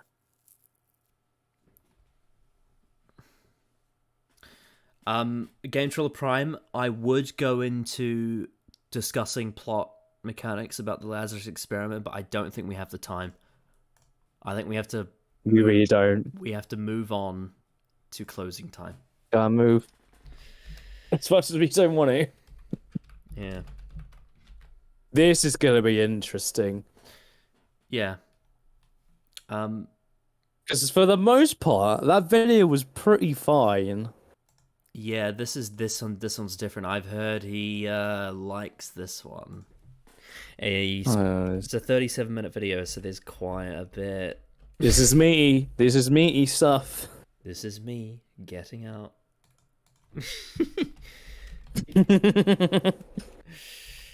Also, I hate I hated listening to a podcast a few years ago with like Dylan was on it with a bunch of people where they were saying that scene's heavy-handed. I was like, what the fuck is wrong with you?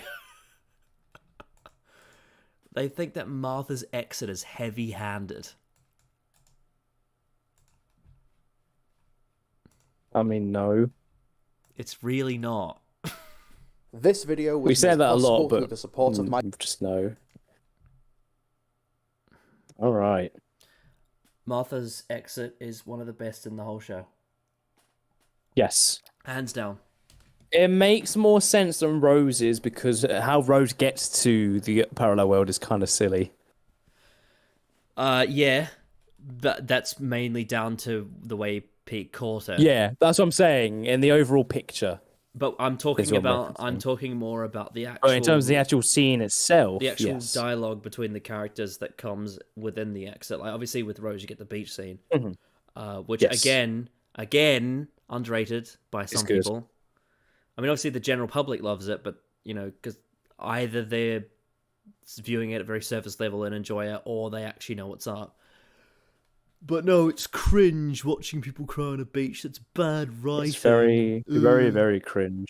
Very cringe. Obviously, there's no, there's no information that could possibly give context as to why it's happening and what it means for the characters. No, that wouldn't exist, would it? Oh, I never forget when Dylan tweeted saying that the only reason the beach scene exists is because they couldn't think of anything better to do. What?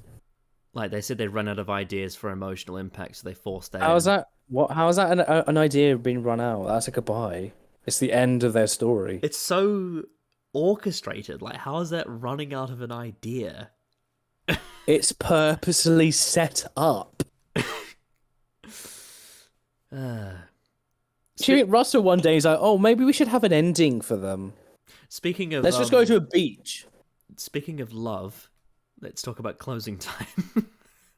No, we don't love it. No, but it's about love, though, so you have to like it. It's about the power of love. Mm-hmm. So it's. I'm not against the idea of like the power of love, but in the way this story does it, and a lot of Moffat era stories. But this one, like, it literally says, I will give you an example of when the power of love is actually well written in a piece of storytelling. The novel for the Deathly Hallows, when it's revealed, like when it reveals like what Lily's spell was when she died. She basically saves Harry with the power of love, but the way it's executed is actually really well done. Whereas this is not. No.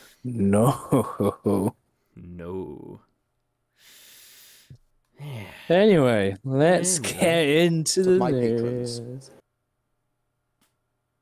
The most precious thing on this earth is the human brain, and yet we allow it to die. I like how he added. He added John Lumick's motivation in his intro, but didn't even realize he had one. Fucking shit in your face, mate. Shit in your face, bro. That is funny. That is dramatic irony. But we allow it to die. Oh God. That sounds like a motivation. It's quite useless to resist as we are stronger and more efficient than your Earth people. You belong to us. You shall be. It's a pretty cool intro, actually. The ascension shall begin. The strength and might of the cyber race will be confirmed. Oh yeah, I often hear people criticize David Banks for making the Cybermen sound less robotic and more human and like more emotional. I'm like, no, his dialogue is very robotic.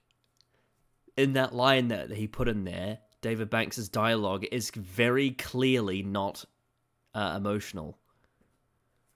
It's like, will be confirmed. I guess because they say excellent they think that that's emotional. It's like, excellent. This is excellent, Doctor. That doesn't necessarily mean that it's emotional. Yeah. Pain. Oh no. Oh. Fire.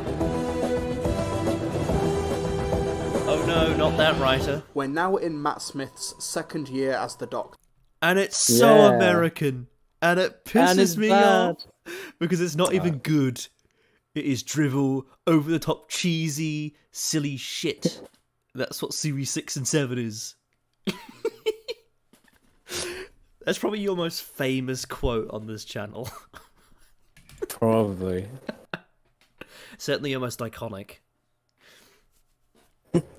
In an X-Men review. However, before we can talk about closing time, we've got quite a bit of context to apply. Oh, do we? Firstly, while this is the first pseudo-starring role for the Cybermen in the Stephen Moffat era, this was hardly their first appearance, as we got a heavily damaged one in the Pandorica Opens, as well as the group and that was a lot better than what we got we also here. got to see the Doctor destroy a fleet of them to So here you send go, a I'll message mention at this the earlier. beginning of A Good Man Ghost. I don't really have much to say about the Cybermen in before closing time.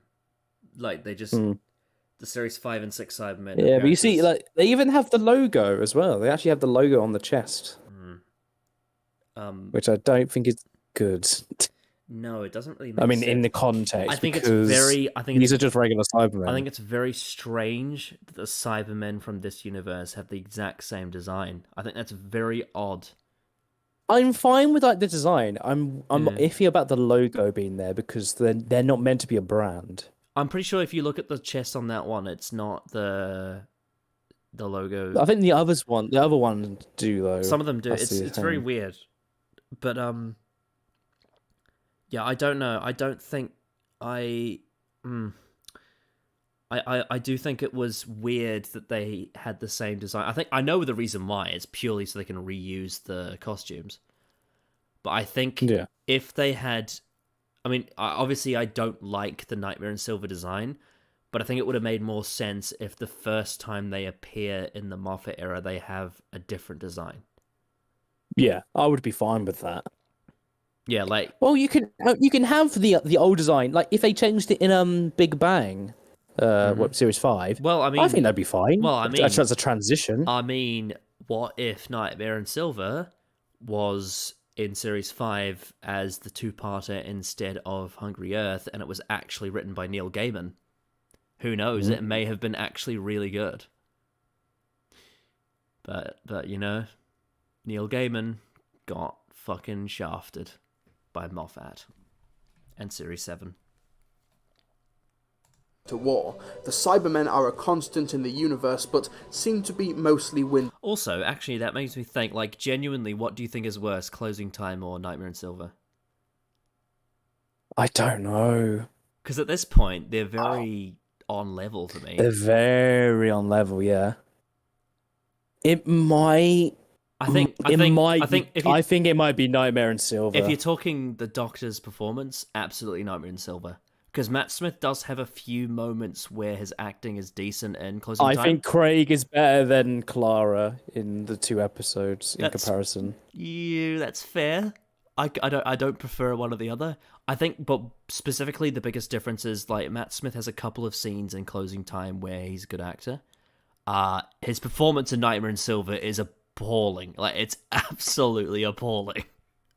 Especially when he's playing Mr. Clever.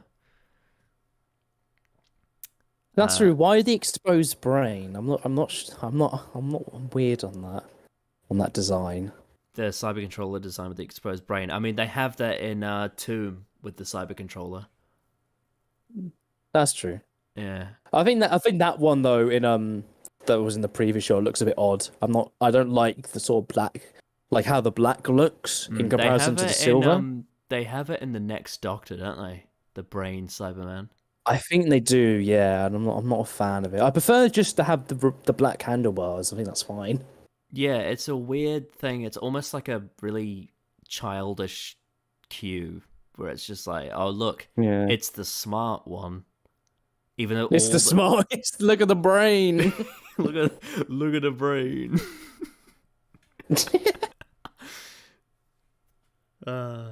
Window dressing. Yeah, and that's unfortunately, for fans of the Cybermen like myself, this trend would continue in closing time, as the Cybermen are kind of the primary threat, but they work as the B-plot, with the A-plot serving as a sequel to the Series 5 story The Lodger. More context, basically The Lodger was a companion-like story I don't think he knows what where the B-plot Doctor had to means. blend in as a ordinary lodger underneath a flat, which had strange alien goings-on. But the Doctor's charisma and popularity... Oh yeah, there's a scene in Black Orchid where Peter Davison plays cricket, and I saw that as a kid, and then a couple of years later I saw The Lodger and I saw him playing football, and I was like, oh, that's kind of like that. I was just kind of comparing the two stories together. Well, I imagine the cricket scene is better because in this scene, the keeper... Because as a fan of football, pisses me off how shit the keeper is. Like, but it's like, it's not even like realistic Sunday League stuff. Because he goes on one shot, he goes the literal opposite way in the most hilarious way. Yeah. The cricket scene in Black Orchid's great. I love that scene. It's so funny how they had someone lined up to be the replacement player, and they were like, oh, yes, you're the replacement player, that's right. And the Doctor's like, oh, yeah, yes, I am. And then he plays cricket, and he fucking smashes it out of the park, and they're just like, he blows the whole scoreboard away. And then him being really good at cricket gets him goodwill with the people in the house. It actually ties into the plot. It's really cool. Fifth Doctor is good. Yeah. Y'all haters can die. So 2018 Connor. Or 2019. Yeah, I know. I can't believe it. We put him at the bottom. We put him literally dead last. Did you actually put him bottom? Well, we didn't include Jodie because she'd only had Series 11. But out of all of them, we put him dead last. Wow. Yeah. Crazy. I've rewatched his era kind of twice now. I mean, this is like the second rewatch I'm doing since then. He's really good. Really good. Peter Davison's underrated.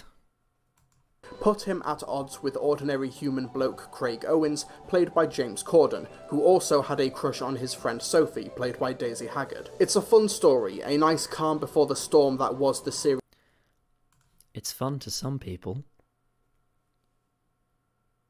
It's about 5 or 6. It's fun for some people.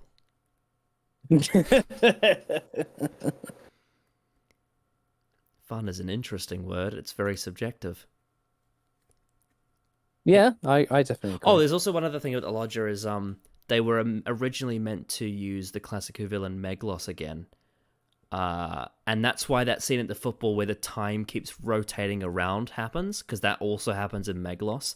But they just decided not to have they just decided to ditch the Cactus Man being in it, and instead they just had a weird... I don't know. I don't know even how you describe that villain that's in the Lodger. It's just, that is kind of odd. Yeah. They just sort of erased the villain that was going to be in it, and instead just had an ambiguous, an ambiguous rooftop that is retconned as being the Silencer's spaceship. It's an AI. Connor, it's an AI. Yeah. Yes, the AI. The bloody AI. Honestly, AI can make or break a video game. Yeah, depending on the game. But I mean, if you're playing single player, that is.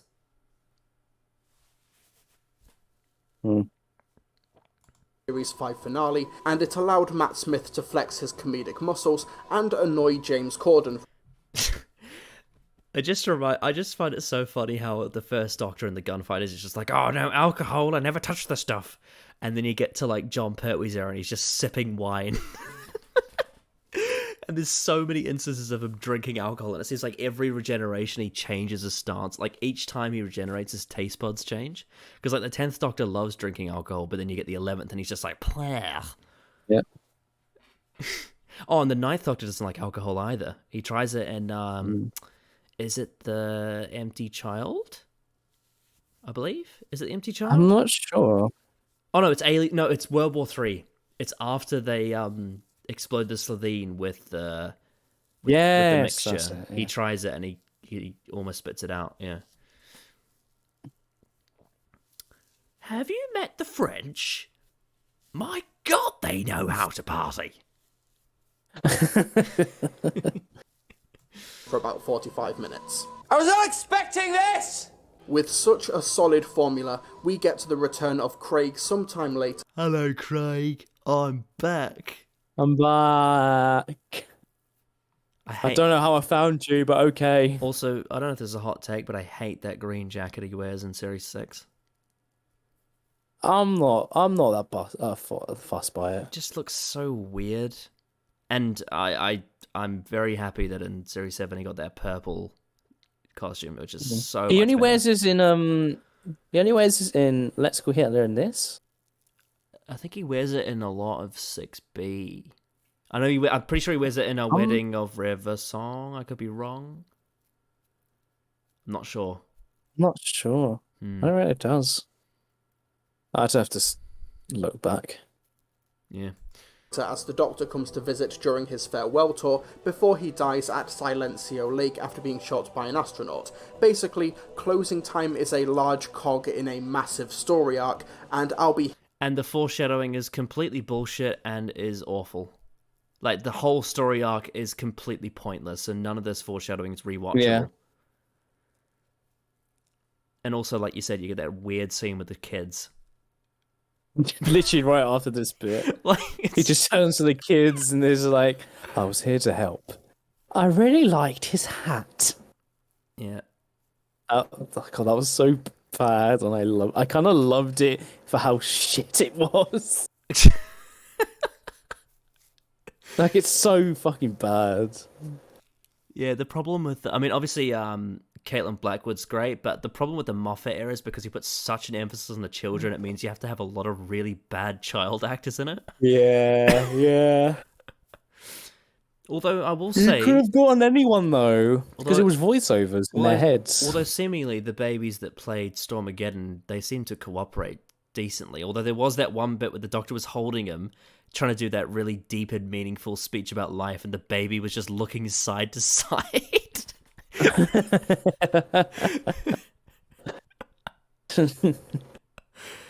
Oh dear. Here forever if I try to set it up any further. So the 11th Doctor visits Craig, who is alone with his new baby Alfie, because Sophie has gone away for the weekend and he wants to prove that he Is he just going to keep playing that music over and over? Because I might get sick of it. But this is the intro. Do this on his own. However, there are power shortages in Colchester, specifically under a department store, which the Doctor quickly bases himself in to learn more about it. Look, they gave me a badge. Oh, look how stupid I am. I don't understand what these are. Very thoughtful. As that. Why do again, this is the thing with Series 6, is they just suddenly decide to make the Doctor so much stupider than he actually is. Yeah. Like, they really had to dumb him down for the comedy. Quote unquote comedy. Yeah. And then does scenes where he's really, really smart. Like, really smart. It's so bizarre. And it's so stupidly inconsistent. It's trying so hard to do the, like, quirky Tom Baker stuff, but the thing is that what made... Not understanding what it actually is. Yeah, what made the Fourth Doctor so funny is that he didn't understand social interaction, and he didn't get that he was funny. He just said things that sounded normal to him and they were funny to us because they were idiosyncratic. Whereas Matt Smith's Doctor in Series 6 and 7, he's actually stupid. Like, he's genuinely dumb. Yeah. And he's really flanderized, and I hate it. That does happen. It turns out the power is being drained by a Cyberman. That's the Lamborghini I really like. That's the thing you like about the story. Yeah, it's the thing I like about the story is that Lamborghini on the floor. I want that Lamborghini. intact, with the Cybermen laying dormant in an unknown location. It's up to the Doctor to learn It does what's a lot of happening those without getting weird Craig and cuts where his it goes child forward a harmed in the bit. process. I think it's worth starting this review with the episode's biggest strength, and that is Matt Smith. Oh, here we go. Oh, no. I actually think he's not that great. He's not really good. There's little bits. Comedy moment but of the week. for the most part, he's pretty bad. He's only good in the moments where he has to be tender. And there's that bit where he's got his head on the TARDIS. That's it. Everything else, he's terrible. All the comedy scenes, he's really bad. All the dramatic scenes, he's over the top. Like he's doing the whole, I can't save you, Elfie. And then there's like all the really slapstick bits and the bit where he has to all the really insensitive gay jokes. He's just not good. I'm sorry, he's not. A part of it is down to the characterization, but it's also the performance as well. You're really not playing to his strengths with this one. I think probably his best acted scene is the one where he's on the couch with Craig. I don't like the foreshadowing because it doesn't. It's really for nothing. It's really stupid for Series 6's like overall arc. But I do like. I do think the performance works because he's very good at doing the whole like, oh Craig, I'm so old now, and I'm ready to die. My time is running out. But it's not because he's just going to be a robot. Actually, I feel like Wedding of River Song doesn't get enough shit these days. Like no one ever talks about it. Nah, I'm like, no, because all the new stuff is like even just weird, and it's like, but yeah, that episode is. Well, the thing is Wedding of shit. River Song doesn't impact like Doctor Who's lore as much as stuff like Hellbent and Timeless Children. It is really, really shit though, and I don't know why people don't talk about it. No. Like, it's proper bad. Very bad. And, like, Will actually pointed out something really interesting was that, like, the wedding scene on top of the pyramid, the dialogue that River has, it's very Attack of the Clones. You know, the bit where she's just like, and I am obliging my life to you, my love. It's very, like, Naboo, Attack of the Clones kind of dialogue. And it's just like, why do you have to have a wedding? Why can't you just like shake hands? It's so stupid. Writing and the comedy itself feels a tad laboured with a lot of cliches. A tad? A tad laboured, you think? Just a little bit. Just a little bit. Oh dear. Particularly the running joke of people mistaking the Doctor and Craig for being a couple raising a baby that's the together. only But person. Matt Smith is It's able just, to transform the material into something that feels fresh and special. That's what. It's really not though. How's it fresh? It's really not. This is kind of run of the mill. This is him redoing all the shit jokes he's already been doing the whole season. Yeah. Yes, it is. Yo ho ho.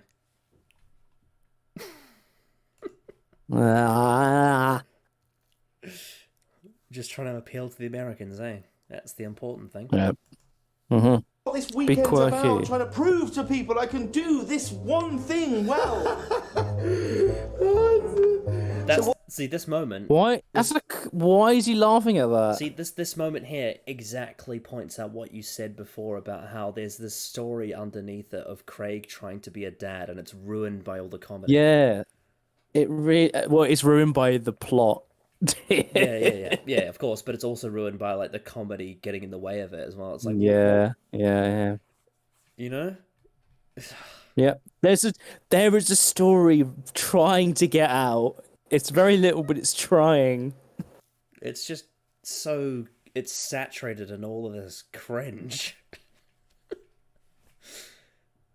And also, I think I've stated before, like in Series 6, Matt Smith as an actor, he starts showing more confidence on screen, but because he does that, it makes the comedy so much worse, because it means that he's rubbing it all in your face. And so, like, the cringe factor gets amplified to the max. And, yeah. Combined with the fact that he's, characterized much more stupidly. Yeah, it's not good. It's really not good. What did you call him? Will I blush? No, we didn't call him the Doctor. No, I didn't think you would. Which, of course, leads to the funniest recurring gag. The name of the baby. What? How is that? How is that funny? Oh, his name's strange.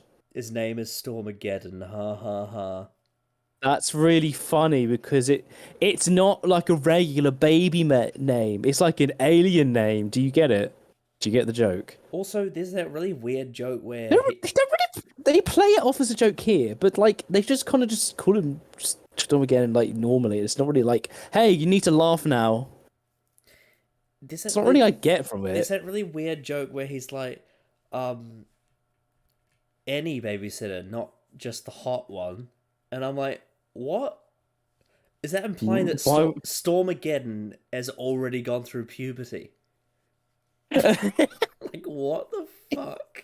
You can tell the difference between an ugly one and an attractive I don't one. know if these writers understand what happens when you put these lines in. Like, I know it's meant to be a joke, but it literally establishes things about the character. Good. It's like the bit in It Takes You Away when the Doctor has that bit of world building about like how humans went to war with what was it? What was the animal? I can't remember what it was now. But she says it at the start when she eats the soil. They apparently humans went to war with some kind of animal. Mountain goat or something? I can't remember, but it's like I know this is meant to be a silly joke, but you are literally world building right now, and it makes no sense. Yes. What are you doing here anyway? Yes, he likes that, Alfie, though personally he prefers to be called Stormageddon, Dark Lord of all. Sorry, what? That's what he calls himself. That music is so fucking jarring. Yeah, I honestly, like, we love It Murray. did that a lot. We do love Murray Gold, but I think he had a few missteps in this one. Well, I think the editor decided really poorly to put this in certain places. I mean, the editors often do this with Murray Gold's music. Like, Murray Gold composed a massive library of score for the 50th anniversary. Yeah. And then Moffat went in and said, "No, just play I Am the Doctor over and over again." And have weird sound effects. Yeah. Factor of the baby does a lot to shift the formula that was in danger of growing stale. See in The Lodger, despite James Corden mainly being known for... I just want to point out the entire of Closing Time is stale and doesn't need to exist. Like, yeah. I got 10 minutes in, I'm like, why does this fucking thing exist? Why do we have to bring back Craig? Why? Why does this fucking episode need to happen? Of all the stories that got a sequel in Doctor Who, it was this one. It's so unnecessary. Remember how Mark Gatiss wanted to do a sequel to Sleep No More? Wait, he did? Yeah, he wanted to, and then they rejected it, so he did Empress of Mars. Instead, he did a prequel to The Curse of Peladon instead, which I think he did a much better job than he would have done if he did another Sleep No More. God. Playing the funny fat guy character. Genuinely, Series 10 would have been really badly hurt if they did another Sleep No More, I think. Yeah. Essentially plays the straight man to the 11th Doctor's insanity and madness. It's a great subversion of James Corden's audience persona. You can't repeat that in Closing Time, however, so instead you have Craig on board with the Doctor from the beginning, but with the added context of the Doctor trying to do everything he can to ensure nothing happens to Craig and Stormageddon. He doesn't even want to be investigating in the first place, but he finds himself drawn... Yeah, I wanted more of that. Yeah, that was one... This actually is real neat. This was a nice, establishing scene for the story, but then after that it just turns to shit. Yeah. None of this drama I actually like the part where he's like, I'm not scanning for this particular thing. This actual part of the drama doesn't set up for anything. There's no payoff to this. It doesn't continue. It just leads into some really, really bad There's comedy. no there's no points like I shouldn't be doing this. I shouldn't be. I need to stop this. It's just, like stuff like that. I That mean, would be really cool. Hey, Instead, he goes and gets a job. Let me reference a great story. Waters of Mars. What happens when he gets inside the base? Oh, I really should go. Yeah. And that pays off in the end. Because what happens? Yeah, it does. Yeah. To the mystery of Colchester, with closing time being such a fitting prologue to the upcoming Series 6 finale, where the Doctor is... Because it's thematically deep, because it's called closing time, because the time on the Doctor's life is closing. Do you get it? Do you get it, guys? He's gonna die. Yes. Yes, I got it. And it also ties into the department store. It's so thematically deep and brilliant, isn't it? Oh, it's so clever. Clever. I will say, one positive I had to say about this story is some of the shots are well done, like the direction. Like, yes, it's pretty well directed in terms of just simple shots. Yeah, it's got decent things. It wasted on this story, but you know. Yeah, I do think that's one thing I will say about Smith's era is a lot of the direction is really good. Mm-hmm. It's a very polished looking series. It's polished looking bunch of stories. In terms of the way it's shot, for the most part, especially like the Nick Hurren episodes, like God Complex, like looks incredible.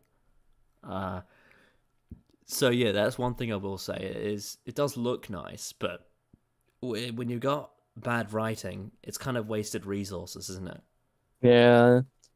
Yeah. Is questioning whether or not his actions are for the greater good. Cybermen came... I will say, let me just go back and see it again. Colchester, with closing time being such a fitting prologue to the upcoming Series 6 finale, where the Doctor is questioning whether or not his actions are... This shot here, I know it's fan service, but this is very much a callback to the first Doctor, and I think it's a really nice bit of acting. Mm. Yeah, I do like that. For the greater good. Cybermen came after us. No, after me. They sent it after us. After me. Because of me. Oh yeah, also the Cybermen in this episode is so stupid. Like, it literally has teeth. Like, what the fuck? That's... He's got human whatever teeth. He's got animal teeth. Why does it have teeth? That's so dumb. I don't know. Because it looks scary.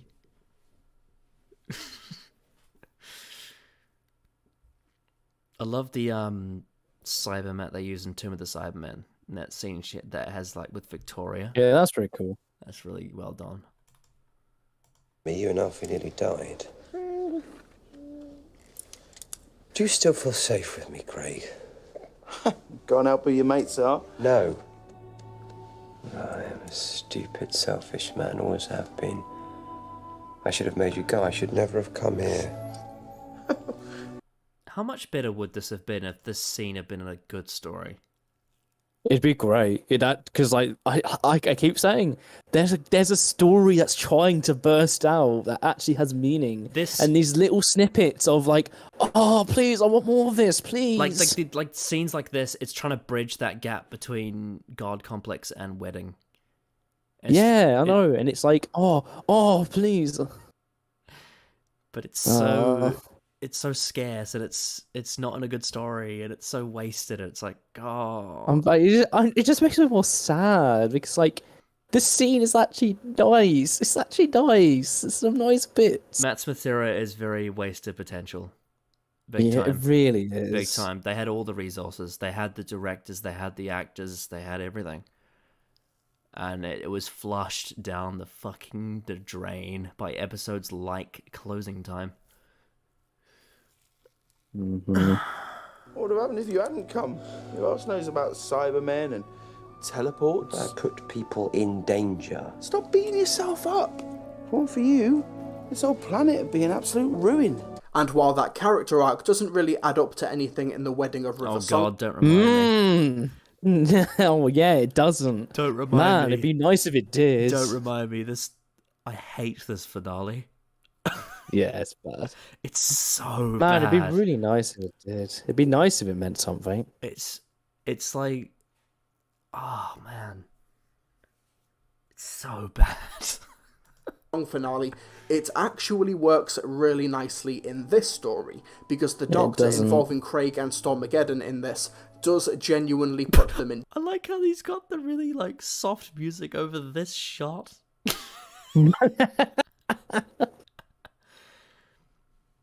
God. Danger. He brings a Cybermat home, putting Craig and his baby at risk, and Craig ends up falling victim to the Cybermen, but more on that later. I do like Craig in this story. I'm kind of worried that this is exactly how I will be if I have kids, where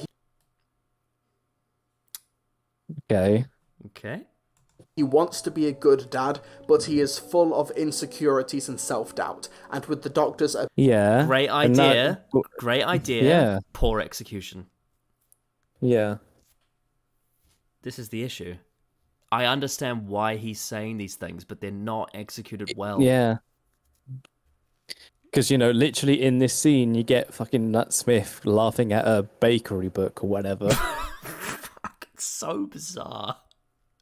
It's just like, and he's like, he likes to be called Stormageddon. Like, what would have been an actual like joke that would tie into his characters? If he looked in a bakery book, he saw like a recipe for fish fingers and custard and said, "No, that's wrong." That would have actually been interesting and something that is established about him. But we can't have that. We can't have nice things.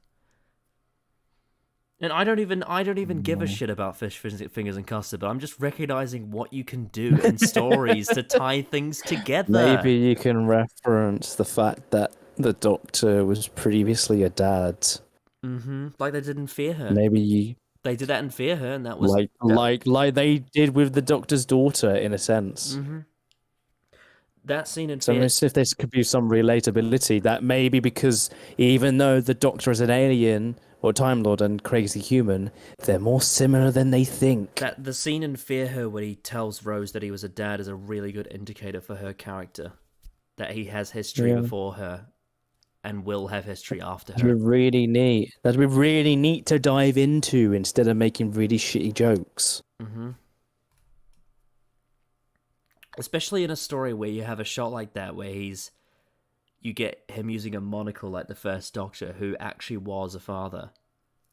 Yeah, I can imagine the scene, like they just Craig talks about how like I can't do this, I can't, I've tried, and the Doctor Reverend's like, well, I used to be a dad once, and Craig's like, get out, you, dad, and that goes the whole scene is like the Doctor kind of saying, I wasn't exactly the same.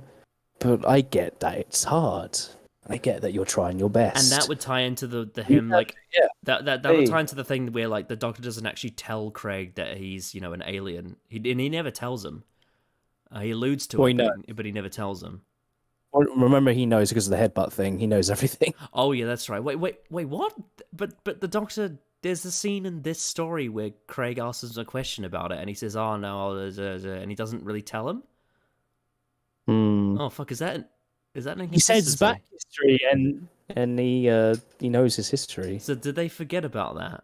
Because in this story, the Doctor doesn't want to tell him about that. Oh yeah, actually, and that wouldn't make my thing work because he would have known he's a dad. Well, maybe it depends on how much he's given access to. That's the thing. Oh yeah, I know that, but I'm saying that in this story, there is legitimately a scene where the Doctor doesn't want to tell Craig that he's an alien and a Time Lord. There is a scene. Oh yeah, and I don't know why, because Craig should know these things.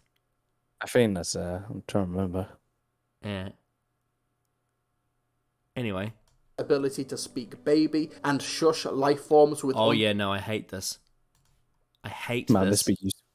The speaking baby thing is terrible, especially in The Girl Who Died when he like gets an insightful speech from one. Like, what the fuck, Moffat?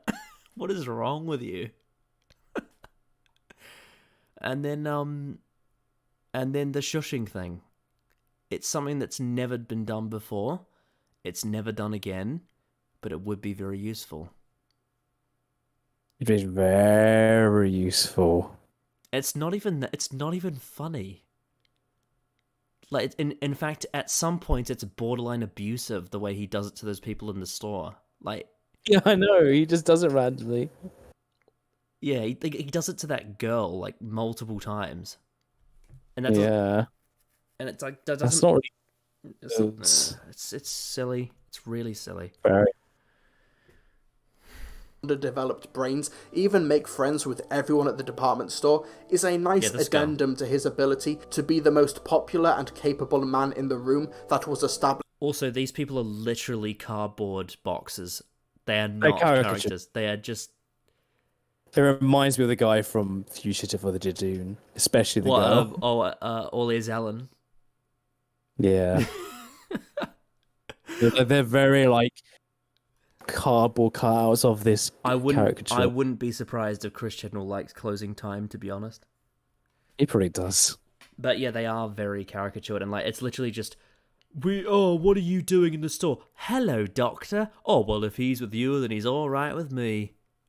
It's just so... There's no dimension to these people. Even though a security guard absolutely would not say that. They're just really stupid.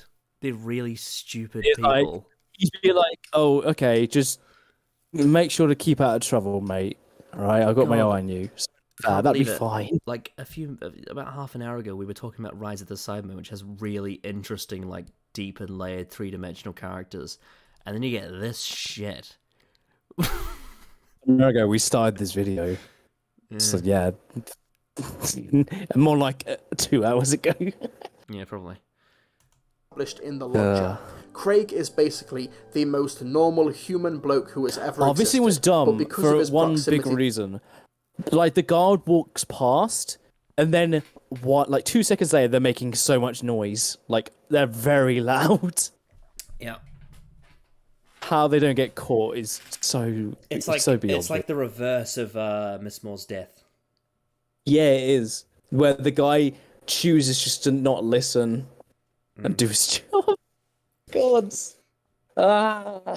It's annoying because there's so much... Like, a Doctor Who in a department store could literally be such an interesting idea.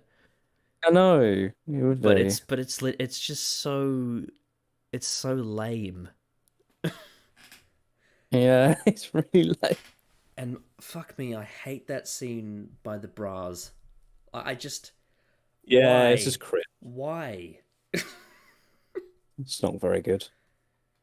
To the Doctor, he goes outside of his comfort zone, and his attempts to bluff the Cybermen end up backfiring. Cybermen! Get off my planet, alright? Activate this! Craig, stop this! Get out! Terrible line. Terribly delivered line. You notice that? Craig, stop this! Get out! That is a poor acting right there. It would be like, Craig, get out now.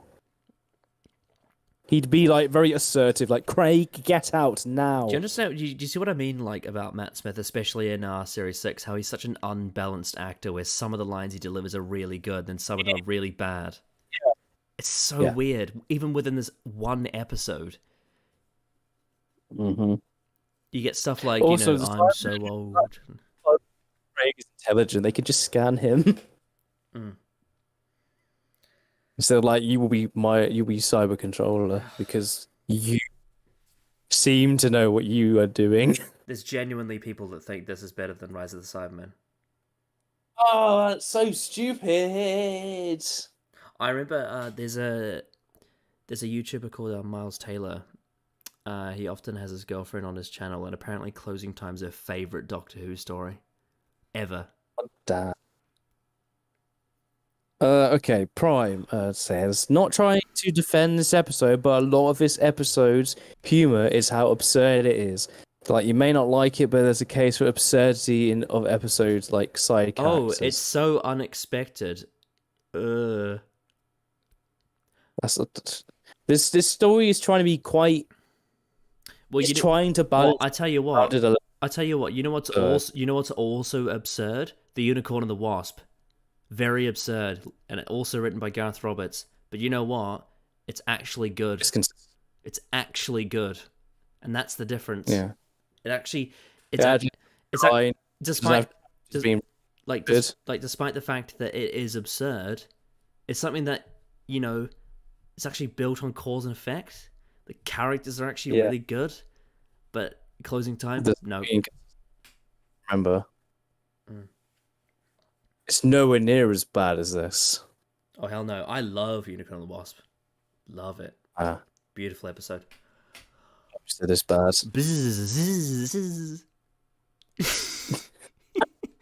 And it's one of it's probably, in terms of like Tennant and Catherine Tate comedy, it's probably the funniest performance in the whole series 4. They had so much meat to chew on, and apparently he hates Unicorn. Boo. It's great. Shakespeare Code and Unicorn and Wasp were great, and then Gareth Roberts just went completely downhill after that. Anyway. So you said, Doctor, you gotta believe you can do it. You located us. Yeah, and teleporting the lift. Bit rubbish. And that little Cyberman never stood a chance. You see what you're dealing with? You are compatible. You are intelligent. I'm not gonna scan you. I'm not intelligent. You don't want me. Do not fear. We will take your fear from you. You will be like us. You will be more than us. More? Your destiny. I'm just going to pause it just in case, because it's playing quite long clips. How does he get away with this copyright, by the way? He must have, like, special privileges or something. Probably doesn't, but on streams there's a lot more harsher than just regular videos. He probably has special privileges. Because it's just... Well, yeah, I think maybe, but I don't... It's like... Yeah, obviously he has Patreon, so that's probably why he might get his support from. But yeah, with videos, it's like... It's a lot easier to get by it than live streams. Actually, a cyber controller, you will lead us. We will conquer this world. This is actually really clever writing. He uses his No, it's not. knowledge from the Doctor, No, and it's the Cybermen not. perceive that as genuine intelligence, which They convinces perceive them it to try and instead turn of Craig into a cyber scanning controller. him. The Doctor's involvement is the start of the chain That's of not really a events that Cyberman leads thing up to to do. something potentially very devastating. I'm actually kind of amazed that closing time, the lead up and prologue to the Series 6 finale, is more thematically satisfying than Series 6's actual finale. I mean, they're What?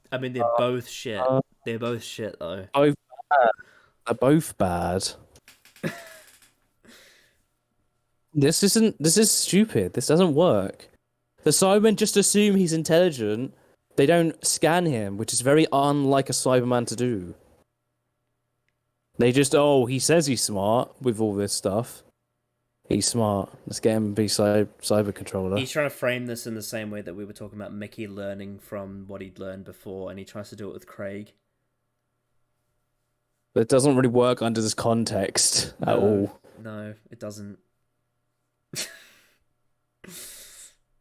But let's talk about the Cybermen. Due to the lack... I just realised we got a whole another half hour.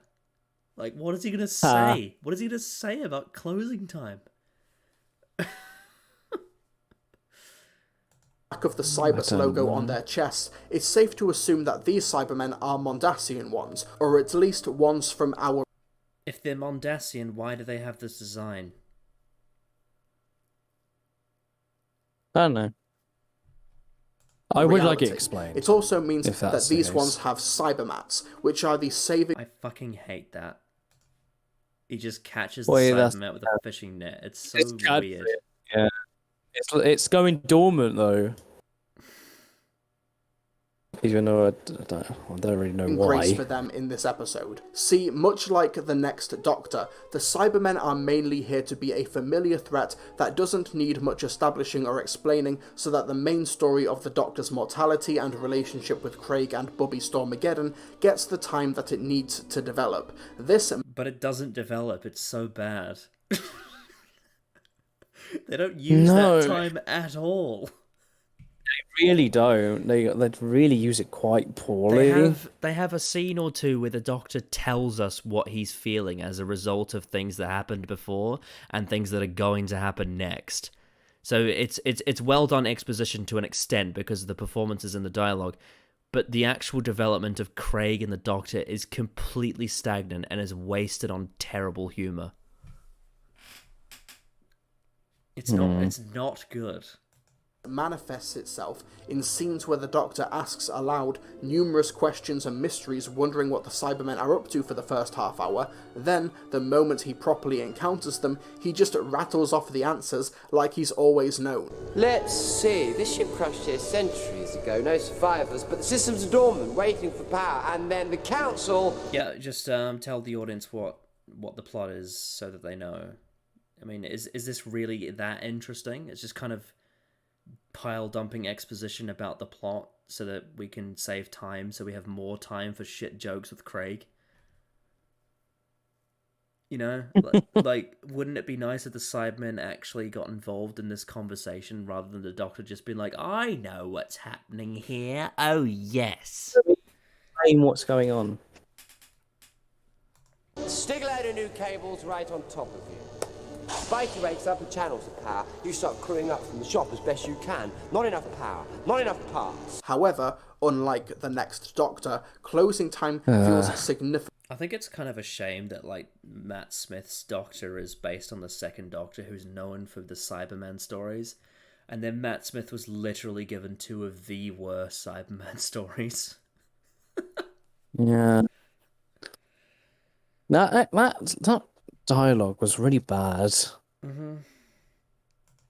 It's like the worst way to do exposition. 15 minutes shorter, but we have the Cybermat, so the cyber inclusivity in this story. Yeah, well, obviously, you know, Mr. TARDIS, like I said before, he's a big fan of Series 11. In his ranking, he put it above Series 2. So, there you go. He loves exposition.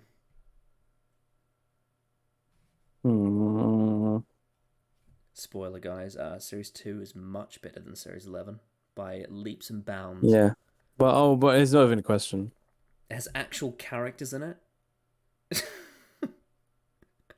Yes, it does. The only episodes in Series 2 that are maybe in like the Series 11 league of quality are probably Idiot Science and Fear Her and maybe New Earth, but everything else is so much better. Everything else is so much better than everything in Series 11. Hands down. Is able to make them more prominent without needing the genuine article stomping around all the time. It's a nice, why would they leave it in just a domestic plastic threat bag? Yeah, I know, it's a dangerous thing with big teeth and it tried to kill them. The idea that it could be faking, like, being off, look, or it could just restore power at some point, is like, okay. I wouldn't even do that if it was a real rat. I would put it enclosed, you know? Yeah. And this one especially. Just leave it on the table in a plastic bag. Hell, Yeah, it's fine. Leave it in the TARDIS. That could be, but he probably has like some sort of small cage in the TARDIS. Oh, absolutely. Put it somewhere. Anywhere. Yeah. That's a big problem with this episode. There's so much. Just don't leave it exposed. Don't let it be exposed where it can roam around and do things. Oh yeah. Because you never know. The idea of a backup. Hey, maybe power source or whatever. Maybe he could put it in that library that just so happens to have a book that has his name written in it that Clara reads.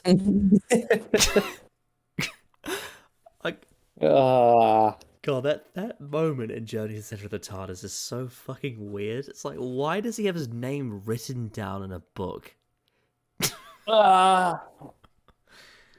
The secret that no one should know, Doctor Who. I have it in my book. Terrible story.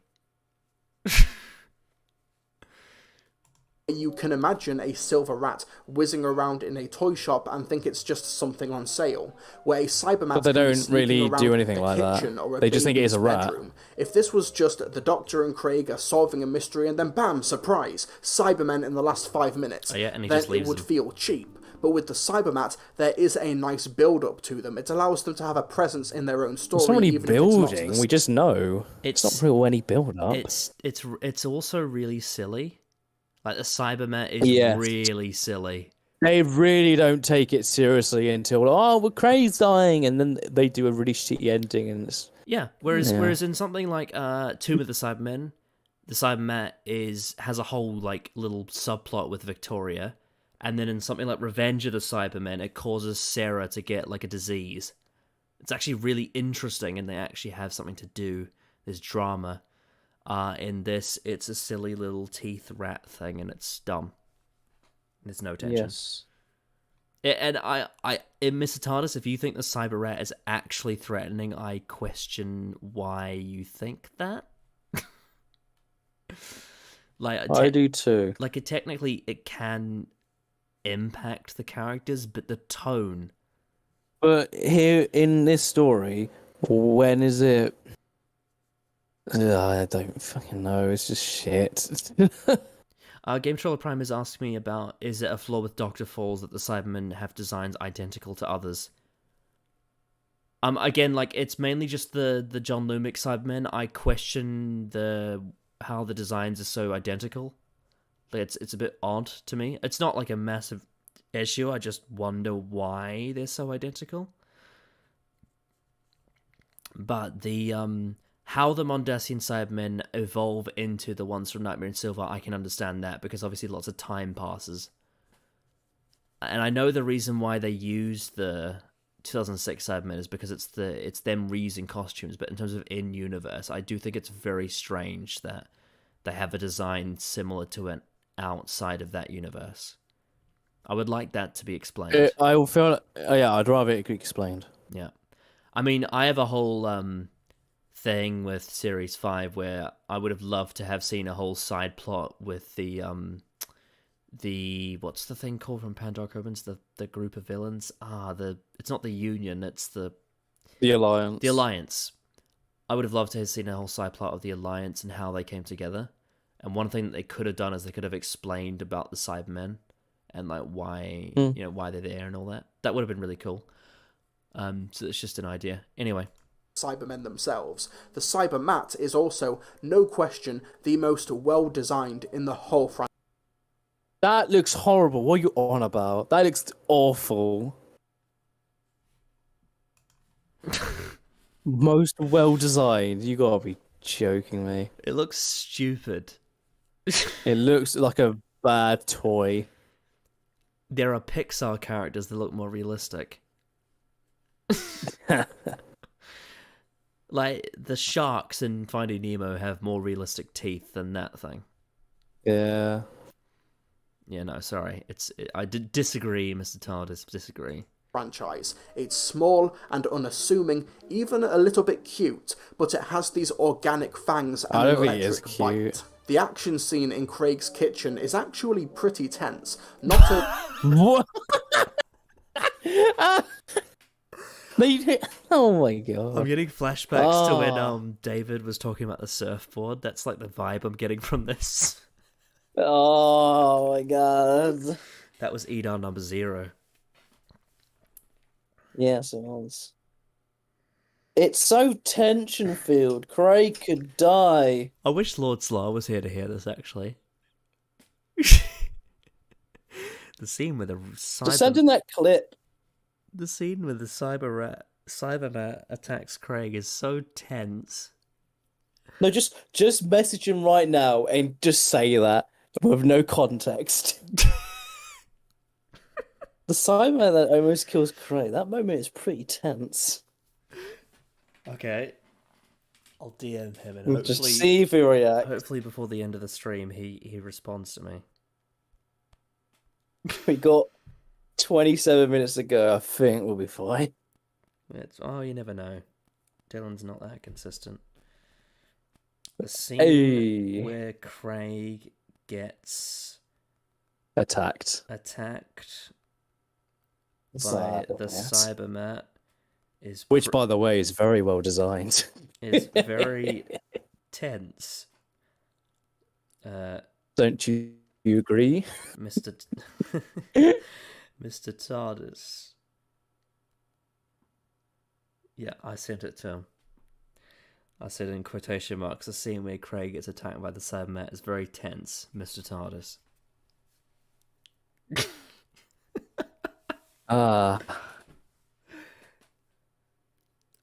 I'd be interested to hear why he thinks it's tense.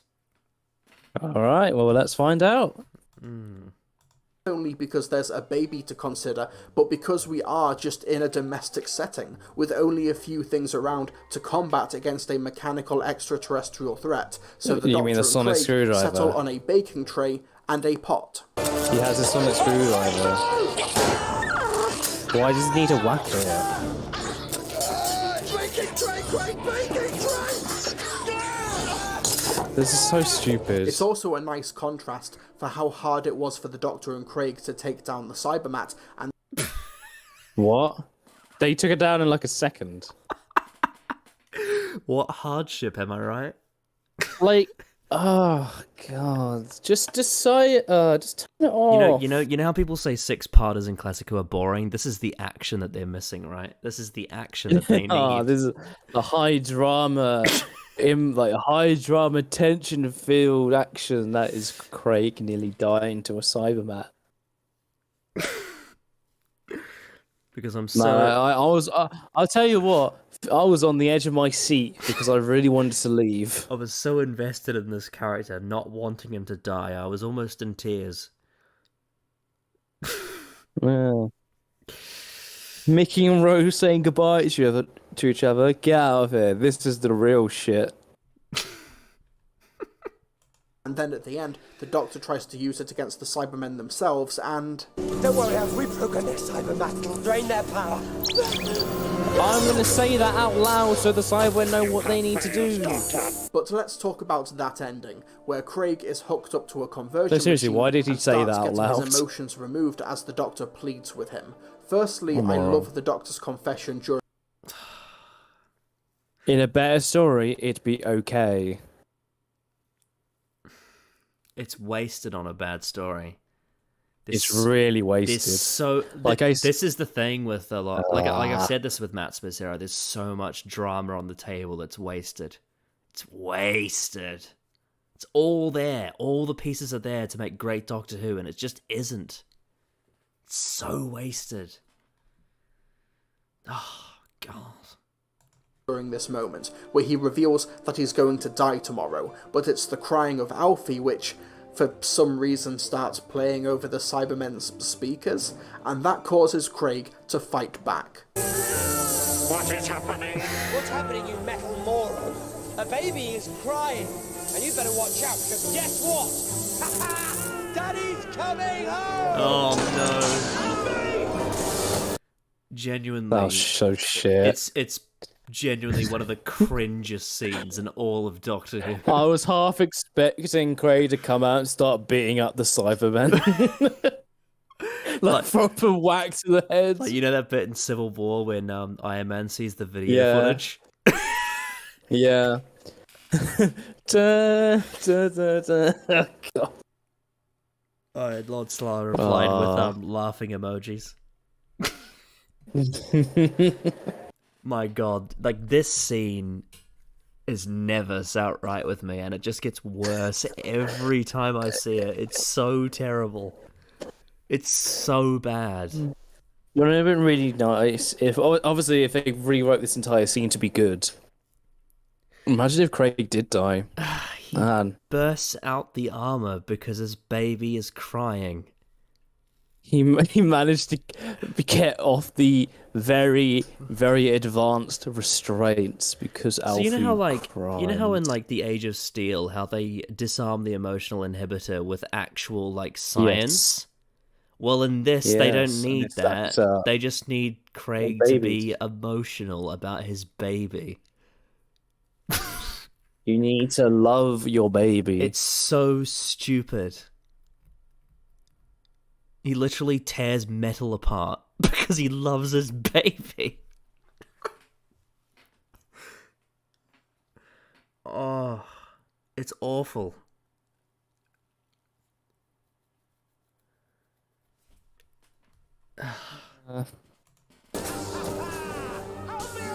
And also, Okay, Matt somehow listen, escapes. In the context of this story, How did he get this out? works and kind of makes sense. Craig No, being it able to resist it. No, it doesn't. How does it make sense? I think even if we were to conclude that Nightmare in Silver is overall worse, I think this specific scene is the worst scene for the Cybermen.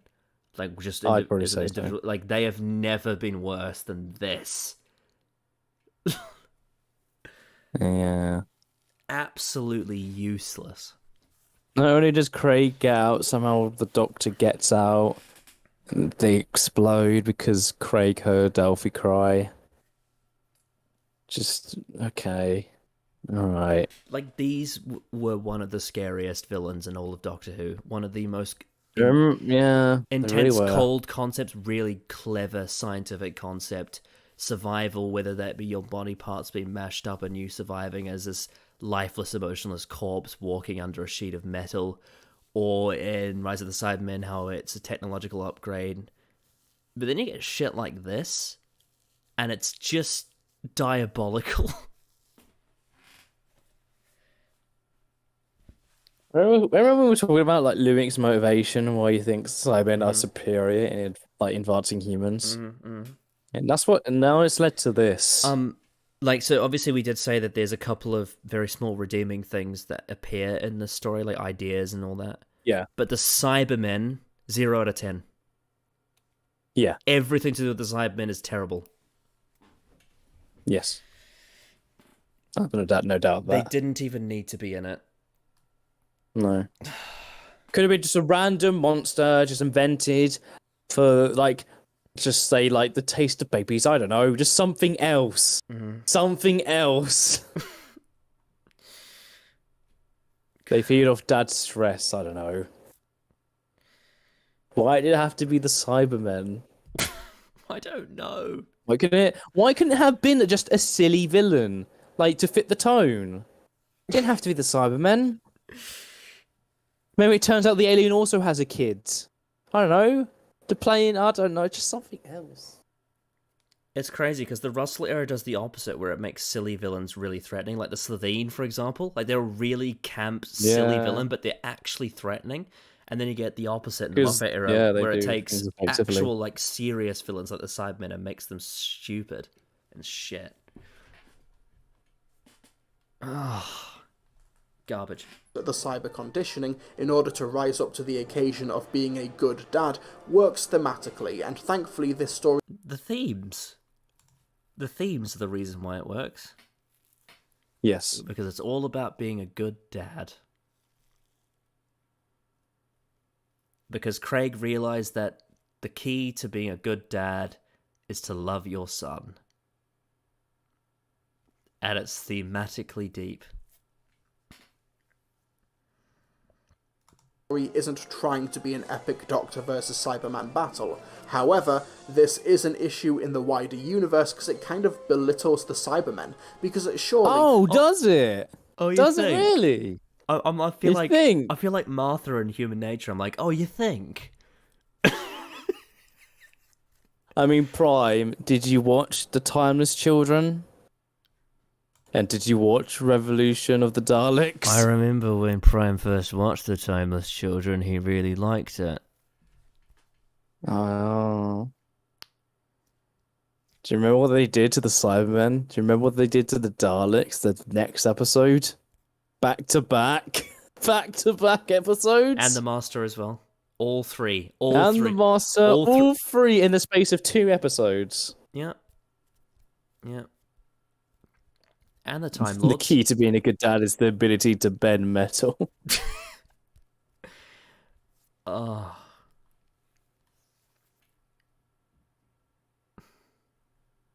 There are people who have been converted throughout time and space who thought of loved ones in their final moments or tried to fight the conditioning. Basically, Craig was able to beat the Cybermen with love. And that's not me saying that, it's the episode. That doesn't mean it's shit. That doesn't mean it's good. Just because the episode says it doesn't mean it's good. Yes, I think the story knows what it's trying to do, and what it's trying to do is fucking garbage. That doesn't mean it's good. Do you want to be let in on a little secret, Trilby, Mr. TARDIS? You know, in real life, you can't do this. You can't just break metal because you love your son. You can't just escape because you heard your baby cry. Oh, so bad. If he lifted a car off his baby, that would be more believable. It would still be contrived, but somehow that would still make more sense than this. Ugh. Cybermen, they blew up. I blew them up with love.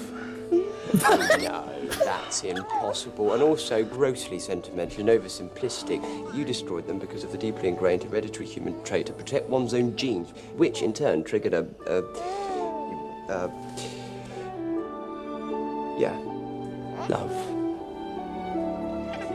You blew them up with love. Closing time, when combined with their comically quick defeat in A Good Man Goes to War, seems to be setting...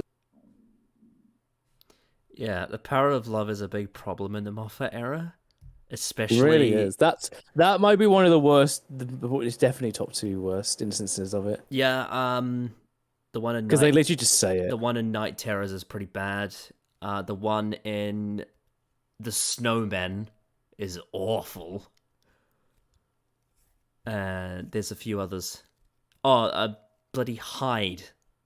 Why the hell did Moffat think it was a good idea to add that stupid ending onto Hyde? Where it's just like, actually, it was looking for its lover. Fuck off. I hate it when he does this. I hate it when he does that. And then there's that bit in Rebel Flesh where that kid's like, Daddy. Daddy. Still all better than this. Remember they how literally say. Remember how Clara convinces the Time Lords that they love the Doctor in the Time of the Doctor? Because you love him. No, they don't. Literally in Hellbent, Rassilon wants him dead.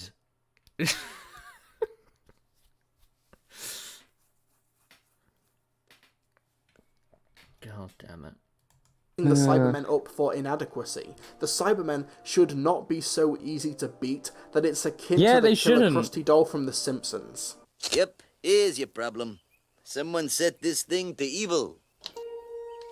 I love you, Homer. Now, this story can't have a bleak and depressing ending, I get that, but maybe have the Doctor find a way to save the day and make the emotional bedrock of the scene be his inability to save Amy and Rory's baby at Demon's Run or something. I feel like there's a connection to families and children that is going... It's almost like they forgot about that, and Amy and Rory forgot about that.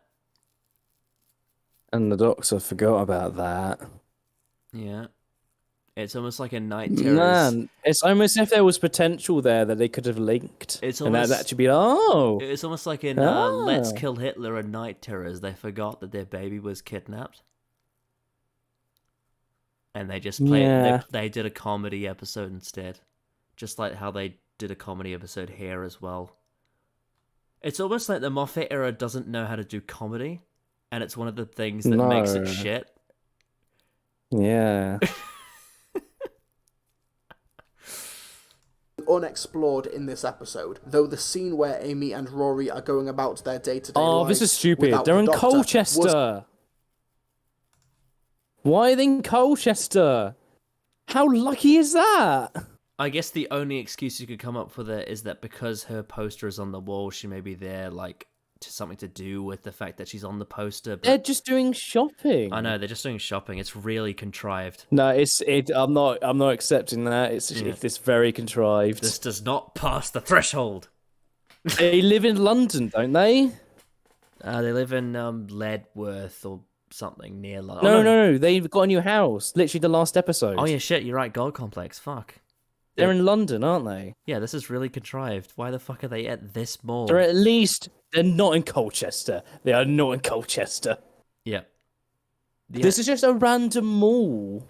That they just so happen to bump into the Doctor at for no reason. Yeah, it's like one of the... there might be like, in terms of I'm trying to compare it to something, but Well, it's not as contrived. It's a massive contrivance. Well, it's not as contrived as Tim Shaw landing on Ransgrave Kolos. Yeah, oh yeah. It's like that, but scale to Earth. I mean, the thing is that Tim Shaw landing on Ransgrave Kolos might be the biggest, most ridiculous contrivance I've ever seen in anything. So imagine the Tim Shaw contrivance, but scale it down to just like there might be something in J.J. Abrams' Star Wars, but I can't think of anything I've ever seen that is that contrived. It's so ridiculous. The closest thing is like the Rey stuff with the the Falcon. The plot device they use in Rise of Skywalker. You know I'd say also Force Awakens too. There's a lot of stuff in that. Yeah, the fact that Luke Skywalker has a map to him even though he doesn't want to be found. Like, what the fuck? Yeah. Why does that exist? But of course, Rian Johnson decided not to talk about that.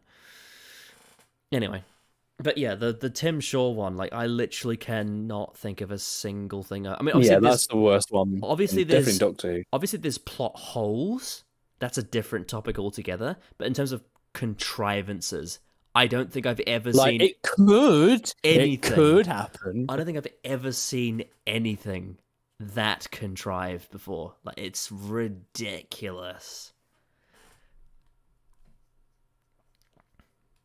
I mean, Chris Chibnall's going to be at San Diego Comic-Con, so hopefully someone asks him about it.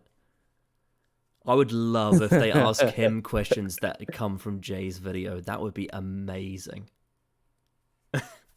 So did you really? Did you think about that thing you said in Spyfall with the Doctor on the Eiffel Tower? Yeah. No. Okay. He probably will try and come up with some excuse about how, like, the Nazis had an Indian section. And, like, I don't know. It's so weird. The Doctor is racist. In Spyfall. Not Human Nature, Family of Blood. Not the Shakespeare Code. Despite what people think. Spyfall. No, but he would let on a racist in the last episode. Oh yeah, I find it so weird how, like, the Strange folk is like, oh yeah, the Doctor is racist in Human Nature. I'm like, bitch, you like Spyfall. You like Spyfall. Don't you think that, like, the Doctor is going to try and be like, hey, so racism isn't very good, and I'm just going to explain why. Do you think he's not even going to mention that if she does accept to come on? Also, I don't know. I am conflicted. The Doctor is kind of, like, standing right in front of them, isn't he? Yeah, how they don't... Like, Rory doesn't look up once, even though if I was like, he's clearly awkward. Like, those kind of people look around a lot. Mm-hmm.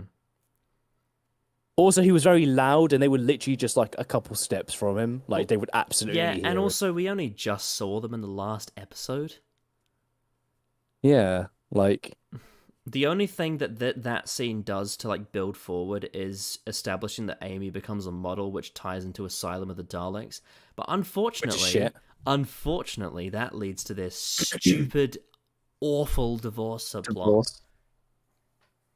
Yeah. Honestly, Asylum of the Daleks is genuinely one of the worst episodes of Doctor Who, bar none. It's They also don't establish how much time has passed. I can't believe it's ranked on the same level as, like, Midnight and Waters of Mars on the That's DWM. Insane. That's insane. It's literally ranked among, like, my top 2 New Who stories, and yet it's one of the absolute worst. It's so terrible. I mean, the run of stories from Closing Time to Dinosaurs on a Spaceship is just one of the worst ever.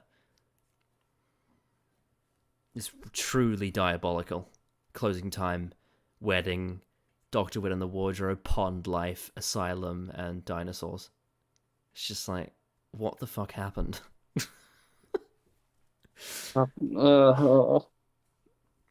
But thankfully, it's bookended by 2 very good Toby Whithouse episodes, so that's something. Yeah. It does work on its own terms, but bigger picture-wise, I think there is a smarter and more narratively satisfying ending to be found here. But let's not think too deeply about this, because Closing Time is a fun story. It's a significant... No, it's not. It's not fun. See, now this has been tables. The fun. tables have been turned on you because he said this about the lodger, and you're like, yeah, and I'm like, fun is a very subjective word, but now he's calling closing time fun, and you're like, no, hold on a second. No. Also, this is where we get the explanation of where he got that Stetson. Apparently, it was from Craig. Even though it could have just been a thing he picked up, I don't know why we needed an explanation. We've just had it in the fucking TARDIS. Never leave a stone unturned.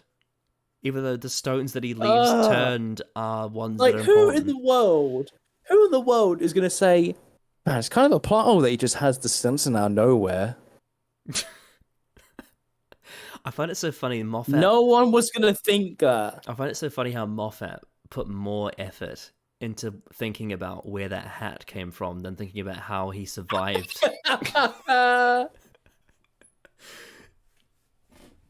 Oh my god. Like, he put his focus on this? And yet, the Tesselector... Just this frame. I'm just looking at this like frame we have, and it's just, what the fuck happened? Yeah, and also, why? Some people have suggested this before. Like, if you're gonna do the bullshit cop out ending, why does he have to be a Tesselector? Why can't he just be a flesh avatar? Yeah, it's like, what the fuck? I don't know. Series 6 is a lot of cloning. And I don't like it when cloning is... I don't like it when cloning's done wrong. Yeah. Cloning as a concept is really interesting. Mm-hmm. It's really done well in stories like The Faceless Ones and Terror of the Zygons and Aliens of London. And... yeah. You know... Stuff like that. Other media.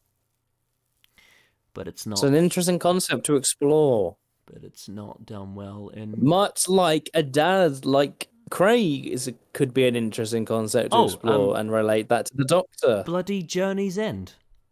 There's cloning in that. Yeah. And it's really interesting. And that's an interesting concept.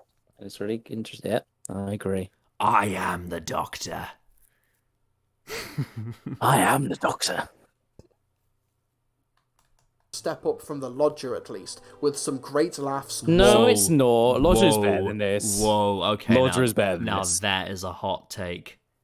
That is a hot take saying Closing Time is not better than the Lodger. Lodger makes some sense, okay? I mean, it makes some sense. Like I've said, I don't like the Lodger, but it is not as bad as Closing Time. Not even close. There is an actual, like, relatively well-developed story. It's not fantastic or anything. It's not even close. It's functional. It's very cliched, but it's not like... It's not abysmal. Unlike this, which is abysmal. It's functional. Some well-executed drama scenes, and while I don't like the ending to Series 6, that cliffhanger ending leading up to it at the end of Closing Time, where Madame Gravarian kidnaps River Song and forces her into the astronaut suit, is genuinely chilling. What? It's chilling? You talking about the ending where the kid says he liked Smith's hat, and that leads into this? This was really...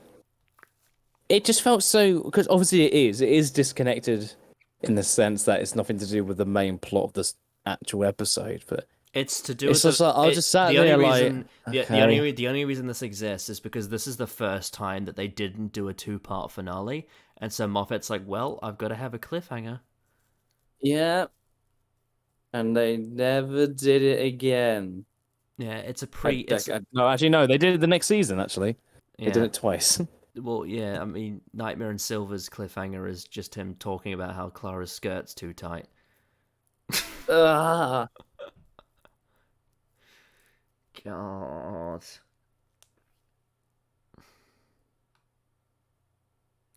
But then the only other time that they do that 1-part finale is Series 11, but the actual cliffhanger and It Takes You Away doesn't tie in well to Battle of Ranskarav Kolos at all.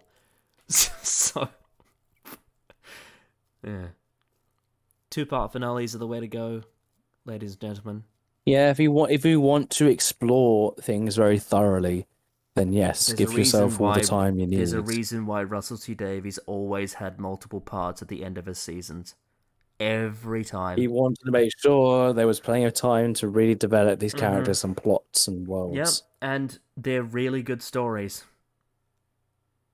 Yeah. I would accept. I would accept End of Time as not being good if you think that way. But I'm talking more about the actual season finales, like the series 1, 2, 3, and 4.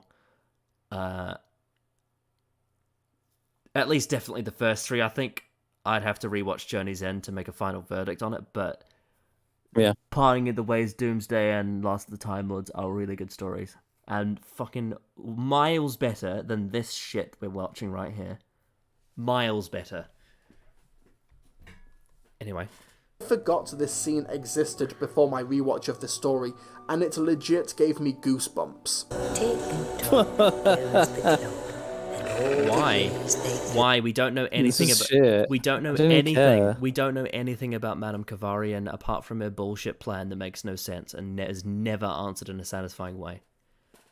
Literally, her plan to kill the Doctor makes no sense. The way it's explained in Series 7's end, like it literally does not make sense. Why the fuck do they want to kill the Doctor if they just want to get him to Transilor? It's absolutely ridiculous.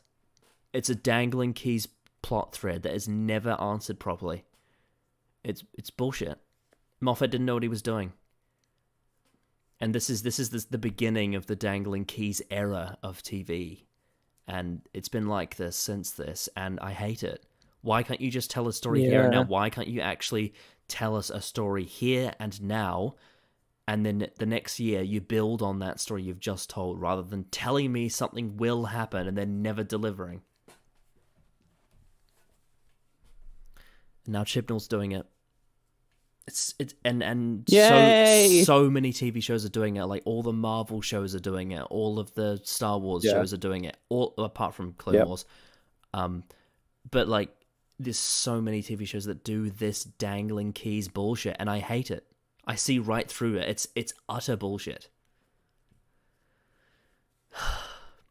And now, like, when you go back and rewatch Series 5, there's so many questions it asks that don't have good answers. Yeah, it's really annoying. It really is. It really is annoying, isn't it?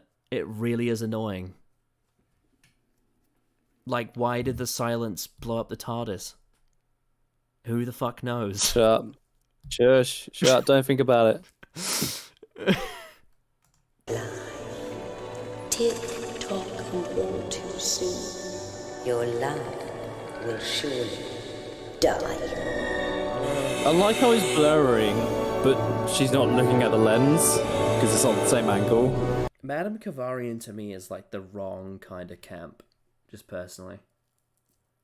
No one's gonna tell me that character is their favorite villain of Doctor Who. There's no one ever who's gonna say that.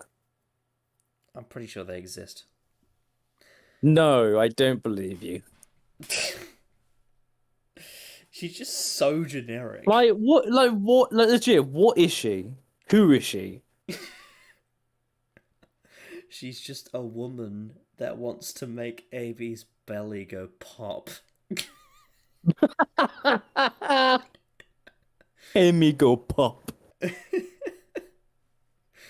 She's like got about as much character development as those like those like people you meet at the haunted house. You know when you go to a haunted house and you meet someone for like a few seconds and they go, yeah, all the actors. Yeah, and they're like, they look at you scarily and they, you know, turn on a chainsaw and they chase you. Like that's about as much character as she has. Yeah.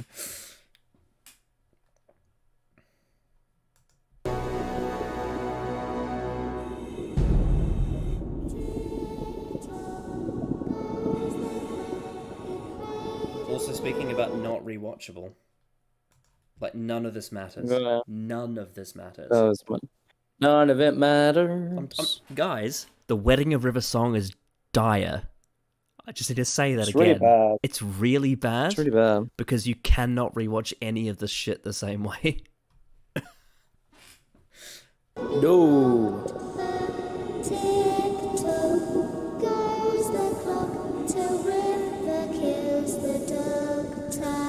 And that's closing time.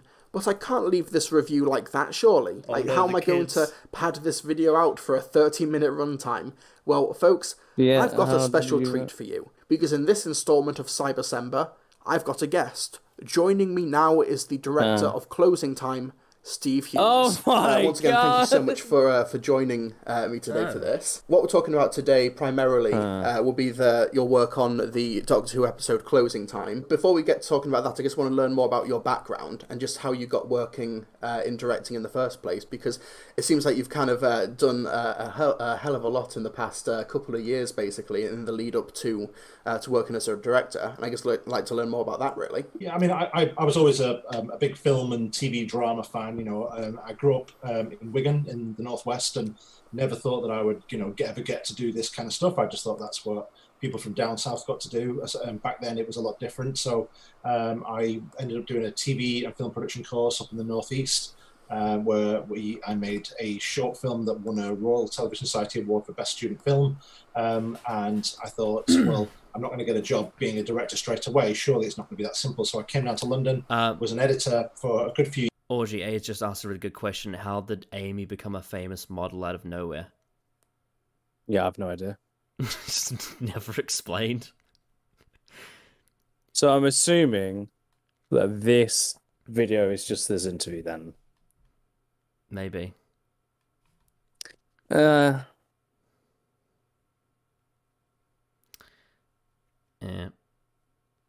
Soldeed is the best kind of camp. Kavarian isn't. Yes, I agree with you, Orgy. Soldeed is the king of camp, and Kavarian is crap.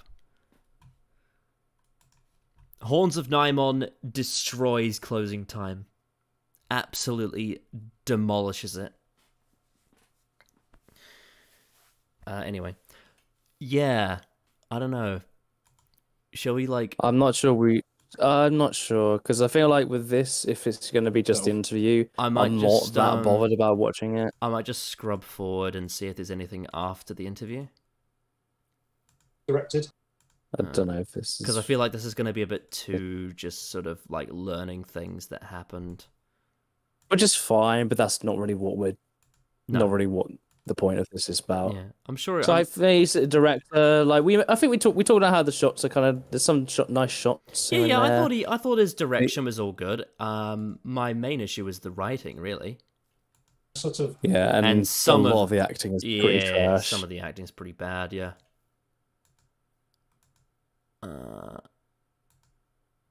Oh, okay. How a Cybermat got destroyed by Matt Smith on set, how to contend with hordes of Doctor Who fans wanting to watch the filming, working with babies, good on him for getting the director of that story to talk about. That's pretty cool. Filming in a COVID-19 world. Yeah, sure. We're almost 3 weeks into he did one thing that Mr. TARDIS did do, which was really cool, was he got Joe Ahern on, and they did a shot-by-shot breakdown of Dalek. That is a pretty cool video. Cyberman Marathon, and I did want to take this opportunity to thank all of my patrons for their support in a year that has been difficult for everyone. I do all of this for you, and I hope you're all enjoying Cybersember. If you are, then please consider becoming a patron. Any payment... It's like his version of the Advent calendar. He does it. I like the year before that he did Dalek Sember. Yeah. Tier gets you access to the full 40-45 minute Steve Hughes interview. Oh yeah, and in Dalek Sember he praised the shit out of Resolution. Because it follows the rules. Even though it doesn't. I don't think it does. I think there's something very wrong with the fact that the powers that it has means that you ask the question, well, why does it need the casing? Now tomorrow, before we hurtle our way towards the finish line of Cybersember, we've got to take a quick detour, because while the TV show had been neglecting the Cybermen for a couple of stories, Expanded Media was quick to try and pick up the slack. Let's return to the adventures of the 8th Doctor in Big Finish Productions, tomorrow on Cybersember. I'll see you then. Oh, is that,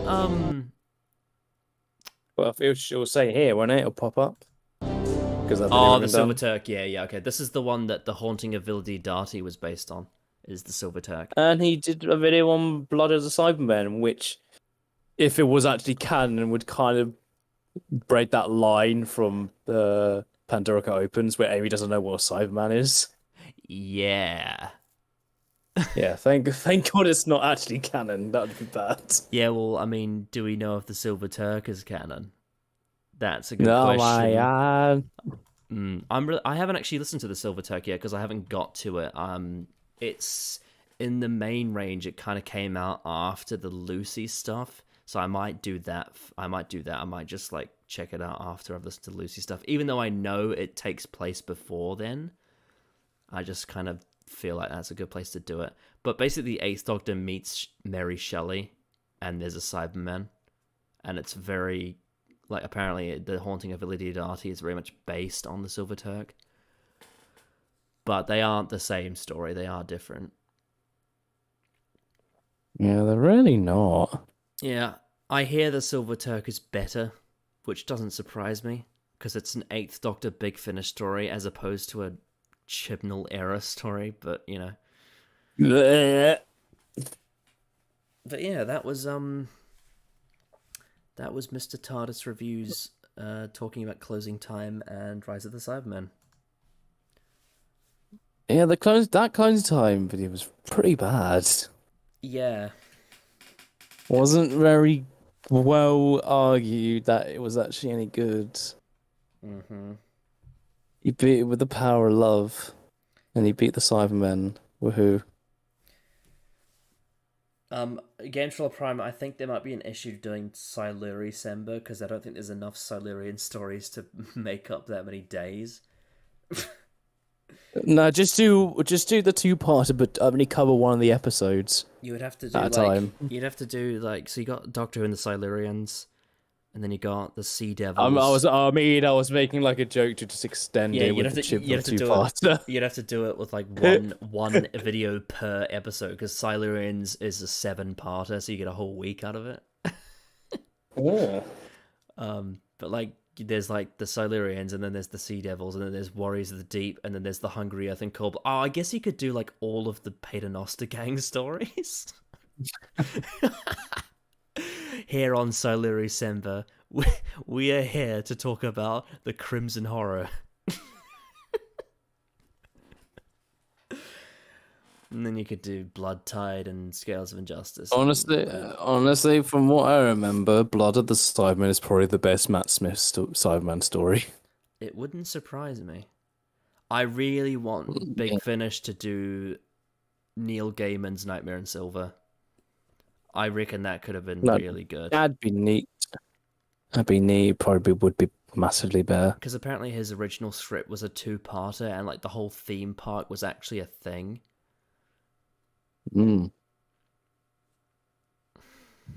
Like with Closing Time, I can see within Nightmare in Silver where the ideas could have led to something good, but it's just not. It's so cringe. The whole thing. Angie and Artie and Warwick Davis and Mr. Clever and Clara and all those fucking extras. Yeah, it's all bad. And then the Cybermen like running around. And then the bloody chess match and the golden ticket, and oh my god, it's awful. Probably Matt Smith's worst performance in the show as well is that episode. Most likely. There's a few others that are pretty bad, like he's really bad in Cold War. Skeldag, I am a Time Lord.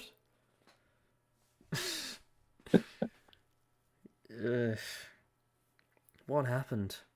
Where did it all go? Really shitty writing. Like, how did we go from, like, that performance he has in Vincent and the Doctor to, like, that? To then suddenly out of nowhere... This is all John Lumick's fault. Yeah, and then suddenly out of nowhere, in Name of the Doctor, he finally kicks into gear. And it's like, where the fuck did this come from? Like, what? I have no idea. You were phoning it in for so long, and then suddenly you give, like, the performance of your life. Like, what the fuck's going on here? I find it quite funny. MauLer gave up at the fucking Bells of St. John. Yeah, the one with... He's like, the one with the spoon heads. Oh, God. It's literally just the Idiot's Lantern, but in modern day and even worse.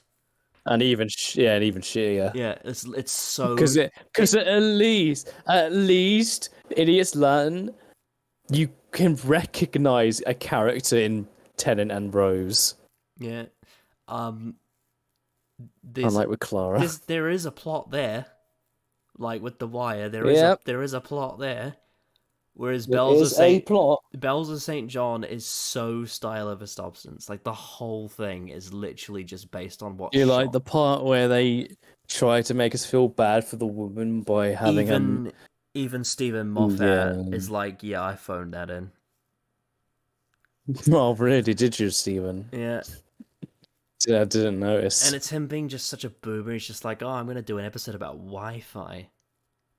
Wi-Fi. That's relatable. Yeah. It's probably Moffat's most forgettable story he ever wrote, to be honest. I have a feeling that episode is actually probably like proper garbage. It's not just like, oh, it's just forgettable. I imagine there's some stuff really shit with it. It's really bad. Because it's that episode. I think a lot of people are like, it's just fine. No, I bet it's really shit. It's bad. It's bad. Yeah. It's real bad. It's just so, and like speaking more like personally and just in terms of entertainment wise, I hate how Disney it is. Like the whole Doctor and Clara at her window. It's so Disney. And he's like, I invented the quadricycle. It's not even good, Disney, because Disney used to be good. Like I don't actually understand what he means by I invented the quadricycle. Like what does that actually mean? What does that? It's like what? What are you on about? Isn't that just a bike? Isn't that just a car? I don't know. I've no idea what that means. But he's quirky and silly. I've got no clue. He's quirky and silly.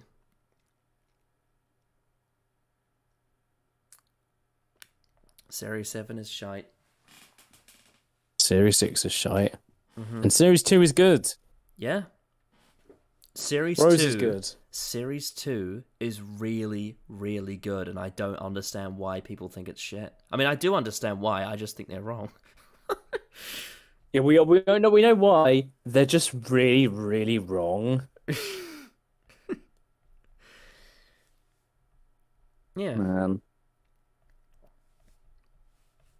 Man, what happened to the Cybermen? They used to be good.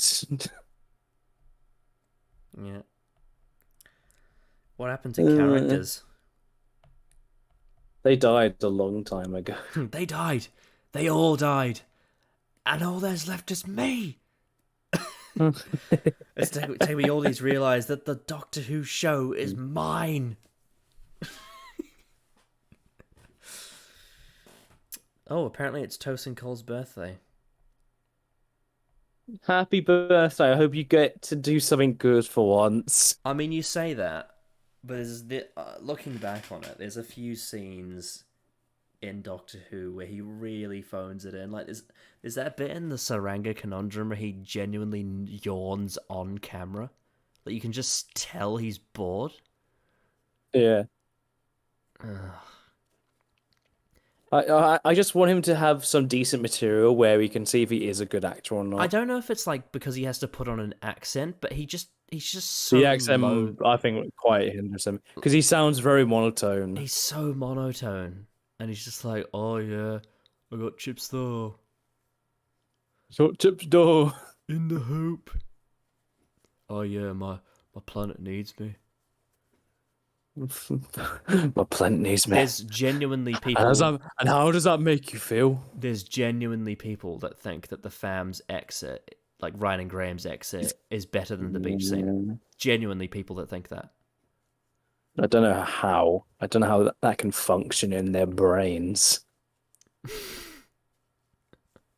It's actually kind of crazy how people think that. Yeah. Mm-hmm.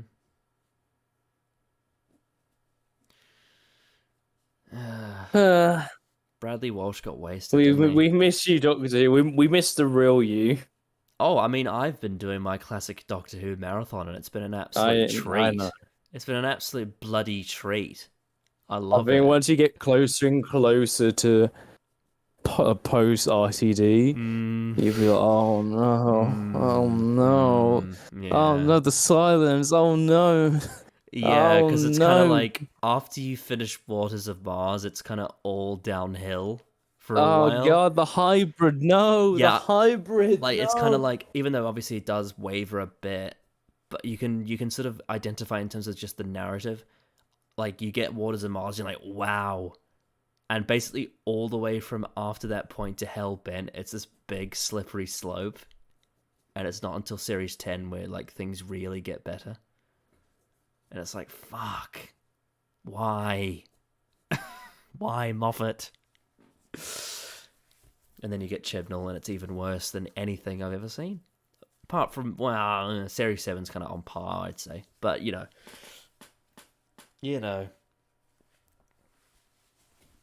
Yeah. Chibnall, who is maximum suckage.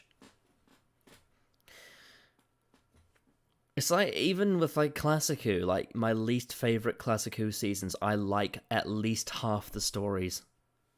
It's like, yeah. You know?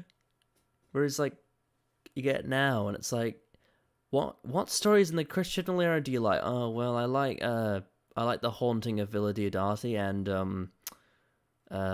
what else is there? I can't remember.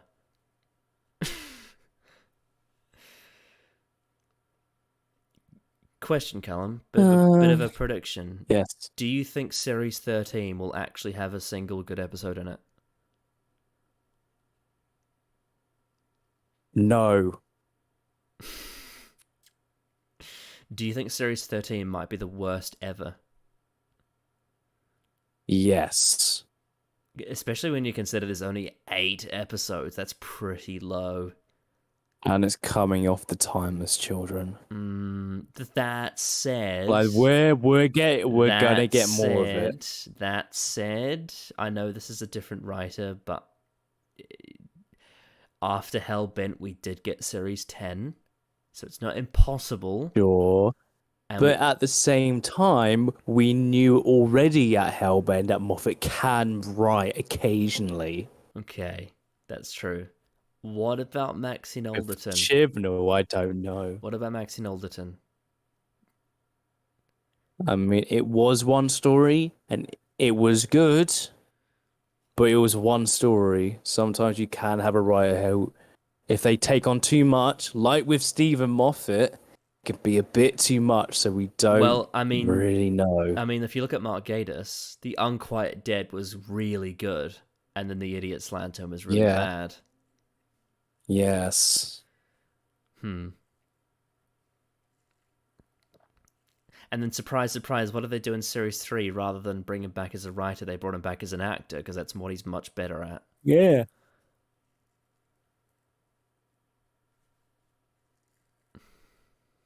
I'm very worried. I'm very interested to hear Jay's take on why she thinks Series 4 is below Series 10. I think that's very weird.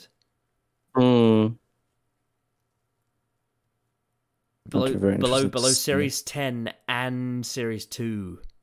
I mean, like I said, I really like Series 2, but I don't know. I feel like that's an interesting perspective to have, is to say that it's below those two. You know what I mean? Yeah. I'd like to hear the reasoning. I trust it to be. It's not an absurd take. Insightful. I mean, it's not an absurd take. No. Like Series 2 and 10 Like, it depends good. on how. It also depends on the context of how they're rated as well. Yeah, I know that when she was recently asked, like, what do you think is like the worst season outside of Chibnall? She said straight up, the Russell T Davies ones are probably the best ones.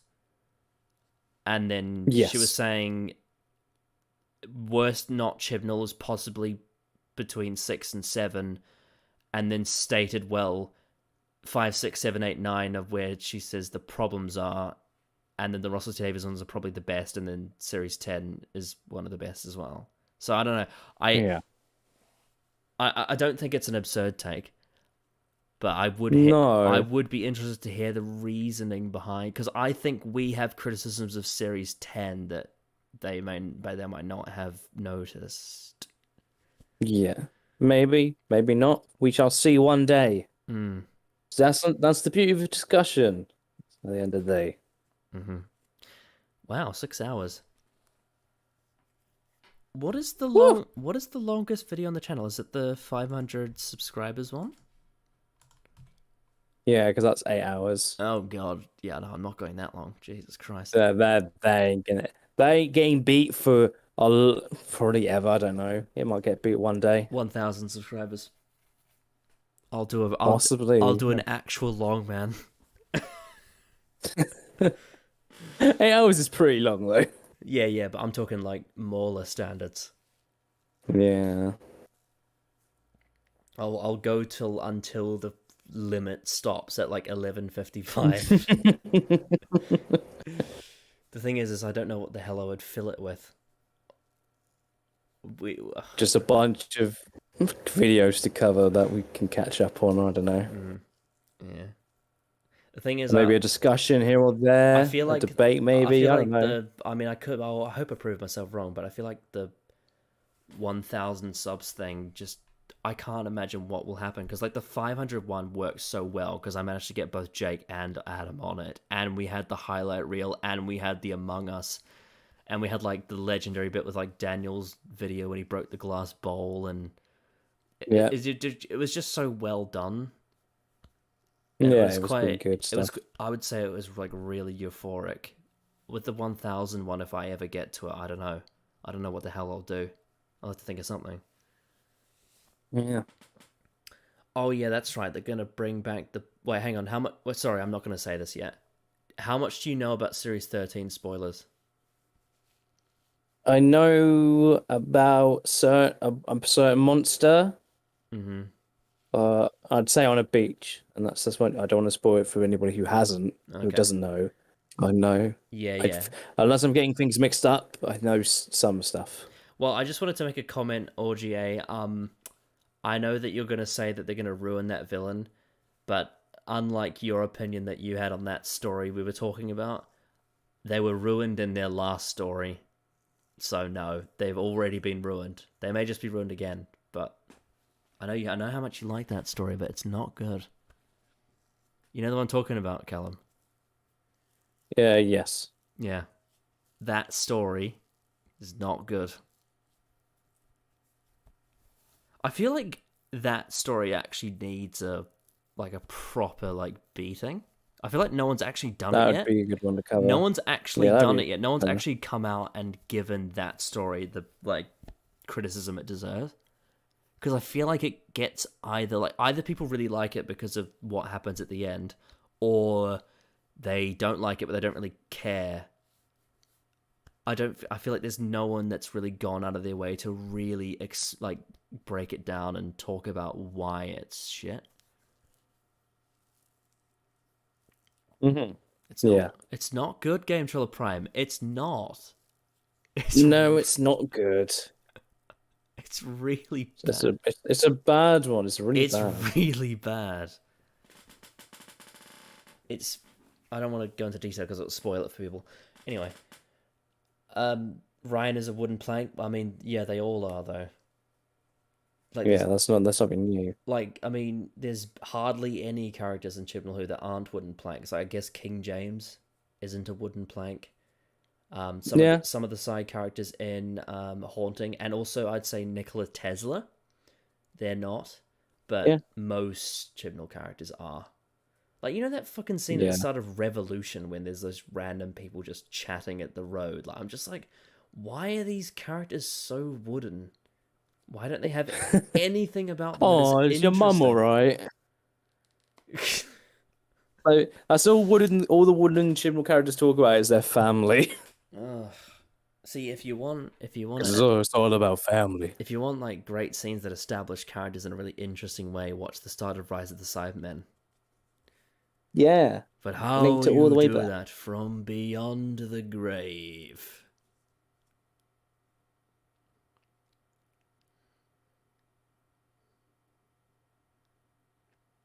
Yep. Right. I wonder what the next EDAR will be. Um, not sure. No idea. I imagine we can continue this similar theme of a monster for an episode. Maybe. I know that we have plans at some point to do Day of the Doctor, and we also have plans to do Series 5 if Jay's down for that. Yeah. I can't remember any of the others, though.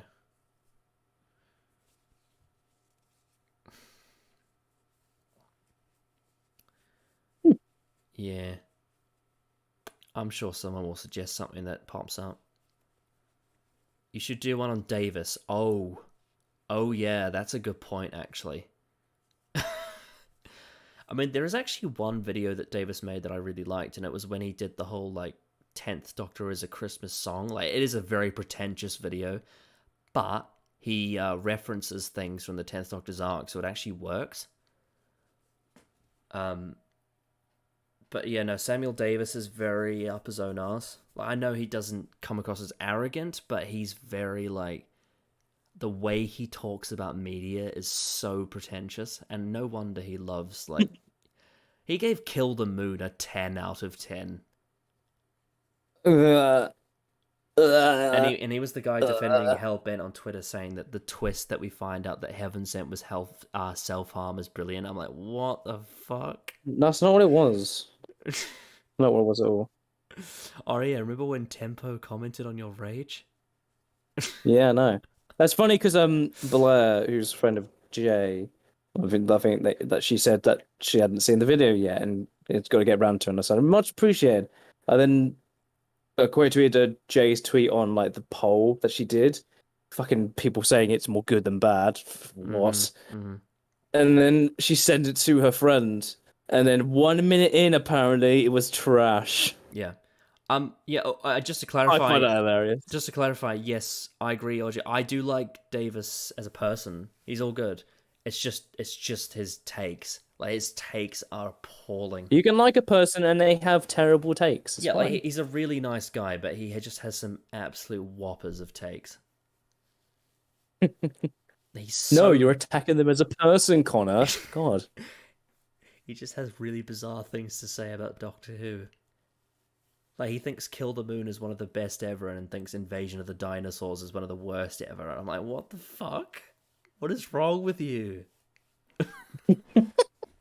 And he thinks Inferno is terrible. I'm like, what the fuck, Davis? And he's just like, oh, I hate how everyone is angry at each other. And it's like, oh no, what is wrong? Angry bad. But then he's like, oh, but Twice Upon a Time is the best piece of media about suicide I've ever seen. I'm like, what the fuck is wrong with you? What? I think he said the Regeneration episodes were his top 4 favorite episodes of New Who, apart from Family of Blood. Like he said, like Parting the Ways, End of Time Part 2, Time of the Doctor. I think he said Time of the Doctor is the best Doctor Who story ever made. I'm like, what? How? He said, how is it the best? He's like, it's a college thesis about how Doctor Who is for children.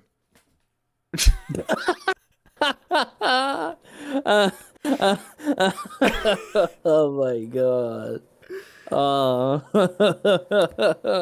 And he's like, he also said, like, if the Doctor Falls was the Regeneration story, it would be really bleak and ill-fitting of the show. My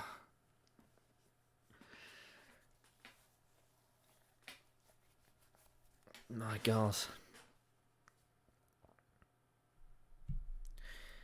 Yeah.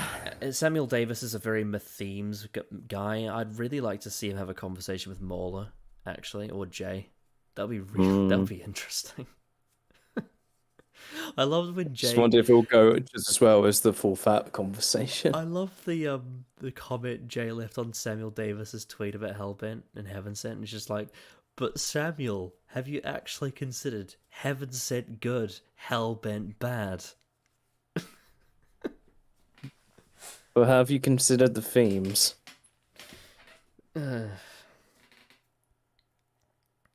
Goodness gracious. Well, at least Anyway. At least Samuel Davis doesn't like Chibnall, so there's that redeeming quality. Yes, one redeeming quality. And Tennant is his second favourite Doctor, so that is something. We take the small victories. We take. His favourite. Even if the war was lost. His favourite Doctor is Capaldi. Because my themes. And he says Series 10 is worse because Knock Knock is in it. I'm like, what the fuck? What? Like, alright. Yet he thinks Series 8's the best of all time and Kill the Moon's a 10 out of 10. Okay. You go and live your life like that. That's fine. Oh yeah, he probably does hate Caves of Androzani because it's so dark and like miserable. He probably hates Earth. He probably hates Earthshock as well. If the story makes you feel bad, that means it's bad. Yeah. Yeah. Mm-hmm. That's what I said about Guardians of the Galaxy Volume 2, isn't that right? No, that's not what I said. But it did make me feel bad. Do you remember that review I did with Adam? Those years ago. Which one? Guardians of the Galaxy Volume 2.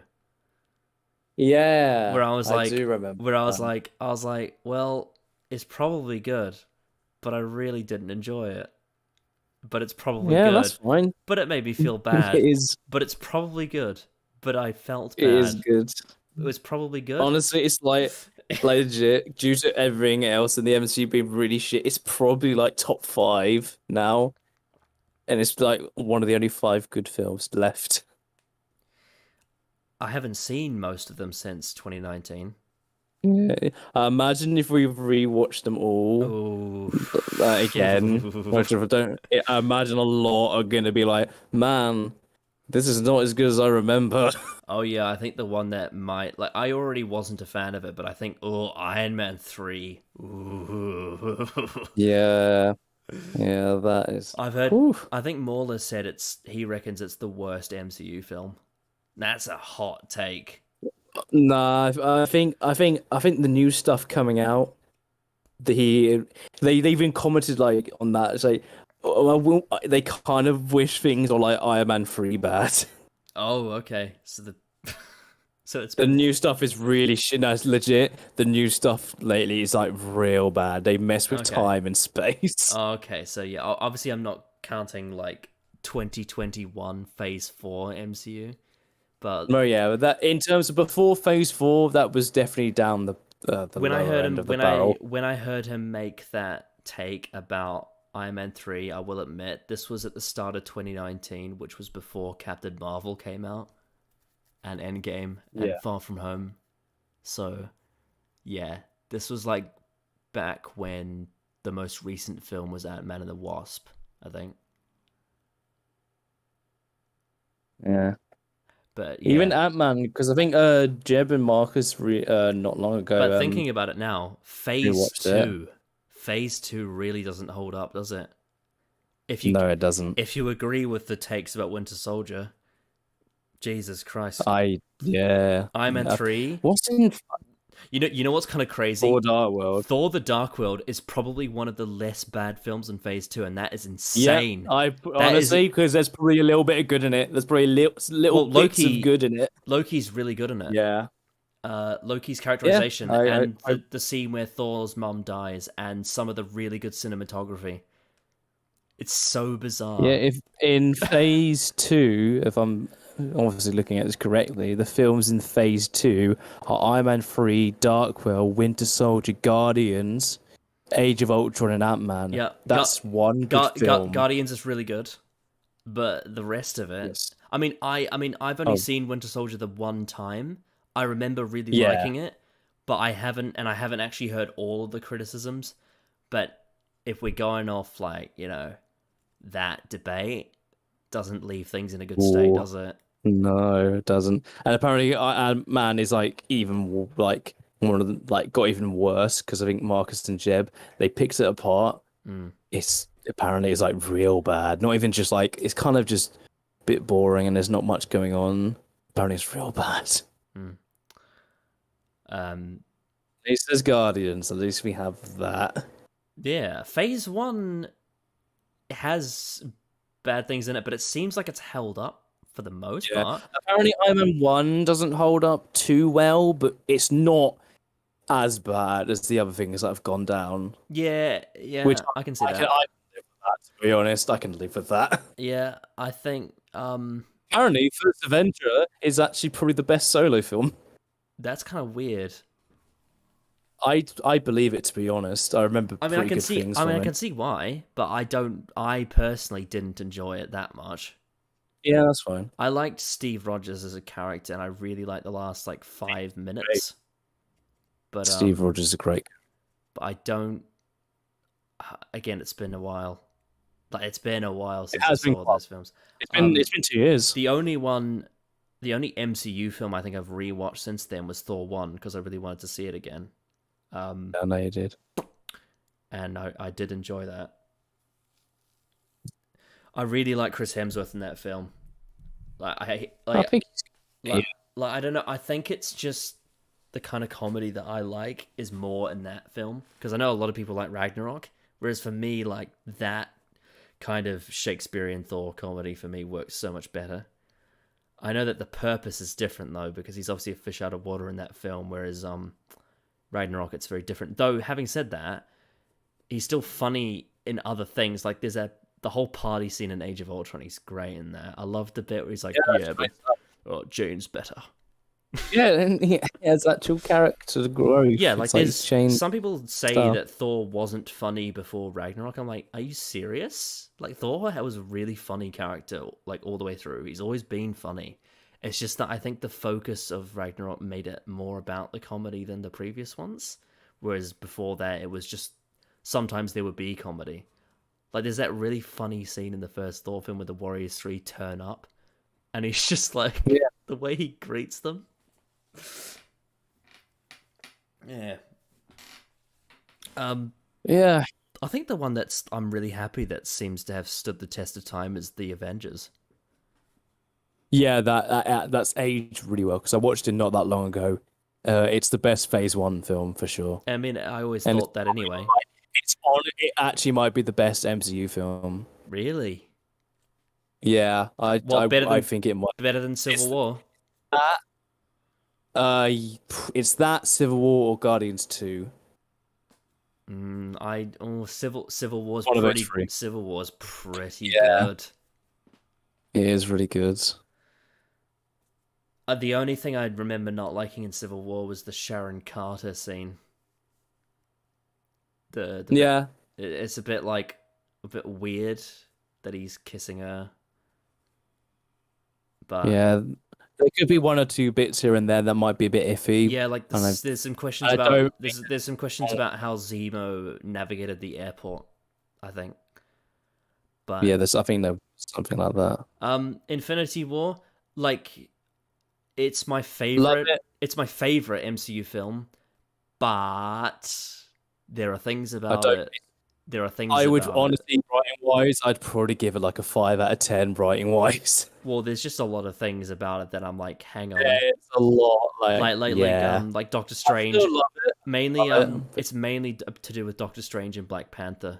Is the main issues I have with it. Is why doesn't he just draw a portal around all of these people, like Thanos, for example? Why don't they just, when they're on the ship, why do they argue? Why don't they just portal home? Yeah, exactly. And then with Black Panther, it's why doesn't someone suggest that, they wear all the armor that they have at their disposal? There's so much resources on Wakanda they could be using for this fight, and they just don't.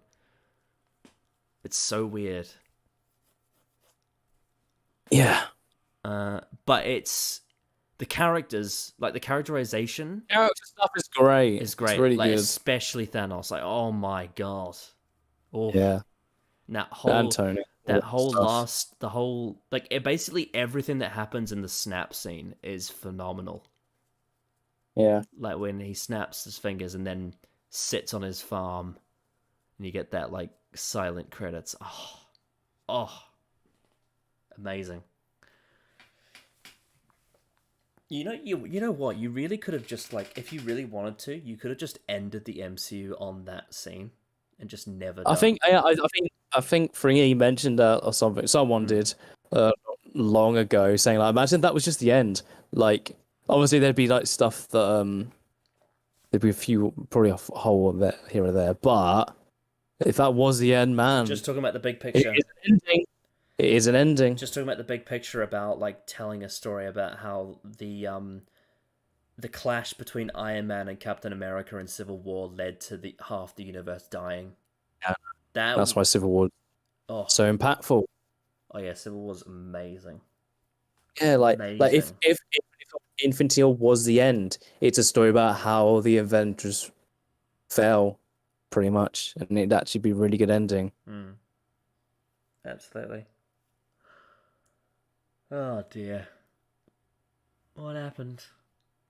What happened to good films? New writers came in and they decided, hey, fuck the old films, let's make some new dumb shit. Every decision was planned.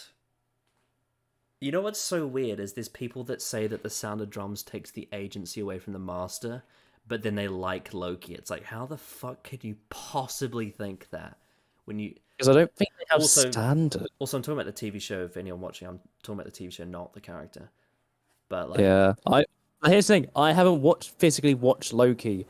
I know it's shit from what I've heard from people I've heard enough information. I've heard loads. I've heard so much information about the context of what happens, and I'm like, nope, I'm not touching that shit with a 10-foot pole. Connor, do you like free will? Yeah. I like the free will to choose not to watch Closing Time again. Yes.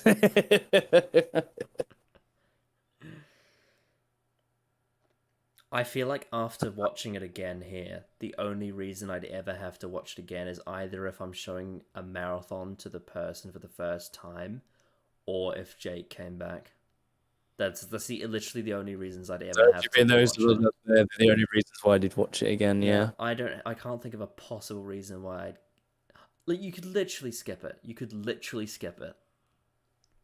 It is actually very skippable. I've said before, the God Complex should be the finale of Series 6. It makes so much sense to be the finale.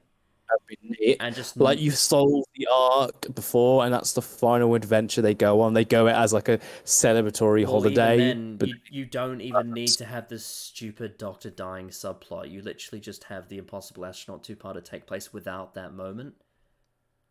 And then you just have the end of the series be about Amy and Rory's departure from the Doctor. You could have just done that. You didn't need to have the Wedding of River Song at all. Like, the only reason it exists is because the Moffat knows that the Doctor and the River Song have to get married at some point. It's like, well, fuck. Like, he really wrote himself into a corner. And then, like, there's no actual reason why they have to get married. They just do. It's so bizarre. It's bizarre. It's crap. Very bad. Very bad. Don't really want to watch it again. Yeah.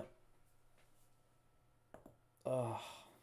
Yeah. I think we should probably wrap it up there. I reckon that's probably a good point. You know when you like stay out for so long that you get like starving? I'm at that point.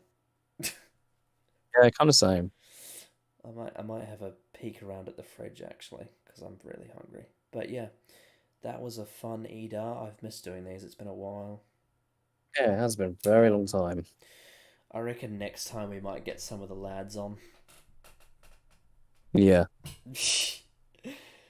I'll ask if when Marcus or Jeb are available. I mean, it seems like in like every interaction I have with them in any of the Discord servers, it's always positive vibes. Like, yeah, it's good fucking vibes. We all seem to really get along and agree on a lot of. And I get along with them pretty well. And we certainly agree on some things that other people don't. Yep. Isn't it nice to talk to people who understand what really good writing is? It's really pleasant. I can always rely, like, if I post a screenshot of a shitty Doctor Who opinion into the Discord, I can always rely on that Brazilian guy to go, "That's fucking retarded."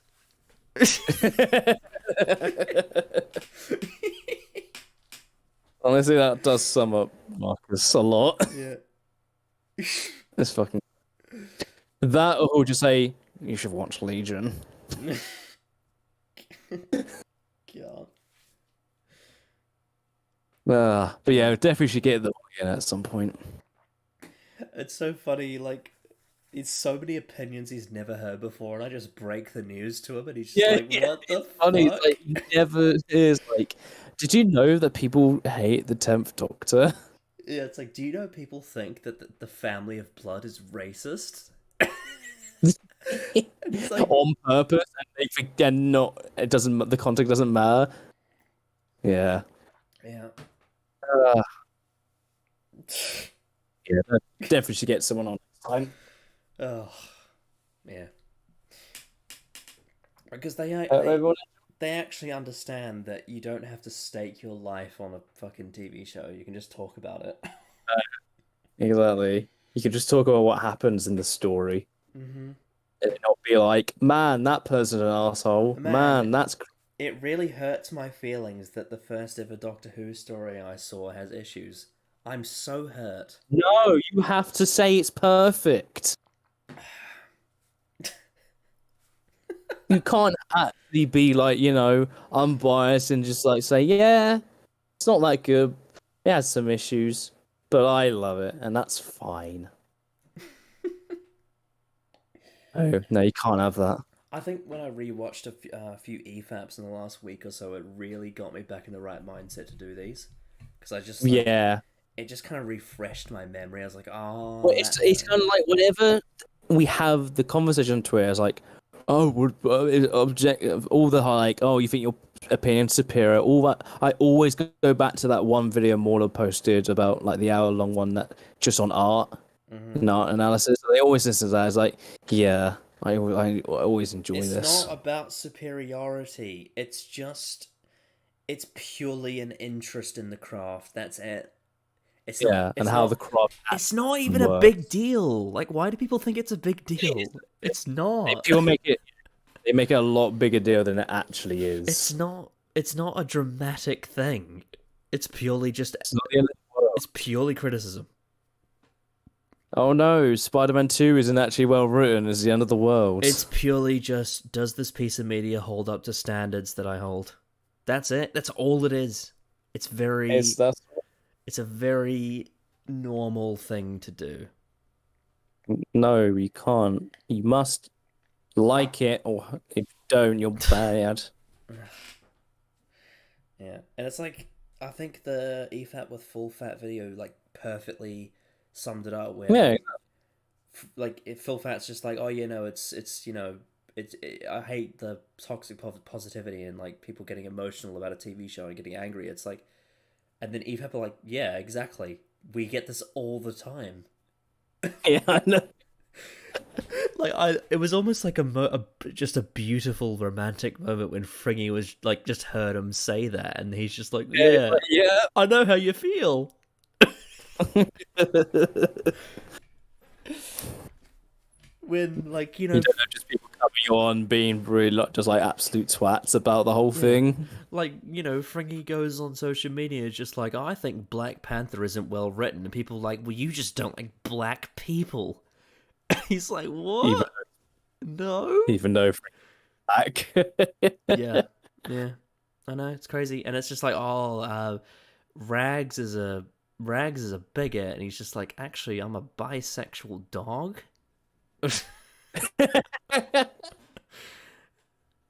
And they're like, oh, EFAP's transphobic, and Jay's like, I'm trans. Hello.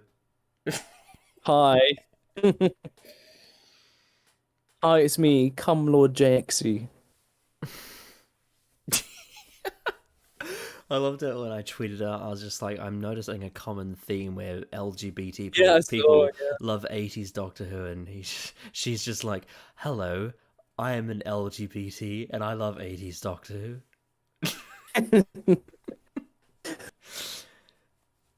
It is very camp though, isn't it? Like it's so Yeah. so colourful. So like Peter Davison literally wears a cricket costume as his doctor outfit. It's so funny, but I love it. It's going to be absolutely splendid.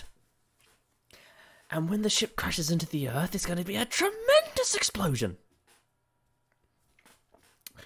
But yeah, should be more Peter Davison reactions coming soon, because I've got quite a few left in West Classico. I've got Terminus, I've got The King's Demons, I've got The Awakening, and I've got one that you've seen, and that is Planet of Fire.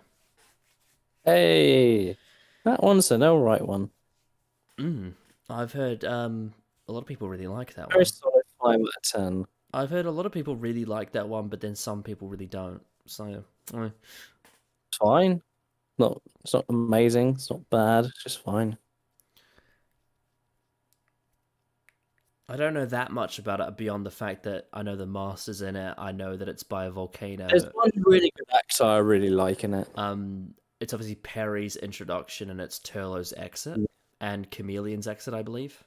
Because I know Chameleon's in that story, isn't he? Yeah. Both Chameleon stories are on the list. In fact, there's even a third one where Chameleon has a deleted scene, and that's also on the list. It's just like, he's just a cursed character. Because he legitimately has a deleted scene in The Awakening, and that's also on the list. I wonder if they might add it back in the Blu-ray, who knows? Yeah. But, Doctor Who was good.